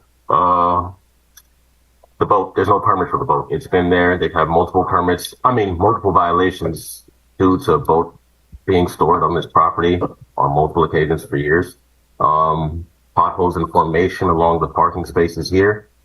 That van in the corner, on property appraiser through the aerial view, you can see that van has not been moved since about a year or two. So that's another issue. Can we go to the doors, please? Based off that, you can't see a thing through the doors at all. It's completely tinted out, and also has, I'm guessing, wording. Yeah, it's wording, stating the name of the property itself. So it's an advertisement also, and signage, which is exceeding the 15% that's allowed for businesses. The railing has been painted black, but you can also see that it's healing. That's another issue it has. Another issue that they occasionally fixed up throughout the time period were the weeds along the property itself. It's been cleared out. Sometimes they let it overgrow, sometimes they clear it. But the main issues as of right now are the parking spaces, the storage of those vehicles, the boats, and the signage. Any contact with the property owner? When I gave out the notice to appear, I did not speak to the property owner, but I spoke to the person that's renting out the property, the owner of the Black Eye restaurant. He stated that he would inform the owner of the property of the violation, and he would rectify the issue himself. Since that, he has not contacted me in any fashion. All right. Going forward, please cite the provisions of the code that are applicable to each of these items. I know that general maintenance covers a lot of different things, but it would help me determine if one or more of the violations are appropriate or not appropriate. So tell me again about the signage on the door and the, you say it exceeds the 50% rule. I don't see that. Yeah, so based on both doors, one of the doors, the signage is the coloring logo, but it comes with it also comes with a tint, of which you can't see through the doors at all on both ends of the property. The other side, it has on both side windows, it's signage with a name on it and gray lettering and their Instagram page and everything. But it's also with a tint on just about every door on the property. And a tint is not allowed?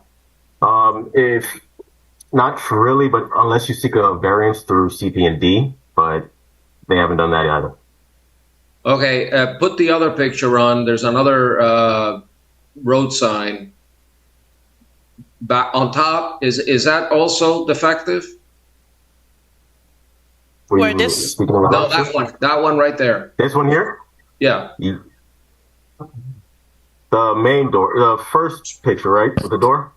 No, the one on top where the clouds are. Oh no, that's from the highway. That doesn't pertain to the business at all. That's not this property. No. Oh, okay.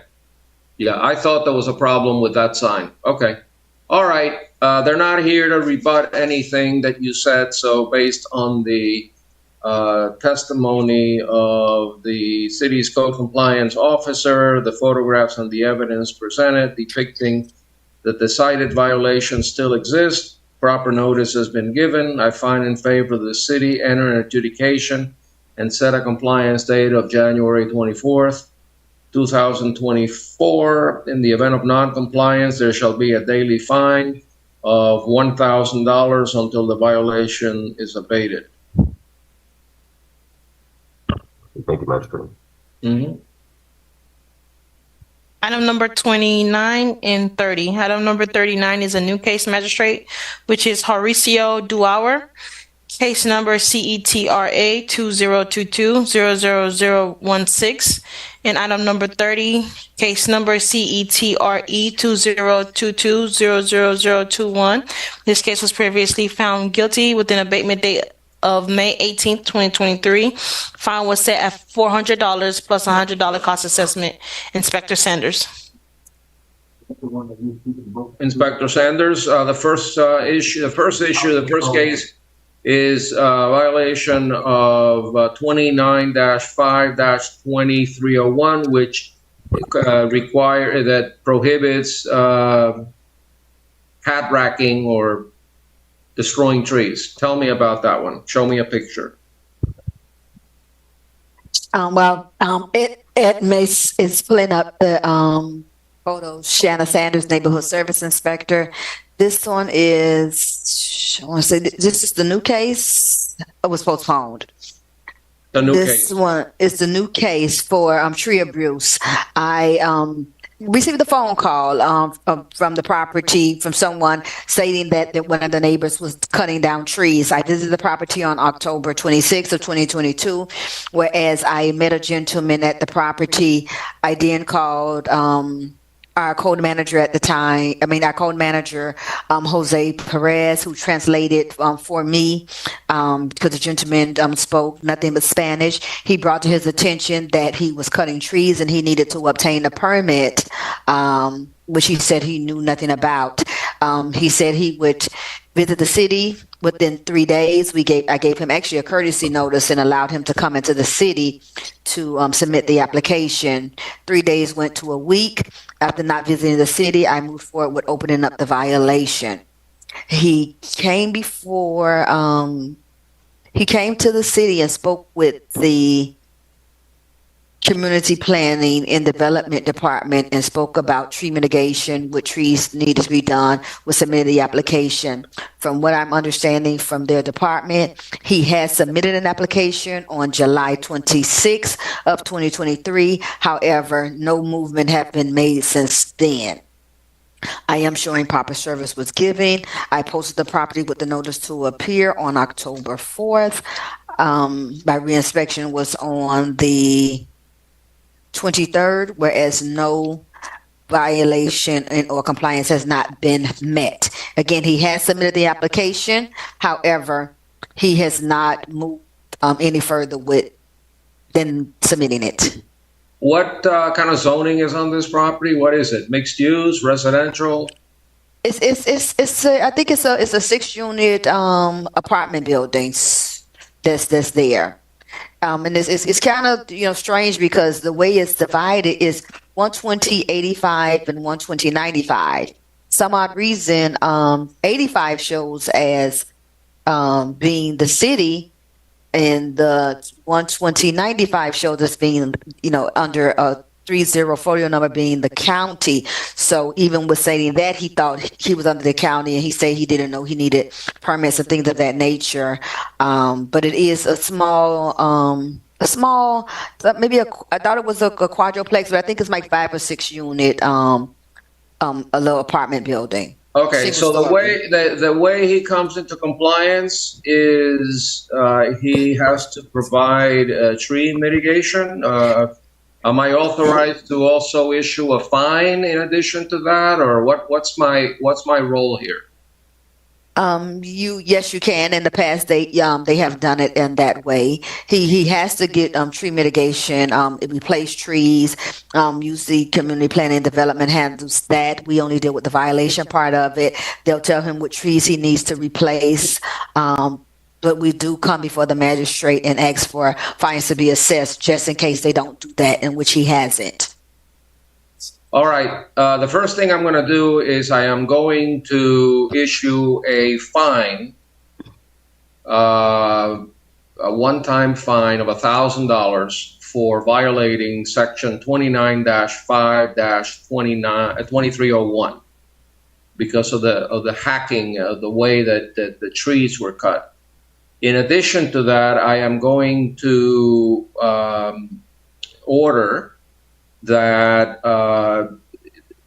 that the property owner provide good and sufficient tree mitigation as required by the city, and give him an abatement date of January 24th to do that, with fines accruing on a daily basis. So based on the unrebutted testimony of the city's code compliance officer and the photographs that I've received, and proper notice having been given, I find in favor of the city, enter an adjudication and set a compliance date of January 24th, 2024. And this is as to tree mitigation. In the event of non-compliance, there shall be a daily fine of $1,000 until the violation is abated. Does that cover it? So let me Magistrate. Go ahead, Peggy. I think you're finna say what I'm saying. Go ahead. You're assessing a one-time fine or a daily adjudication? I am assessing a one-time fine for the hacking that took place. Okay, that's number one. Number two, I am requiring that he provide tree mitigation as required by the city, and failing to do that, a daily fine of $1,000 per day until he completes the tree mitigation process, until he does what he's supposed to do under the code, provide tree mitigation. Does that make it clear or no? No, because this case was not ratified before. The second one was. This is the new case. This is a new case. I know it is a new case. The individual is not here, so I am assessing right now a one-time fine. I mean, the hacking is done. There's nothing, there's nothing more that you can do except provide a fine for what he did, right? You can't assess a daily fine. There's no way that he can put back the old tree the same way that it was before.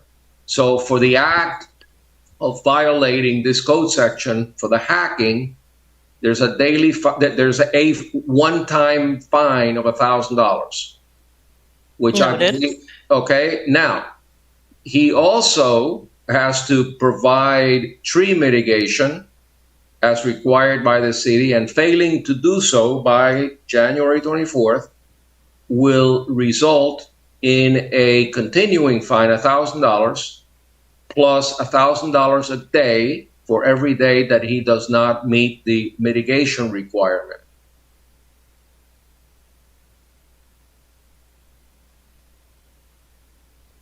Magistrate, are you still struggling with that? It's not that I'm struggling with it. However, with our system, I have no way of inputting that in the system for it to be a daily fine and a one-time fine. I think, Magistrate, what we need to do, if possible, if I could chime in, and maybe Peggy can, say what her thoughts is, as well as probably even the city attorney, because you see in cases like this, we treat it how we do with the irreversible, irreplaceable violations, whereas we would just give a one-time fine. If you want to possibly up that fine, it would be great, but I would say we either do a one-time fine or do a continuing fine until compliance is met. I don't think we can do double dip. I don't know. I'm not no legal person. I just know how we've done in the past with like short-term rentals, tree cuttings. Those are the ones I can think of offhand. Madam City Attorney, like that. open to putting a higher fine because it is irreversible. Correct. I understand what Special Magistrate wants to do. He's not trying to fine them twice. He's giving them a fine for you can't bring back the tree that you cut. But then he's also saying, hey, there will be a fine if they do not go and mitigate the trees by this certain date. So it wouldn't be the Special Magistrate fining the property twice. It's different things. Two different penalties. Different issues. Two different issues, correct. There are two violations here. Unless what we can do to simplify it is that we stick with the penalty of, I believe, $1,000 for cutting down the tree. The hack racking, yes. Hack racking. And then the inspectors can bring back this case by the date that you set and bring it forward again saying, hey, they did not mitigate the trees by this date, and then we can put in a daily fine for not having mitigated the trees.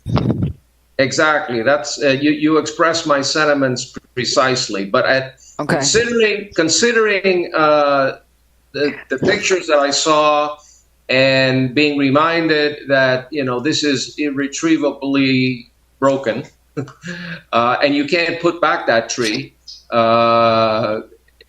it's irreversible. What was done, and it's awful. I'm going to increase the one-time fine from $1,000 to $2,500. Noted. Okay.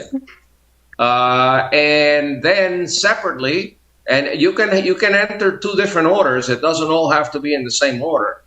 The second order is that he needs to mitigate under the zoning code, and if he doesn't mitigate, then that will accrue a separate fine after the abatement date, a separate fine of $1,000 per day.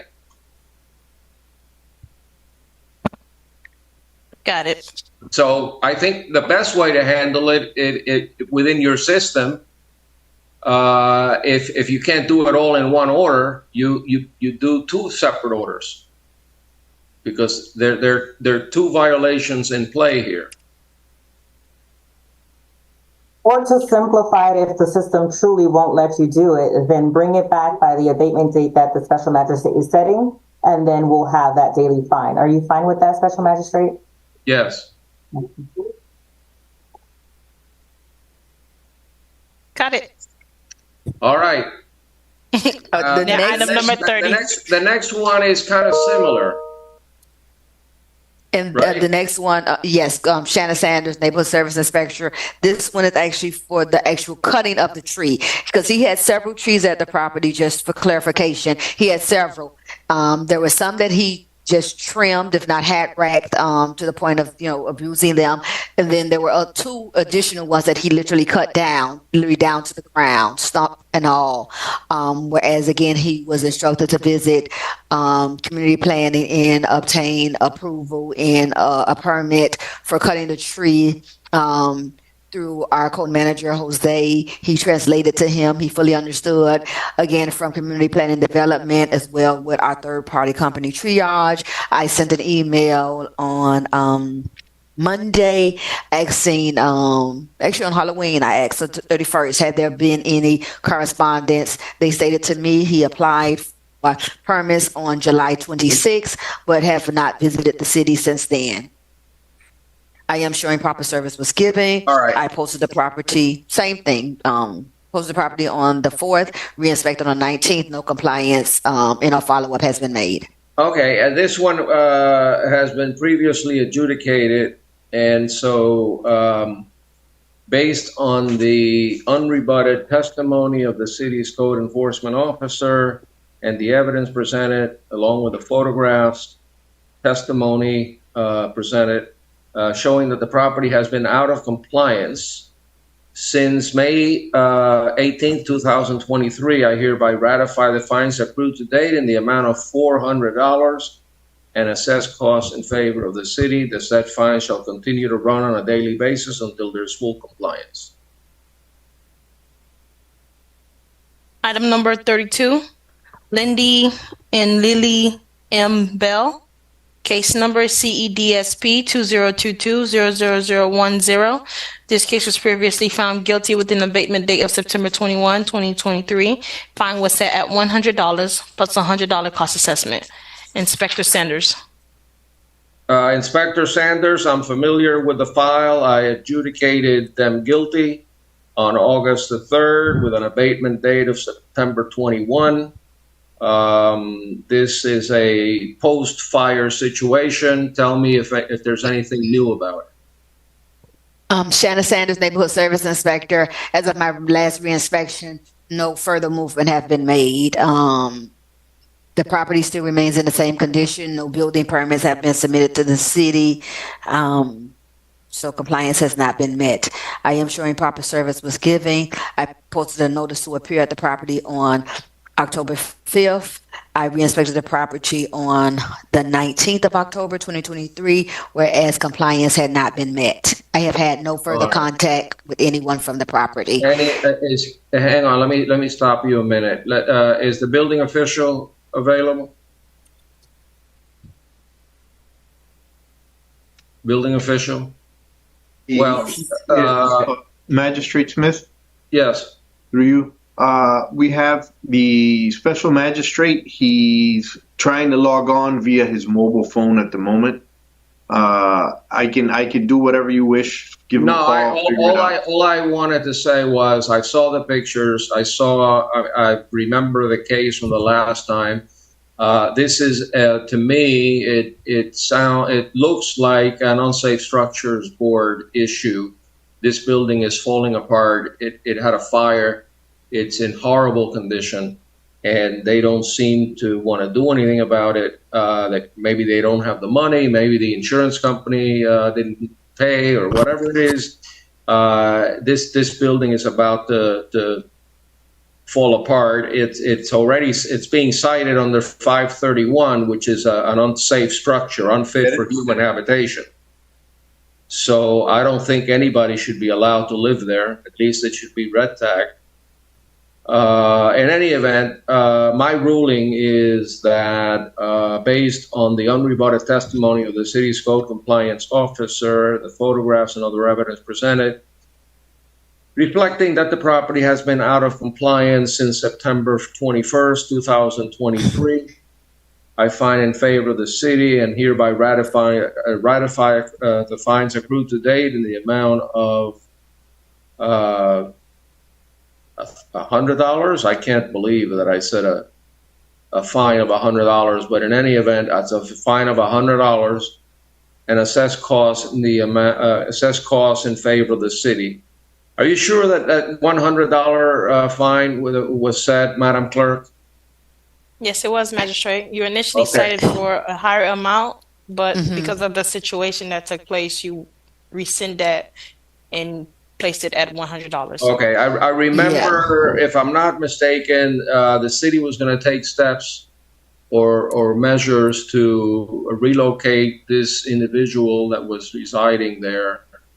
Am I? Yeah, to chime in, that's exactly what transpired. If I'm remembering, I myself was one who kind of asked for, I don't know if I asked for a less amount, but I remember I asked for an extension. There was a gentleman there at the property, stated he, was there in some type of capacity. I remember staff has even sent me an article. It was something about the grandmother and mother had passed away. So maybe he was, there, maybe could have been just living there or lingering around after the passing of his mother and grandmother. And we, lessened it and gave them more time. However, I haven't seen any further activity and no other permits have been obtained. But I think through that article, and I hate to say with the nudging of me a little bit, you did lower it. I'm okay with going with a higher fine if you want to, if you would like to. Especially since no activity has been made. This was a case that was even previously opened by our now code coordinator in May, but due to a little bit of wording, I closed the old one and reopened it. So this was even going on before it was dropped on my lap. So again, I am okay with hiring it because it is an eyesore and nothing is happening. We need to do something with it as a whole. Yeah, well, I remember the equities. I remember somebody dying, a death in the family, or somebody that was killed in some accident or some, grievous situation. I don't think it makes any difference if it's $100 or $10,000. I don't think this individual is going to be able to salvage his house. And so you don't want a house like that in your city for a lot of reasons. And your own citation is it's an unsafe structure, unfit for human habitation. That's what the code says is being violated here. So all that considered, I will, ratify. Magistrate. Yes. The building official's on too. Oh, okay. All right. Mr. Building Official, have you seen this property, the firehouse? I saw that on the docket, but I was trying to. I might need to see the photos again because I'm trying to recall the. Oh no! There's one. There's two, but there's several, and it's just look at the front. Yeah, with that one, I'm not familiar with that fire. Is that the right photo that I'm looking for? It's one of them. Like you say, it's many. I tried to take as many as I could from different angles. But it's several. Take one of the front. Where Go look up under the porch, like Peggy. Yeah. Like that. Yeah. And I have to chime in to say, and it's even worse. I've since then opened additional stuff. There's a pool. It's really green and horrible. From the sides and the back, you really can't see it too tough, but it's deteriorating even more. And this has been like since 2021, probably even before then. Because like I say, Ed May had something open prior to her becoming our code coordinator.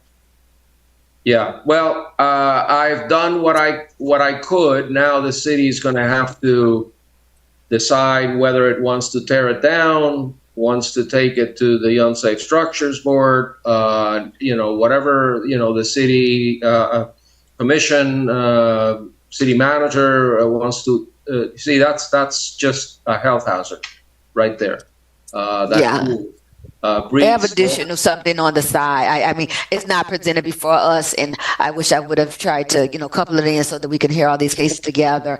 But I've already, it's another case open for additional things. Someone is visiting and cutting the yard and stuff, but it needs a little more TLC with other things that are going on here. Well, you might want to know what the owner's intentions are. Maybe the owner wants to sell what's there and somebody else will knock it down and build a new house. But you can't live there and it's a safety hazard. So, Mr. Building Official, just take a look at it and see if there's anything that can be done. Talk to the city manager and her staff may have to deal with it within their own authority. If they decide they want to knock it down, but in my opinion, that house can't stand the way it is right now. Anyway, that's it. I'm ready for the next case. Item number 33 through 36. It's Marbell Condo Property Association.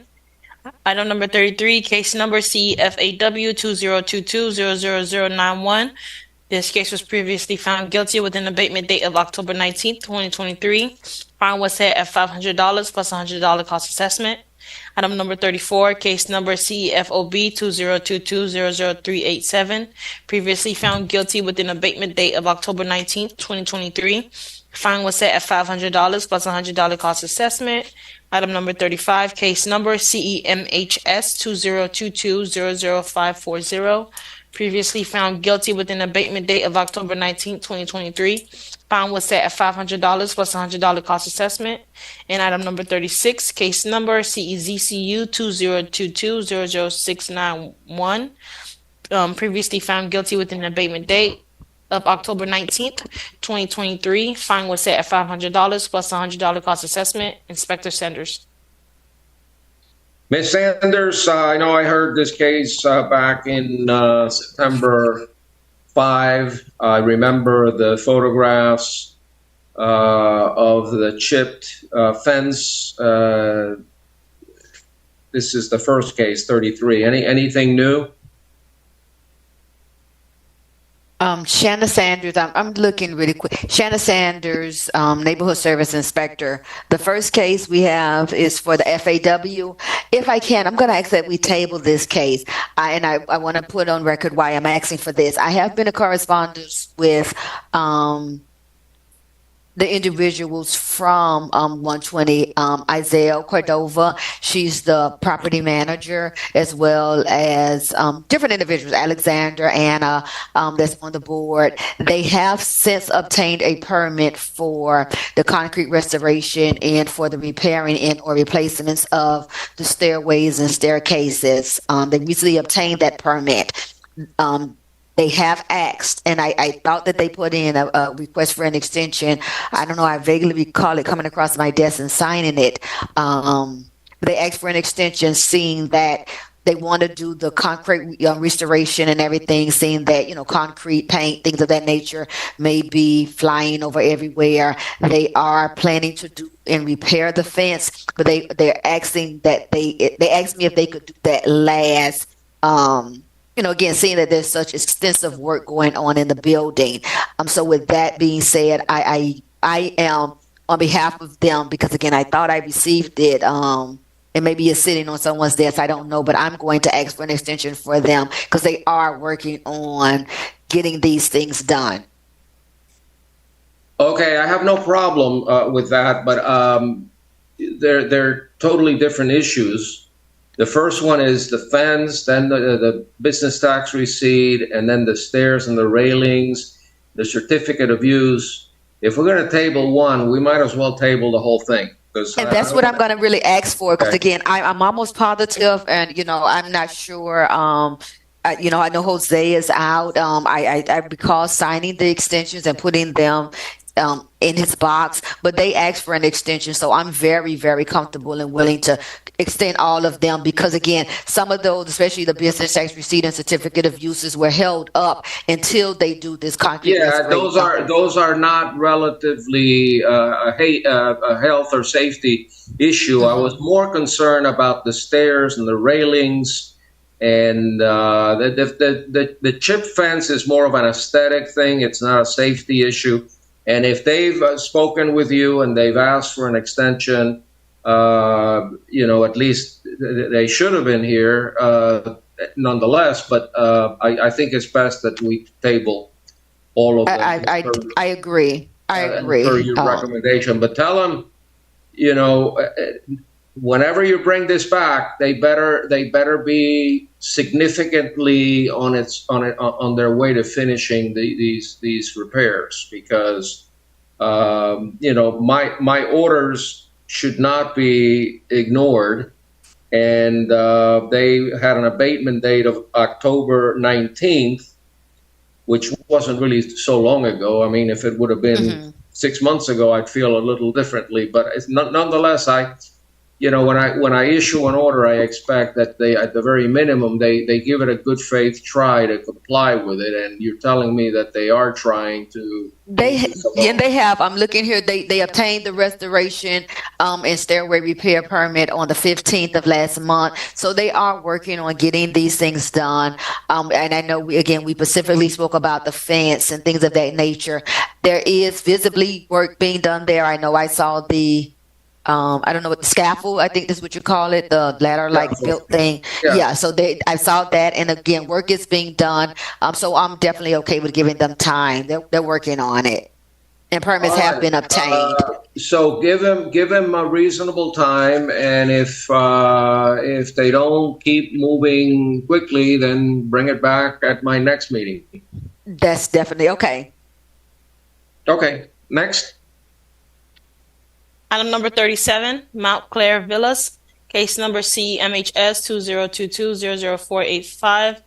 This case was previously found guilty with an abatement date of September 21, 2023. Fine was set at $250 plus $100 cost assessment. The inspector is Colson. Okay, Mr. Colson.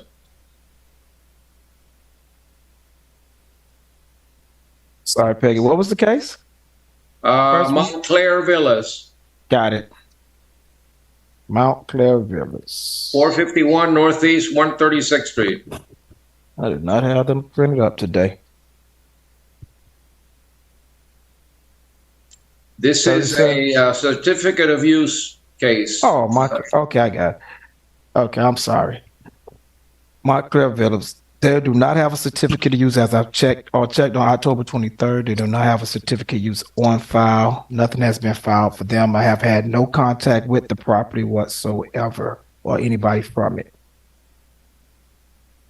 All right. Based on the unrebutted testimony of the city's code enforcement officer and the evidence presented showing that the property has been out of compliance since the abatement date of September 21st, 2023, I find in favor of the city and hereby ratify the fines accrued to date in the amount of $250 plus assessed costs. The fines shall continue to run on a daily basis until there is compliance.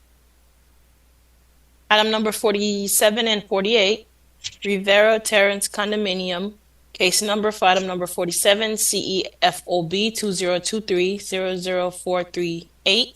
This case was previously found guilty with an abatement date of September 21, 2023. Fine was set at $250 plus $100 cost assessment. And item number 48, case number CEZCU 2023-00755. Previously found guilty with an abatement date of September 21, 2023. Fine was set at $250 plus $100 cost assessment. Inspector Colson. Inspector Colson, the first case deals with a business tax receipt issue. A prior magistrate previously found the condominium guilty on August 1st. Anything new regarding it? There's nothing new regarding it. They still, as I checked again this morning, and as a final inspection on 10/23, there's still no BTR on file. All right. Based on the unrebutted testimony of the city's code compliance officer, the photographs, no photographs here. It's a business tax receipt. Based on the evidence presented that there is no business tax receipt for the property in accordance with section 1119 of the code. And the property has been out of compliance since, I believe, September 21, 2023. I ratify the fines, fine in favor of the city. The fines accrued to date are in the amount of $250. I assess costs in favor of the city. The fines shall continue to run on a daily basis until there is compliance. And case number 48, was that 47 that I just read? Yes, so now we're in, now it's the same property, number 48, certificate of use. Mr. Code Officer, do they have a certificate of use or not? No, they do not have a certificate of use. Okay. Based on the unrebutted testimony of the city's code compliance officer, the evidence presented showing that the property has been out of compliance since September 21, 2023. I find in favor of the city, hereby ratify the fines accrued to date in the amount of $250, assessed costs in favor of the city. The fine shall continue to run on a daily basis until there is compliance. Magistrate, that concludes Yes. all the items for today. Wow. Finally. It's been a pleasure, everybody. I won't see you for what? For a couple months, I think. Let me know when the orders Recording are ready. stopped. Let me know when the orders are ready, and I'll go over and sign it. Hope everybody has a wonderful day, and I'll see you next time. Bye, Lyle. Thank you, Attorney. Thank you, Special Magistrate. Thank you, guys. Thank you. Thank you.